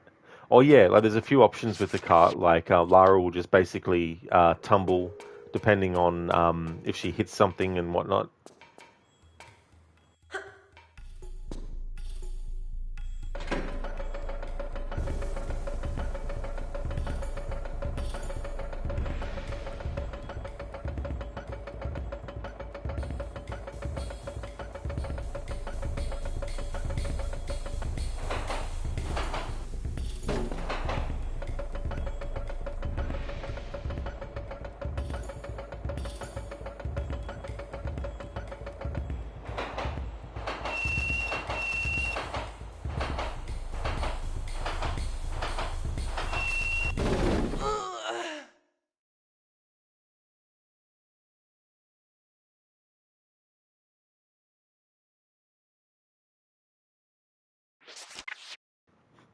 There we go, little pumpkin.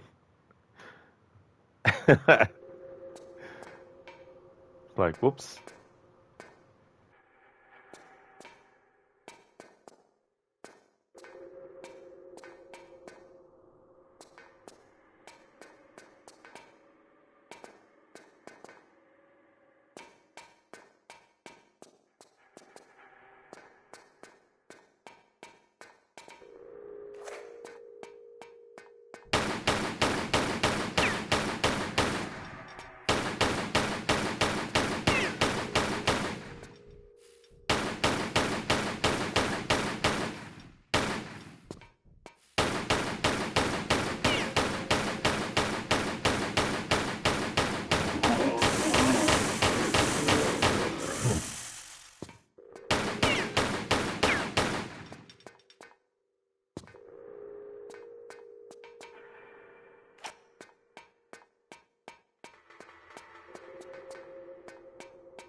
Why do they pick you?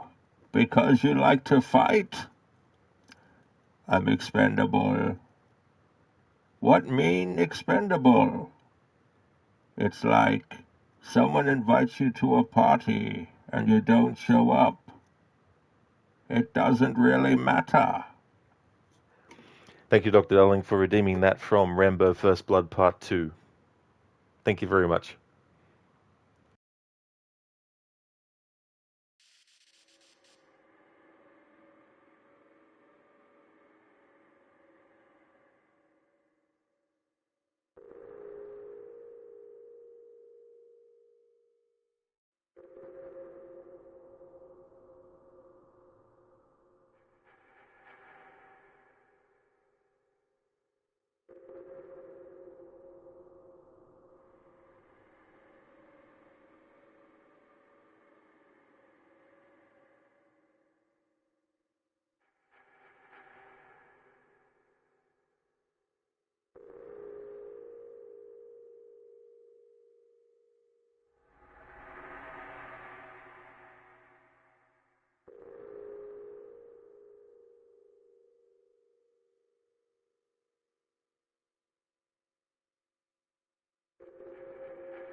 Dr. Darling, you missed the redemptions for the first 7 hours, so I have to make up for it.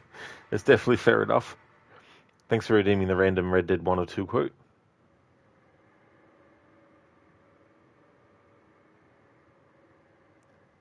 I got a plan. There we go. Thanks for redeeming that. That was from Red Dead Redemption 2. Just kidding. I'm not going to make it just a one-word thing. Or a few-word thing.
Okay, so I've got something.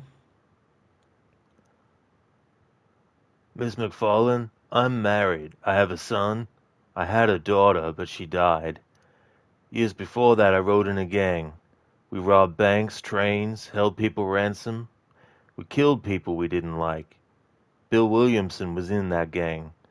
Now, if I don't capture my former brothers in arms, great harm will befall my family. Now, I don't suppose any of this is very interesting to you, but I hope it explains why I wasn't so eager to talk about it. No, I do understand. I had no idea. You poor man. Even in this new country, memories don't really fade. My father was an illiterate Scot, born on the boat into New York. He never saw his homeland, but to hear him talk about it, you would imagine he only ever hated haggis and wore a kilt. And he hated the English for what they had done to his great-grandparents he'd never met. People don't forget. Nothing gets forgiven. That's from Red Dead Redemption 1. Thanks for redeeming that. That was 3 words. Or 4, forgot already.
Oh yeah, Little Pumpkin, me too as well.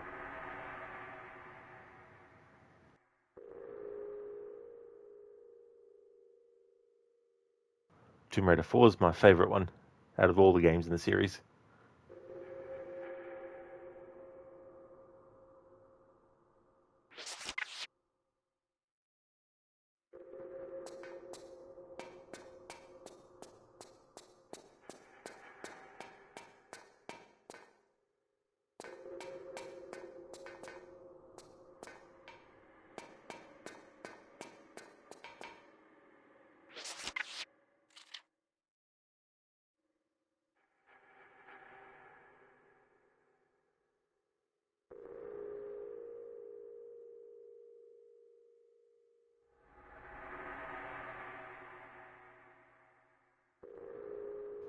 The Pumpkin, can't say it's your fave, but it was the first you played, and it definitely has a special place in your heart. I don't blame you. Yeah, there's definitely a lot of games that can be like that.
I started putting the brakes on way before it even got to the fucking corner.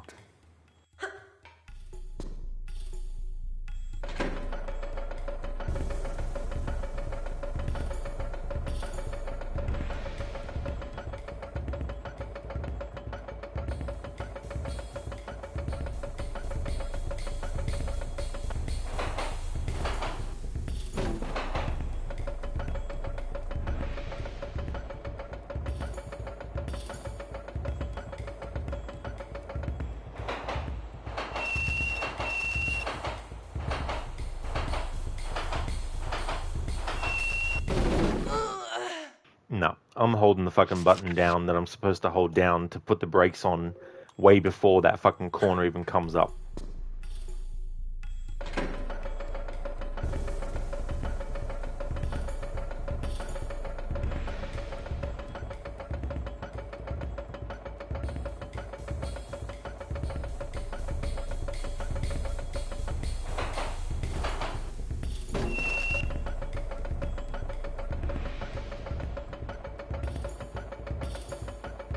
Now I realized what I was doing.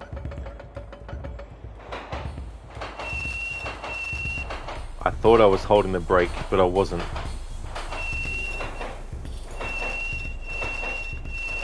Because it was making the sound that it makes when you hold the brake.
Shaky, what was that weird glitch you encountered a few hours ago that you clipped? You weren't able to see it, but you heard it.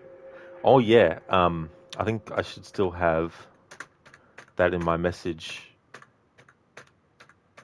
history. Yeah, I think it was this one. Yeah, that's the one.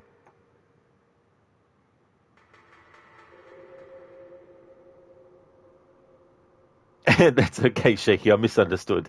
I thought you couldn't hear. The poem, you did see some short clips they showed already. It looked nice. It really does. Yeah, I'm looking forward to playing through those because I'll be going through them with a fine-tooth comb with the graphics comparison as we go through the game. So, Dr. Darling, you're confused. Does the new trilogy come out when it becomes Friday for you, exactly at midnight? Because you'll have to away from keyboard later. You don't want to miss Tomb Raider 4. Yeah, so there might be a little bit of a wait. Like, it might not be literally available for me to download at midnight, but once it goes into Friday, then it should be available. But if not, I guess I'll have to wait till later. But we'll wait and see how things go. Hey there, Crooked. Good day to you, Senny. How's things going, dude? Tomb Raider's going well. We're actually on the third last level, so getting close to finishing it. Yeah, I don't blame you, Crooked, for being reminded of that mission in Red Dead 1. That mission's actually quite fun, especially being able to shoot at the enemies too. Yeah, Little Pumpkin finally did it. Finally got it there.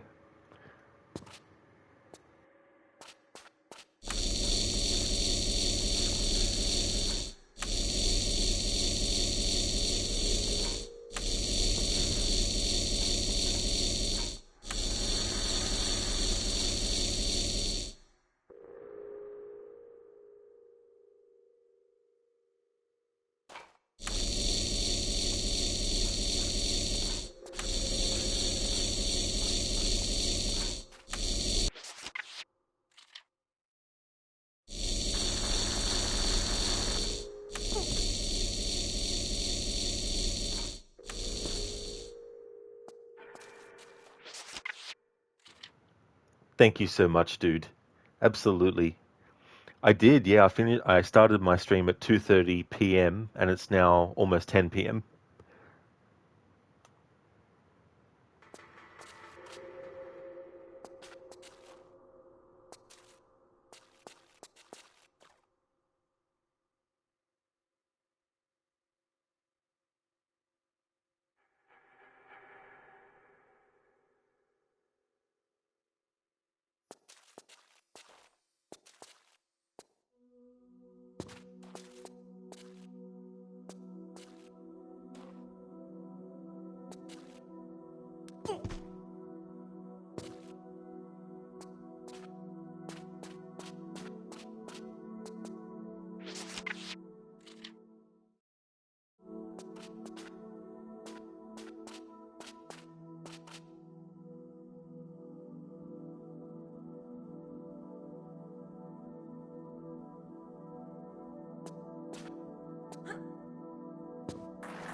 Crooked, your new router will be arriving here in a couple of hours, so hopefully that means having proper internet again.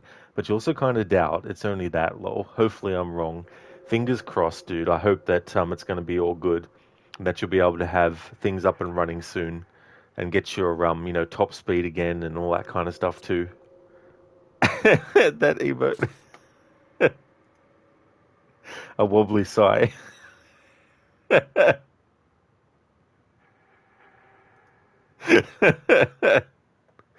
It looks like someone's using those really strong wind machines against his face.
Shaky, what the hell was that bird doing, Rod? Did he take you outside the bounds of the level?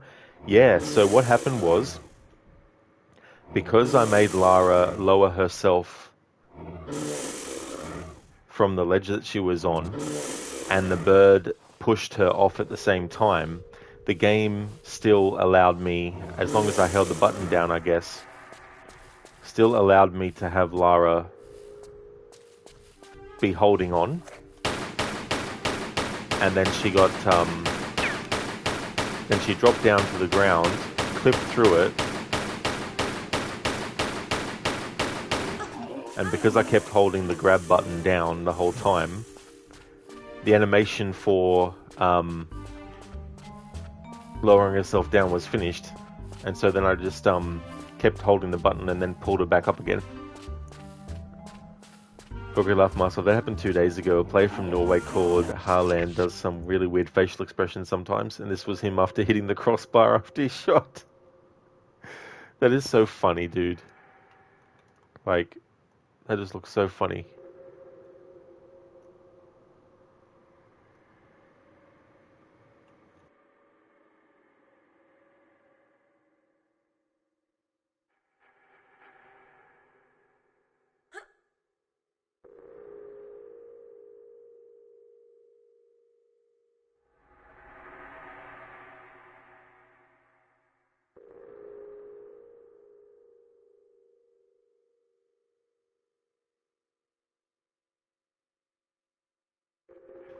I can just imagine taking the same animation but applying it to various different kinds of fictional characters.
Lara, why'd you fight on his head for?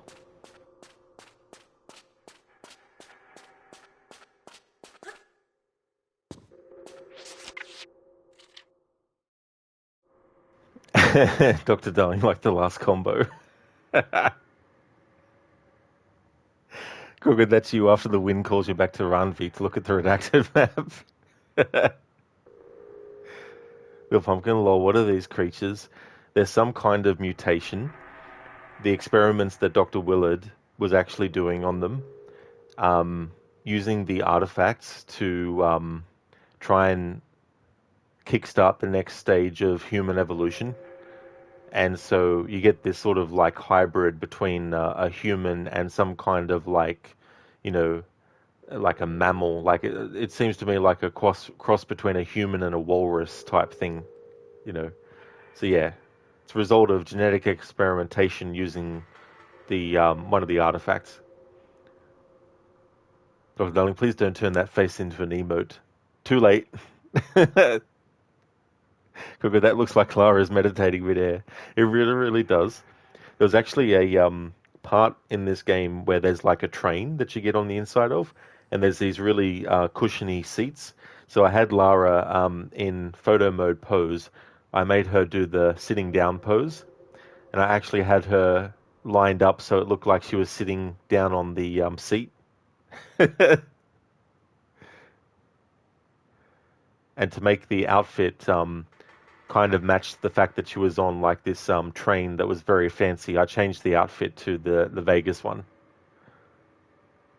Because out of all the other ones, it felt the one that was more sort of like, you know, for that kind of environment.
It almost seems the experiment went a bit wrong. Well, in Dr. Willard's eyes, it went right, but it definitely is something where it's like, no. We don't want to be having this kind of mutations. Thank you very much. Yeah, crooked. I was like, I need to make a photo op out of this. Little Pumpkin, it is so very cold, Lara and Tomb Raider Legend. That's true.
That's right. There's a gap between that.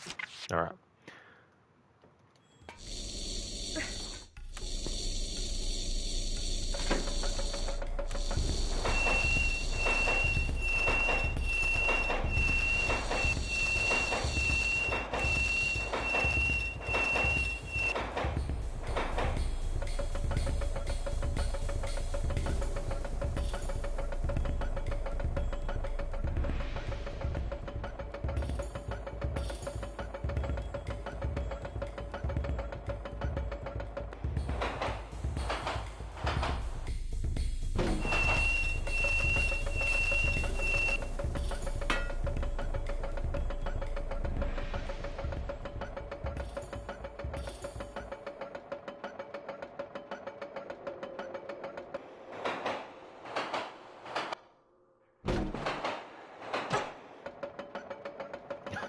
Whoops.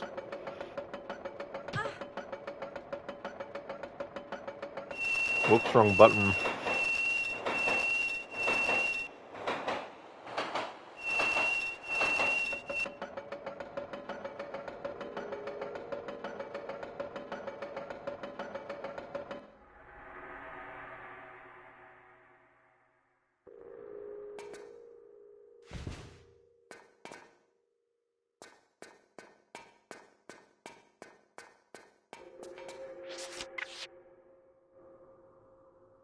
The crowbar has two parts, the crow and the bar.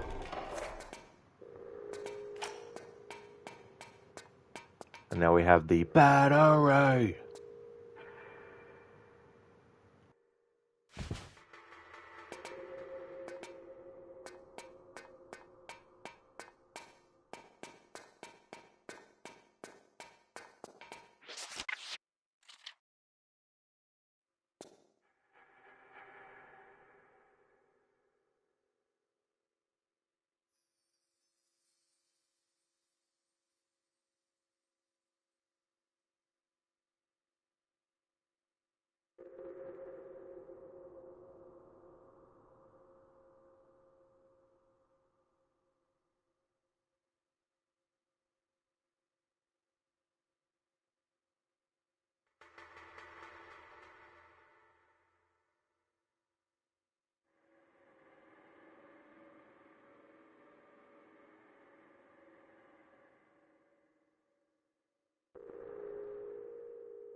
Dr. Darling, there is a cart level in Half-Life 1 and its remake. You hate it so much, even if it's way shorter in the letter.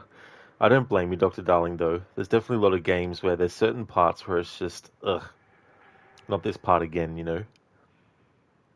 Oh, yeah, and Mita, I'll let the auto mod flag that word, but I'll definitely still respond to your comment, though. Finally getting some air outside. You're just dealing with a very customer that just didn't want to understand. It felt like you were talking to the wall. That's so annoying in Meta, you know. I don't blame you for wanting to get some air outside as well. Definitely good to be able to do that if you can, to sort of like, you know, get a bit of air and then, you know, jump back into work then.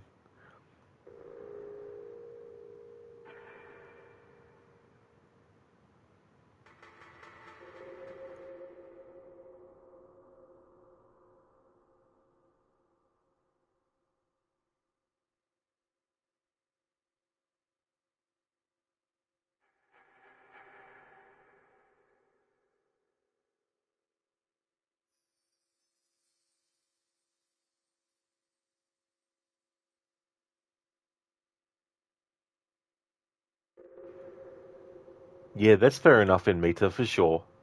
Yeah. It's a tricky word too because like um I remember it being used even when I was growing up.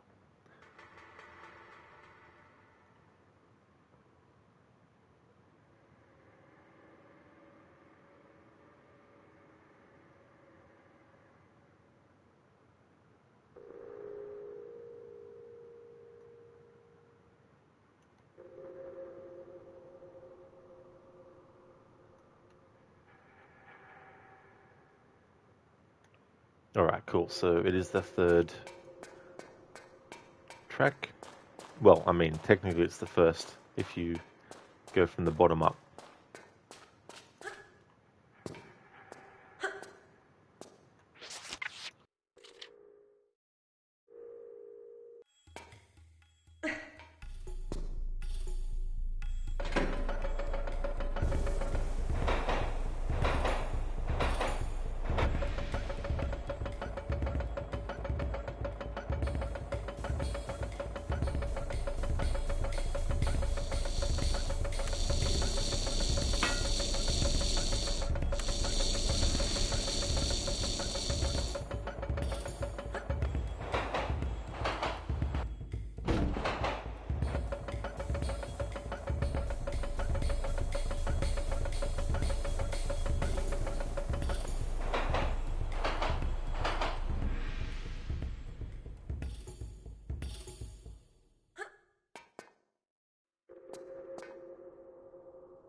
Admit these situations could be tricky as well because one can lose their job over a customer like this one.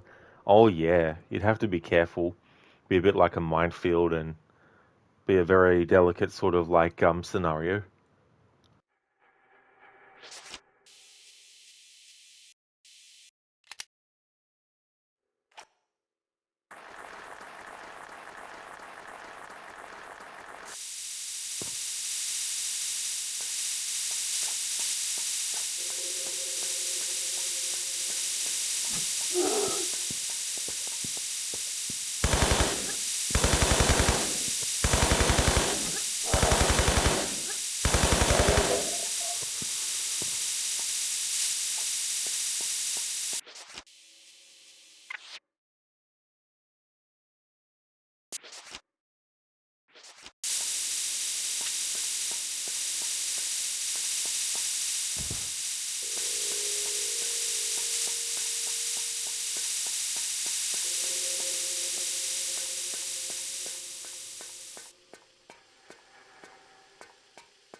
Thank you, Little Pumpkin, for redeeming the outfit change. There isn't all the outfits that you can get Lara into in Tomb Raider 1 Remastered, they're the same in 2 and 3 as well.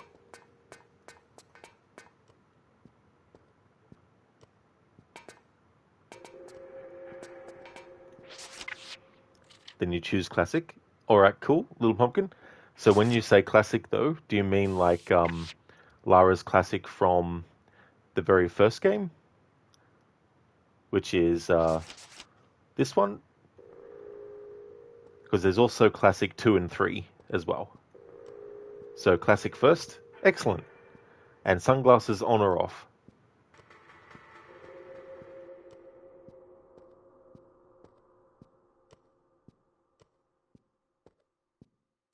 Nice. Thanks for redeeming that. Cool.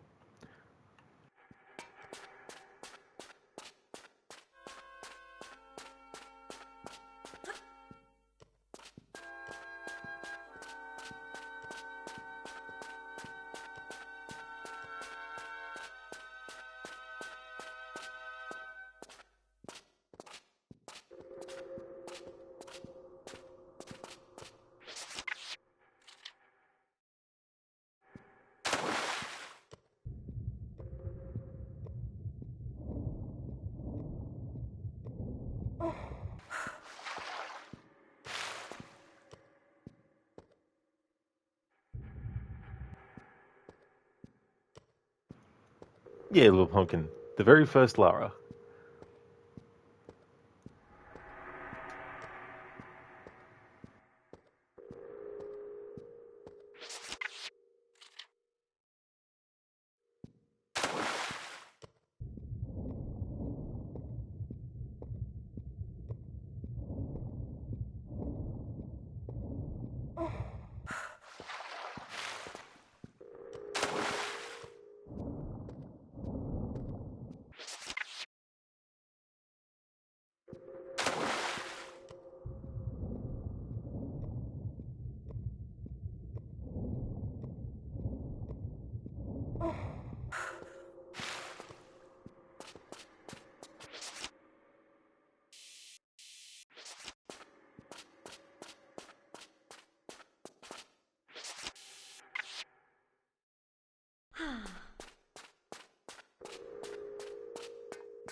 Yeah, oops, indeed.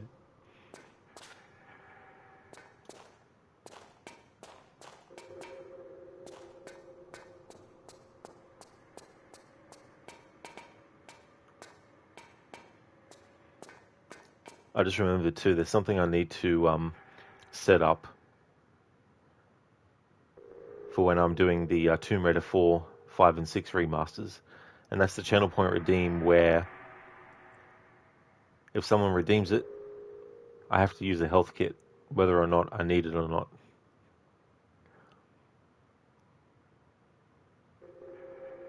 So when I have my break, when I'm waiting for the game to download and stuff, I'll sort that out.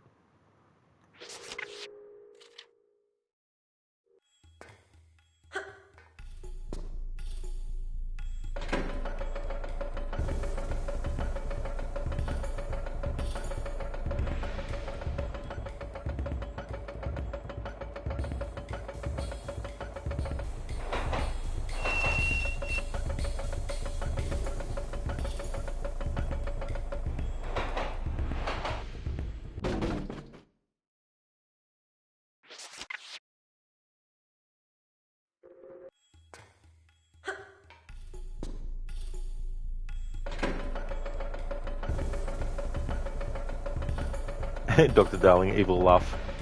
It won't be active straight away though. But when I get a few health kits under the belt.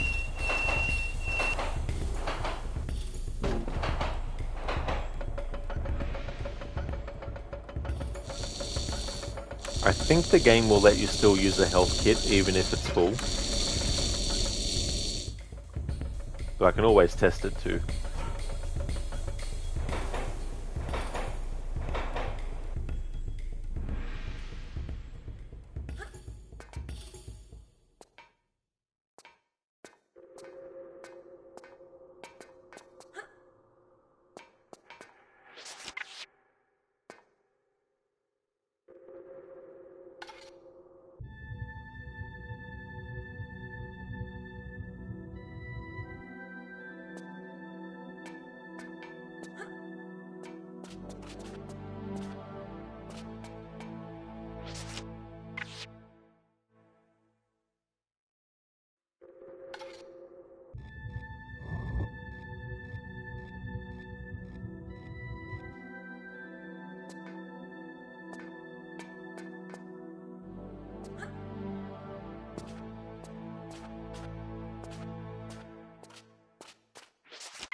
I could swear it actually did.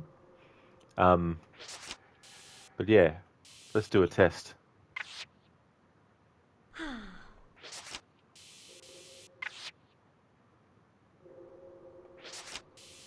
Alright, so 17 left if I use it. What does it do? 17 left. Okay. So, yeah. So it lets you access it, but it doesn't actually take away use of it. Interesting. I'll still test it, but I might just have to slightly alter what the channel point redeem does, where I can't actually use a health kit until someone redeems it. Maybe that's something I could actually do it. I don't know. I'll wait and see.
The pumpkin would be evil to redeem when it's full, wasting precious medipacks. Yeah, but if the game doesn't allow to use it when it's full, then it makes it pointless to make it a thing where that happens, because there's no sort of like anti-effect. Dr. Darling, you'll be leaving in 1.5 hours, so you won't be here to see all those health kits being used anyway. Yeah, I mean, that's if it even, like, this game might be different. I don't know. I've never actually thought to do it before, so I don't know which games let you do it and which ones don't, if none of them do it all.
For Pumpkin, if you remember correctly, she says no if it's full already, but they might have changed that.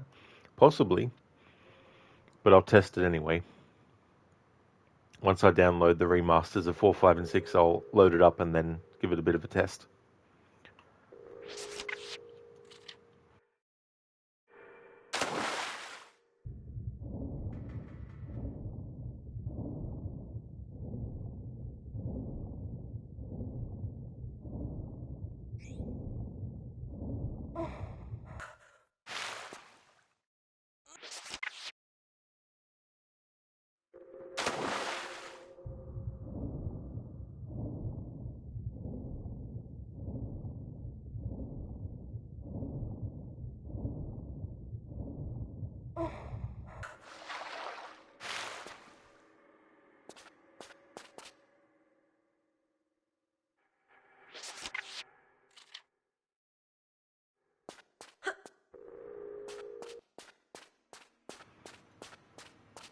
Okay, so not going to worry about getting all the items here. Just going to finish out the level.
Hey there, Who Dares Wins. Welcome on in. Thank you so very much for the 200 bits. I really appreciate that a lot. Thank you, thank you. How's your day going today? Hope you're having a good one.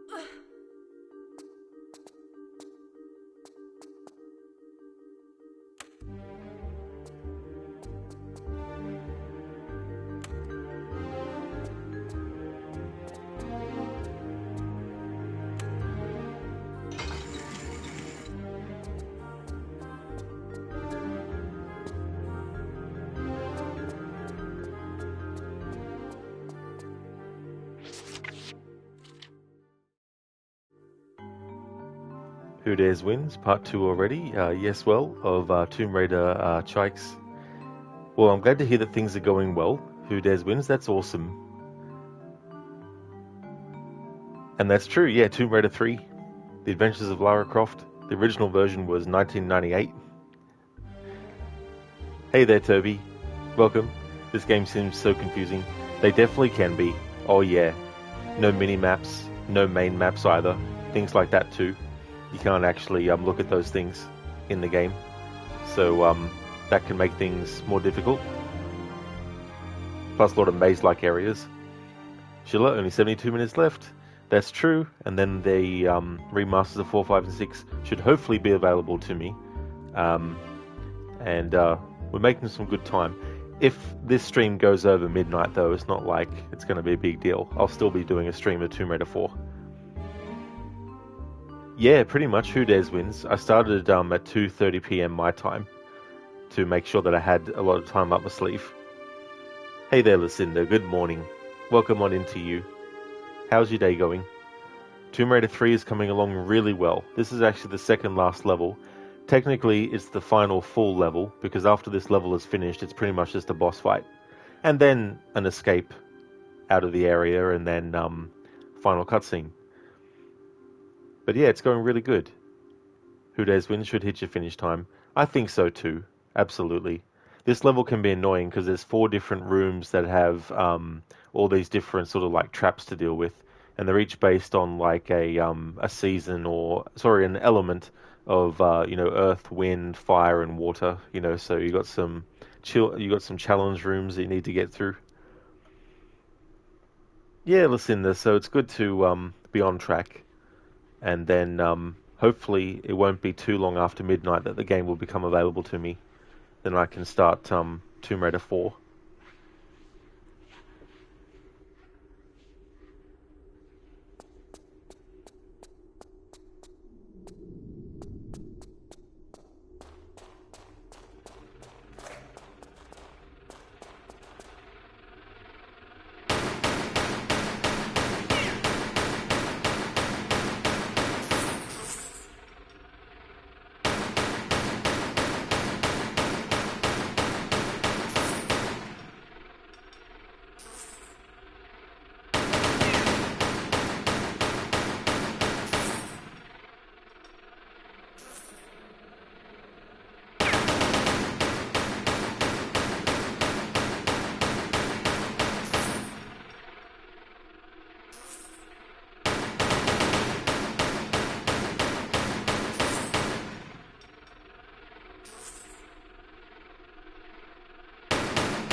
Lucinda, today will be interesting.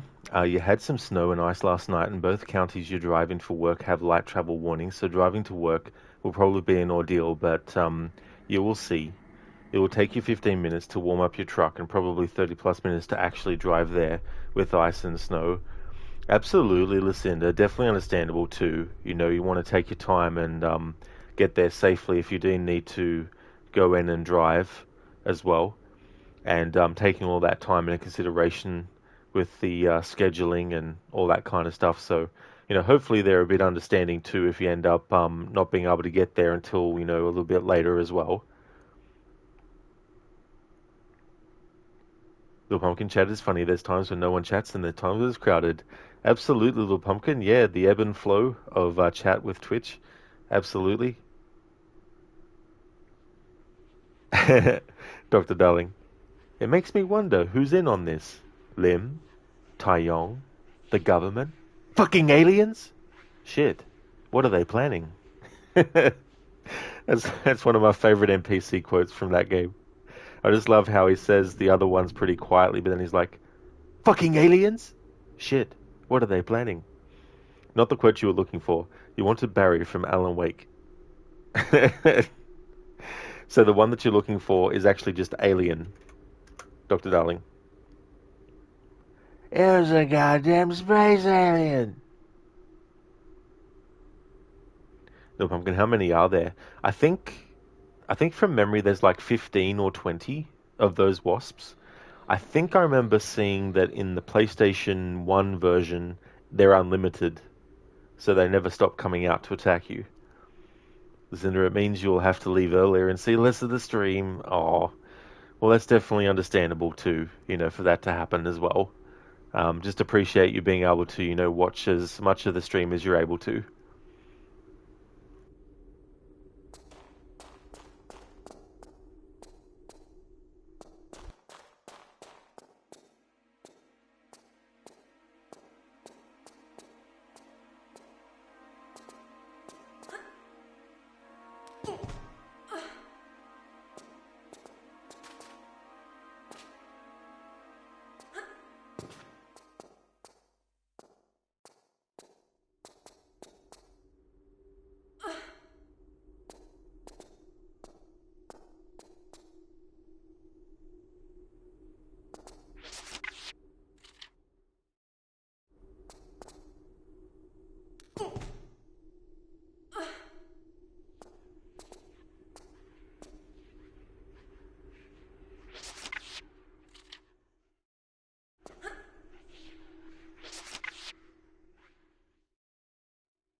Yeah, Little Pumpkin, unlimited wasps. Just what you need. They'd be so annoying.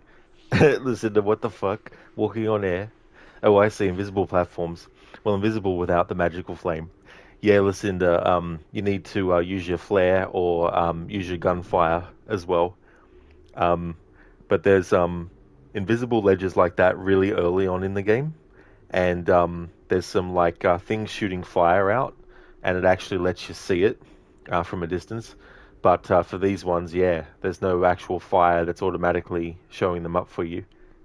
The pumpkin saving at almost every step really isn't a mistake in old Tomb Raider. It definitely is not. Oh yeah, there's a lot of those moments too in the Angel of Darkness as well. Yeah, Little Pumpkin, yeah, hidden platform.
Little Pumpkin, what's this architecture based on?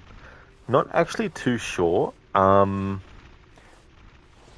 don't know if it fits, but Willard was talking about Polynesians before in the story, but I don't really know where in the world they would be, because this part of the game is in Antarctica.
Yeah, Little Pumpkin, so not exactly sure. And as you know, like there's some games in this series where you have like different cultures with architecture in different parts of the world too. Like in Underworld, how you have like, Norse stuff and like all that kind of thing mixed in with different areas and things. Liz, you got to go and try and get some sleep. How much longer are you planning on going? Well, I don't really know how long it's going to take me to do what's left. So it could be anywhere from half an hour to an hour or an hour and a half, to be honest. But yeah, I don't really know. But this is the second last level. And then after this level is finished, the final level is pretty much just kill the boss and then escape from the area. But I hope you have a good rest, Lizzie. Thank you so much for watching the stream.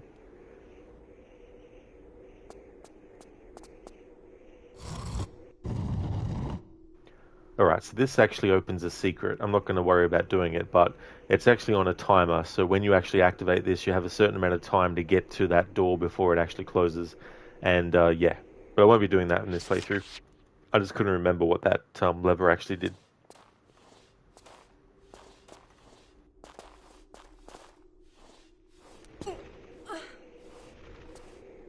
The pumpkin, yeah, Nordic and Thailand. Exactly, yeah. I mean, in that game's case, the story was that there's multiple different artifacts around the world that are similar in origin and, purpose, like magical swords or weapons of a kind that a mythology had, like King Arthur and Excalibur and, all the different sort of things like that. Mjolnir being another example of like a weapon that has a dais that's connected and all that kind of stuff.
Look, it's cool how they changed these things for the games.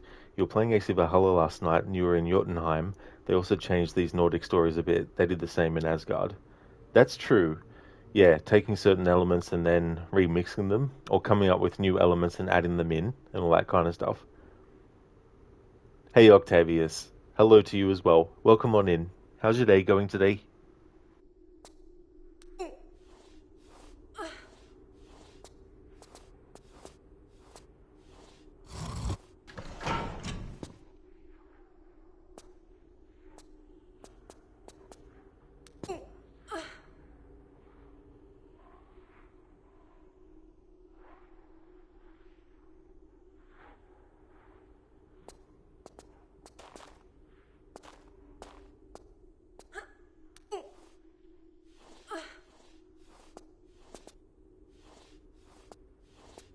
Hey Ogorki, how's things today?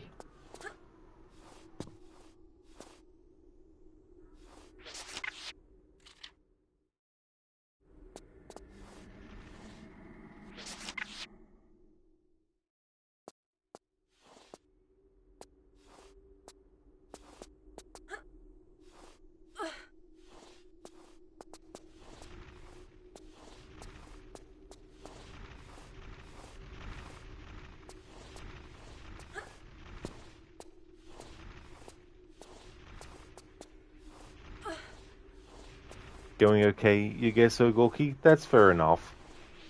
I really hope that you end up having a great day.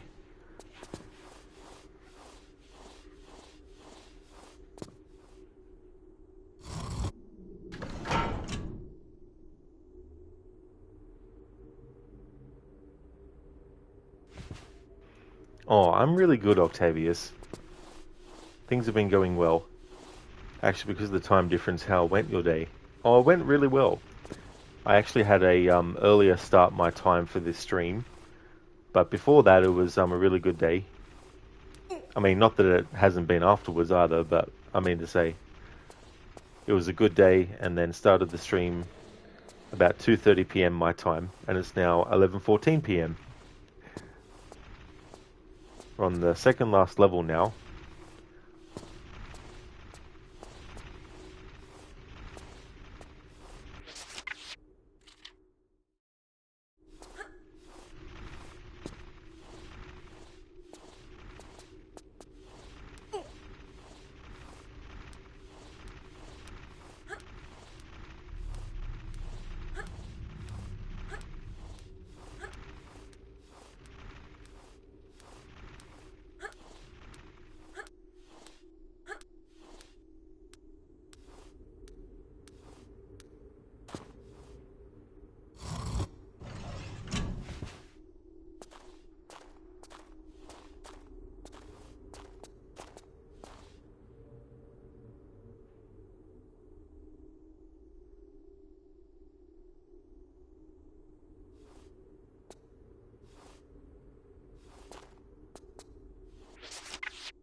Oh, I actually haven't played Black Myth Wukong Octavius before. I've seen some bits of it though. I've had a look at some gameplay and stuff like that. I definitely want to get it myself as well. The Pumpkin, is nice to see the progress of first four Tomb Raiders, how they became more and more complex and more stuff that you can do. That's true. Adding extra mechanics, different skills that Lara could do from one game to the next as well. Yeah, Octavius, rest in peace. Laugh my ass off, Dr. Darling splat. Octavius, don't think it's possible. Dr. Darling was about to say the angle was bad and couldn't see Lara landing. Octavius, what you doing, mate? Dr. Darling, that's you failing leaps of faith from trees in AC3. Octavius, yeah, with the backflip. Yeah, I've actually done it in the past with the dive, but I thought I'd try doing that, and there we go. Yeah, little pumpkin eventually. You also got to watch out you don't touch anything that's not these pink parts of ground and this little bit here, because if you go in sort of like these areas or this area here, you actually trigger wasps.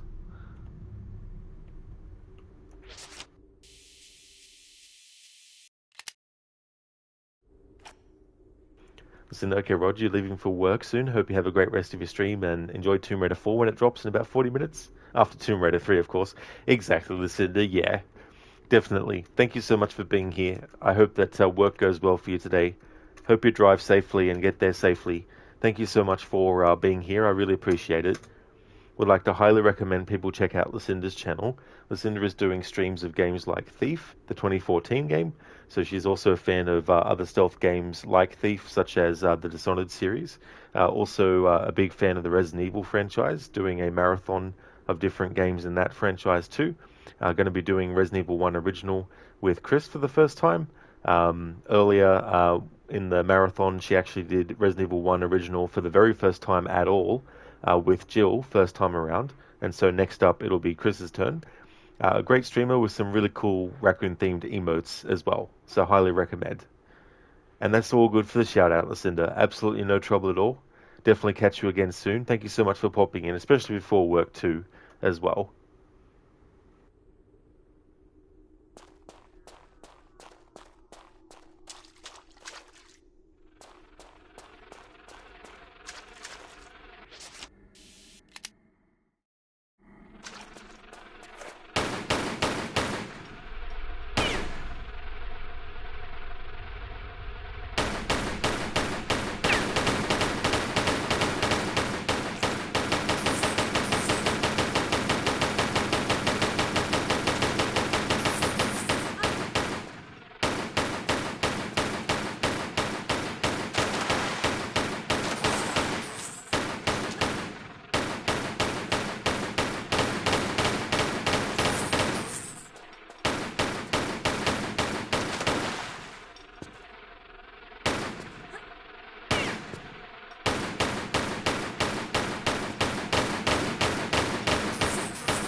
You did, Dr. Darling. You got it in time. It was a goddamn space alien. The pumpkin. Oh, these statues. It's that those that are half in the ground in reality. Yeah. I can't remember what they're called though. Something. Oh, I wish I could remember the name of them. But yeah, they were actually in the opening scene as well. They discovered like a whole field of them, like a snow field of them.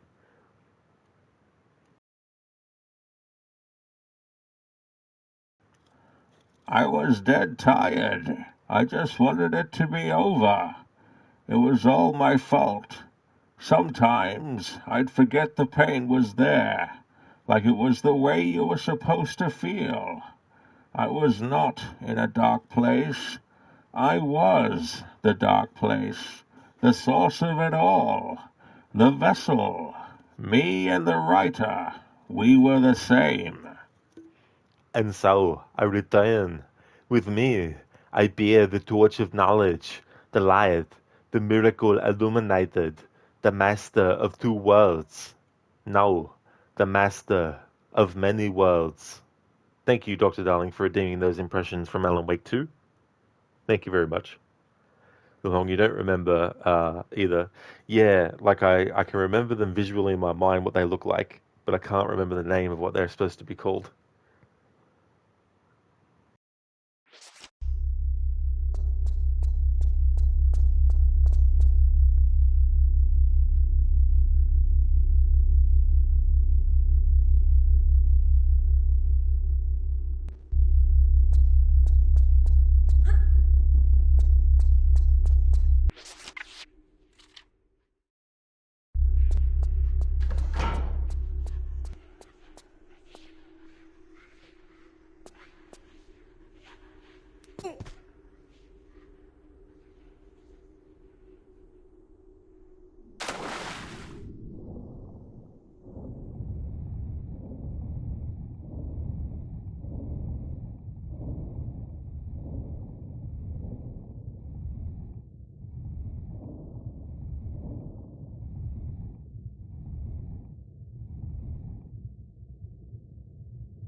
Alright, one of the rooms down. 3 left. Ah, Little Pumpkin. Maui Easter Island statues. There we go. And yes, apparently in Indonesia. Thanks for looking that up, Little Pumpkin. Dr. Darling, can you chop Lara in half like sushi? Oh yeah. I don't know if I can go back there now. Whoops. um, I'll check though. You can refund the outfit change. Oh yeah, that's fair enough. I might deactivate it for the rest of the stream anyway because we're almost at the end of the game. But I definitely will refund your points on that first.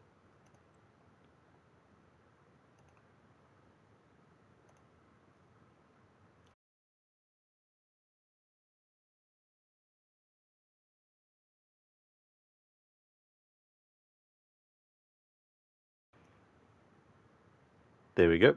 So you should get your points refunded, and I'll deactivate that channel point reward. It won't be available anyway for anyone to use because of the cooldown on it, but that'll be active again when I do the. I've got to play through Last Revelation at least once, and then that should unlock the outfits for Chronicles and Angel of Darkness, as well as the Last Revelation. Because with the remasters of 1, 2, and 3, you couldn't change Lara's outfit until you finished at least one of the 3 games first, and then you would activate it.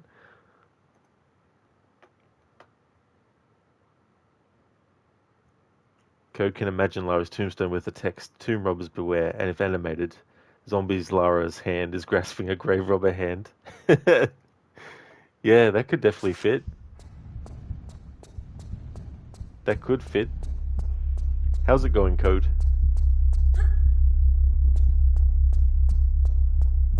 Yeah, so I can't actually do that anymore, Dr. Darling, unfortunately. Do you want Lara to get killed by this big yellow laser beam thing? Or would you like her to drown in swamp water? Or do a neck break? The lasers? Alright, cool.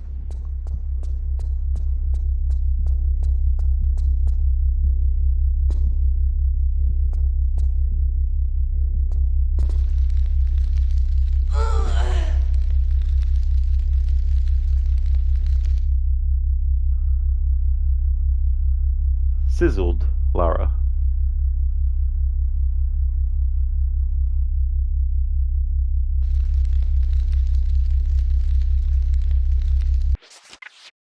Thanks for redeeming the rest in peace, Lara.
Yeah, Dr. Darling, fried Lara.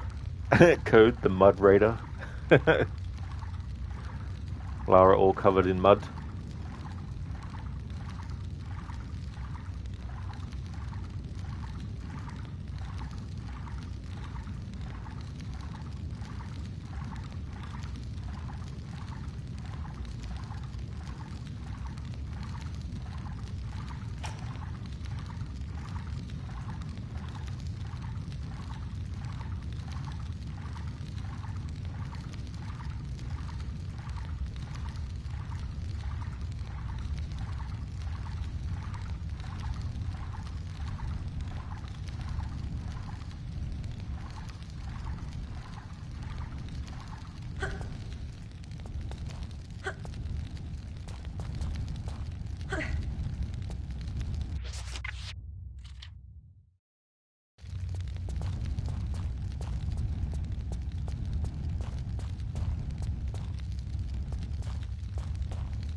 That's all good, Little Pumpkin. No worries at all. I hope you really enjoy your food.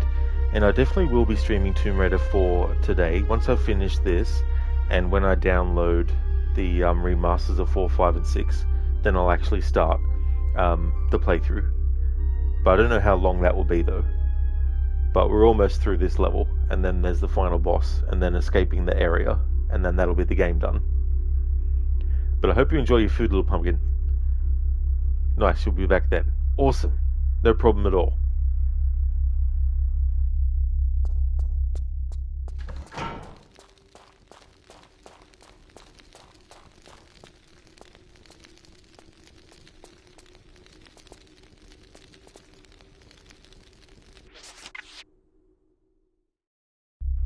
Thank you, I definitely will. It's good that there's only one more of these rooms left to do.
Dr. Darling, now you have to leave, which means you'll miss the start of Tomb Raider 4 Remastered. Well, I don't know the timing of when I'll start, because it depends on if it actually is available for me to download and access after midnight, which I'll know when I finish Tomb Raider 3. But it'll be a short stream. I won't be doing like a really long stream of Tomb Raider 4 Remastered, because later that same day I'll be doing another stream anyway. So yeah, because I'll be doing comparisons between the old school graphics and the new as I go through each level. So it'll take a few days to get through the whole game, doing it that way, because it's a pretty long game. But that's no worries, Dr. Darling. I'll definitely see you again soon.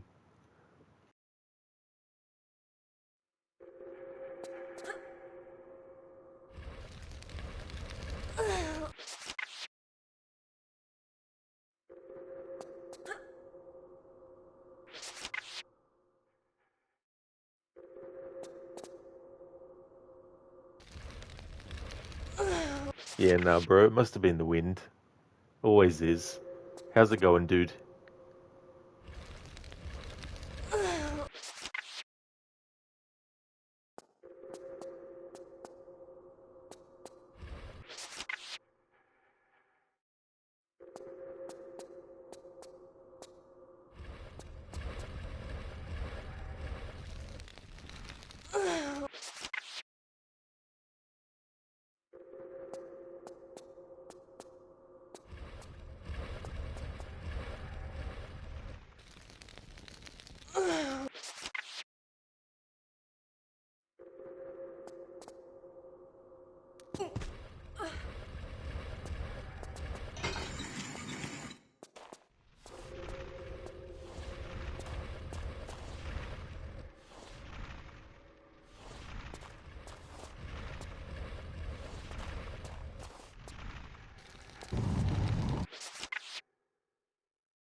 No, bro, can't complain. My guy Lara seems to be having fun. Well, I'm glad that things are going good for you now, bro. For Lara, there was quite a bit of a toasty situation. Hey there, Rosie. Welcome. Lara Croft, Tomb Brazier. Nice one, Rosie. Nice puns. Hey there, Inmeta. Welcome back, dude. Tomb Raider's going well. It's our final boss fight time. And then when we defeat him, we have to escape the area. And then there's some other enemies that attack you. And then after that, you escape in helicopter and done. So yeah, almost finished.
Oh, awesome, Inmeta. That's good. Thank you so very much for all the lurking. Now, bro, can't tell me the director of Mummy Returns didn't play this game. The thing looks like the Scorpion King. That's actually a good call. Definitely fits. Or is this the homing burp gas lethal, or are you not willing to take the damage? Well, everything that's not solid ground will kill you, and his attack where he shoots projectile at you actually follows you, so you can't avoid it.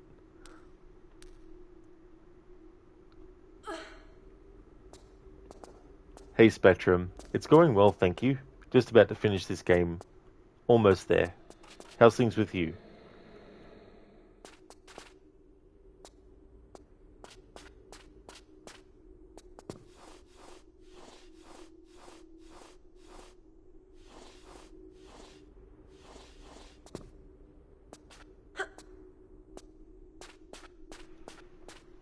No worries, Code. You're going to have a slight coffee overdose, but as you have some ginger sweet bun, it cannot be helped.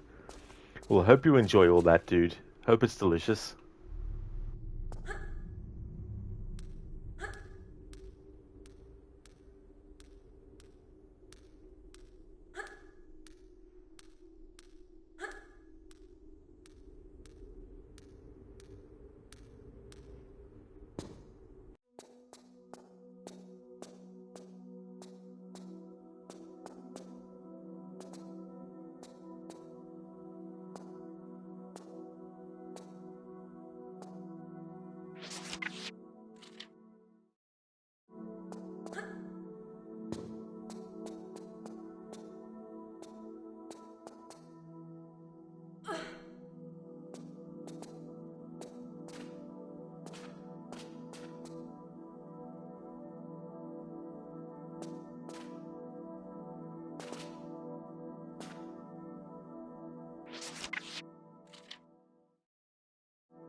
That's great to hear, Spectrum.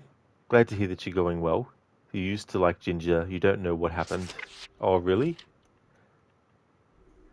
And Mita, thank you so very much for the 18 days and 17 hours of watch time.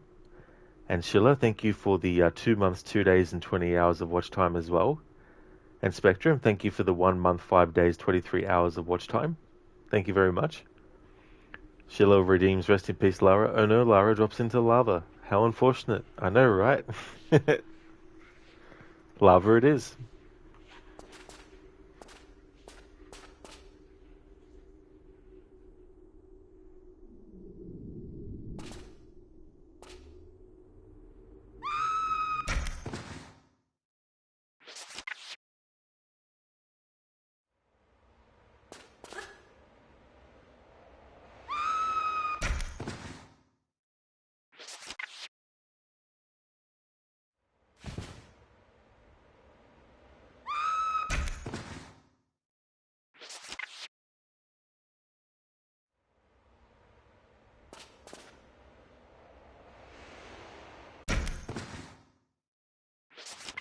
Sorry, dude, but not sure I can actually get Lara to land in the lava.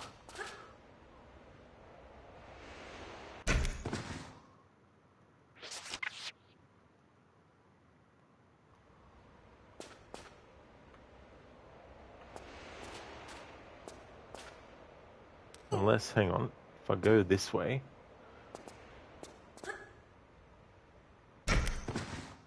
I can jump down there. Alright, so if I do that way...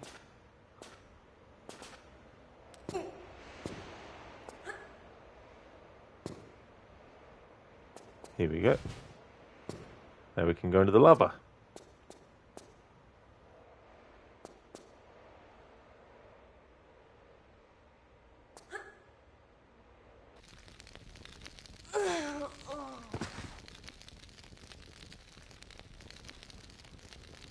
Lara Croft.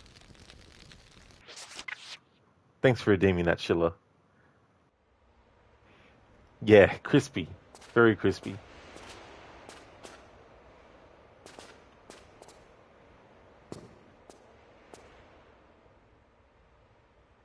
Yeah, Mita roasted Lara. What a roast.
Spectrum. Oh, but she didn't scream that time. No, Lara didn't in that occasion, no. Code and at work was thinking you do get to short draw a possibility of being some form of developer role in usability in this web portal thingy, and well, you were right. Some ideas of quality of life and viability, how it could be improved, but so far you think any and all are out of question, as the portal is coded by 1,000 underfed spider monkeys facepalm. Oh no. Damn. Well, hopefully the improvements can get even faster as well. Ogorki, that would really hurt. You're not wrong there. It really, really would. 1000%. Code, the plot armor t-shirt has 75% resistance versus damage. No worries. It's all good. It'll be fine. Just a flesh wound. Just walk it off. Break your legs? It's okay. Just shake them a bit. You'll be fine. Yeah, Ogorki, it's quite cool, that whole little sequence there. I like how Lara smiles at the pilot and then just shoots him. He's thinking, oh, what's this? And she's like, hi. Who Dares wins. Thank you so very much for the 300 bits. Thank you, I really do appreciate that a lot. That is so awesome of you to do. Thank you very, very much.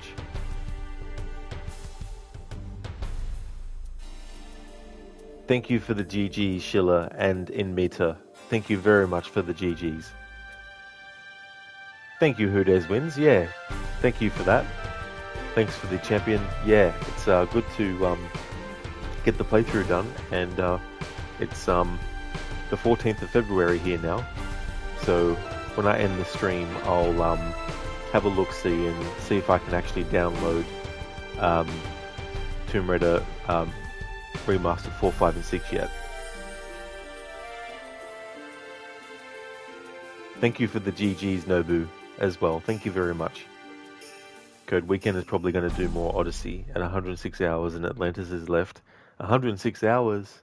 Is that all? No, that's a pretty decent amount, Code. And so we've only got Atlantis left, so that should be another 200 hours on top.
while the credits are rolling, what I might do is give some shout outs.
I'd like to highly recommend people check out the following streamers: in Mita, who is doing Resident Evil Village, Gizlek, who's doing a playthrough of Assassin's Creed Syndicate, Crocodiles, who's going to be doing the rest of Mirror's Edge Catalyst.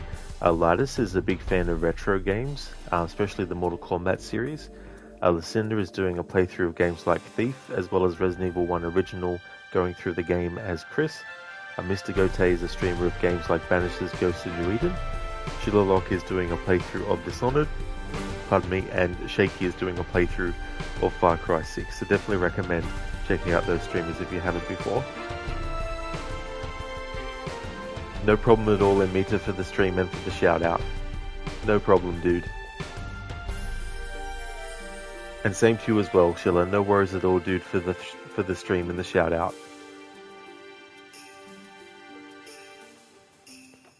Okay, so I've already changed what the schedule says.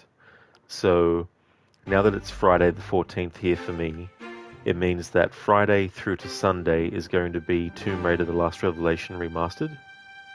And then Monday and Tuesday next week, I want to do something on Monday, but it won't be a Tomb Raider game. But in terms of like next week, Wednesday, Thursday and Friday will be the remasters still of Tomb Raider, and then the Saturday the 22nd and Sunday the 23rd will be Rise of the Tomb Raider again.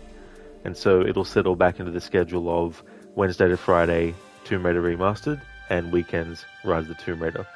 But for now, Friday to Sunday will be Tomb Raider The Last Revelation, and then on Monday I'm going to stream something, I don't know what it is yet. And then the next stream after the Monday will most likely be Wednesday, in which case Wednesday would be Tomb Raider Remastered again.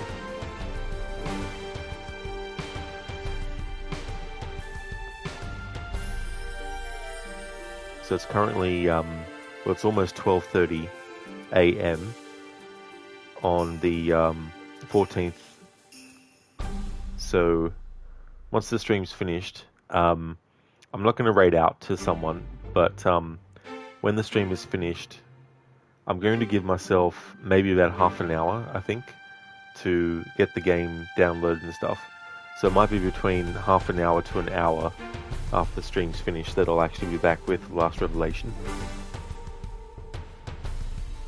I'm hoping it'll be accessible now that it's actually the 14th.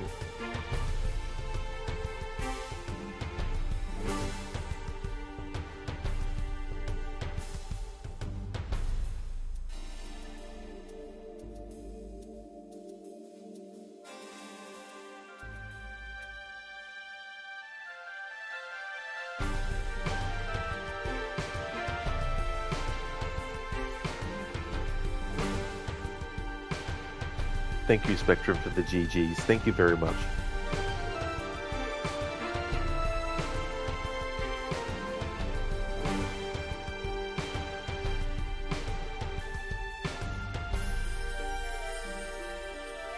Thank you, Ogorki, for the GGs too. Thank you very much.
Okay, so there we go. For final statistics, time taken 11 hours 17 minutes and 43 seconds, secrets found 14 of 60, crystals found 34, pickups 293 of 542, kills 309, ammo used 12,192, bullets hit 9,536, medipacks used 14.5, and distance traveled 59.47 kilometers. Wasn't worried about getting all of those in total, but I just want to read out what the statistics are anyway for Tomb Raider 3 Remastered. So there we have it. That is the end of the playthrough for Tomb Raider 3 The Adventures of Lara Croft Remastered.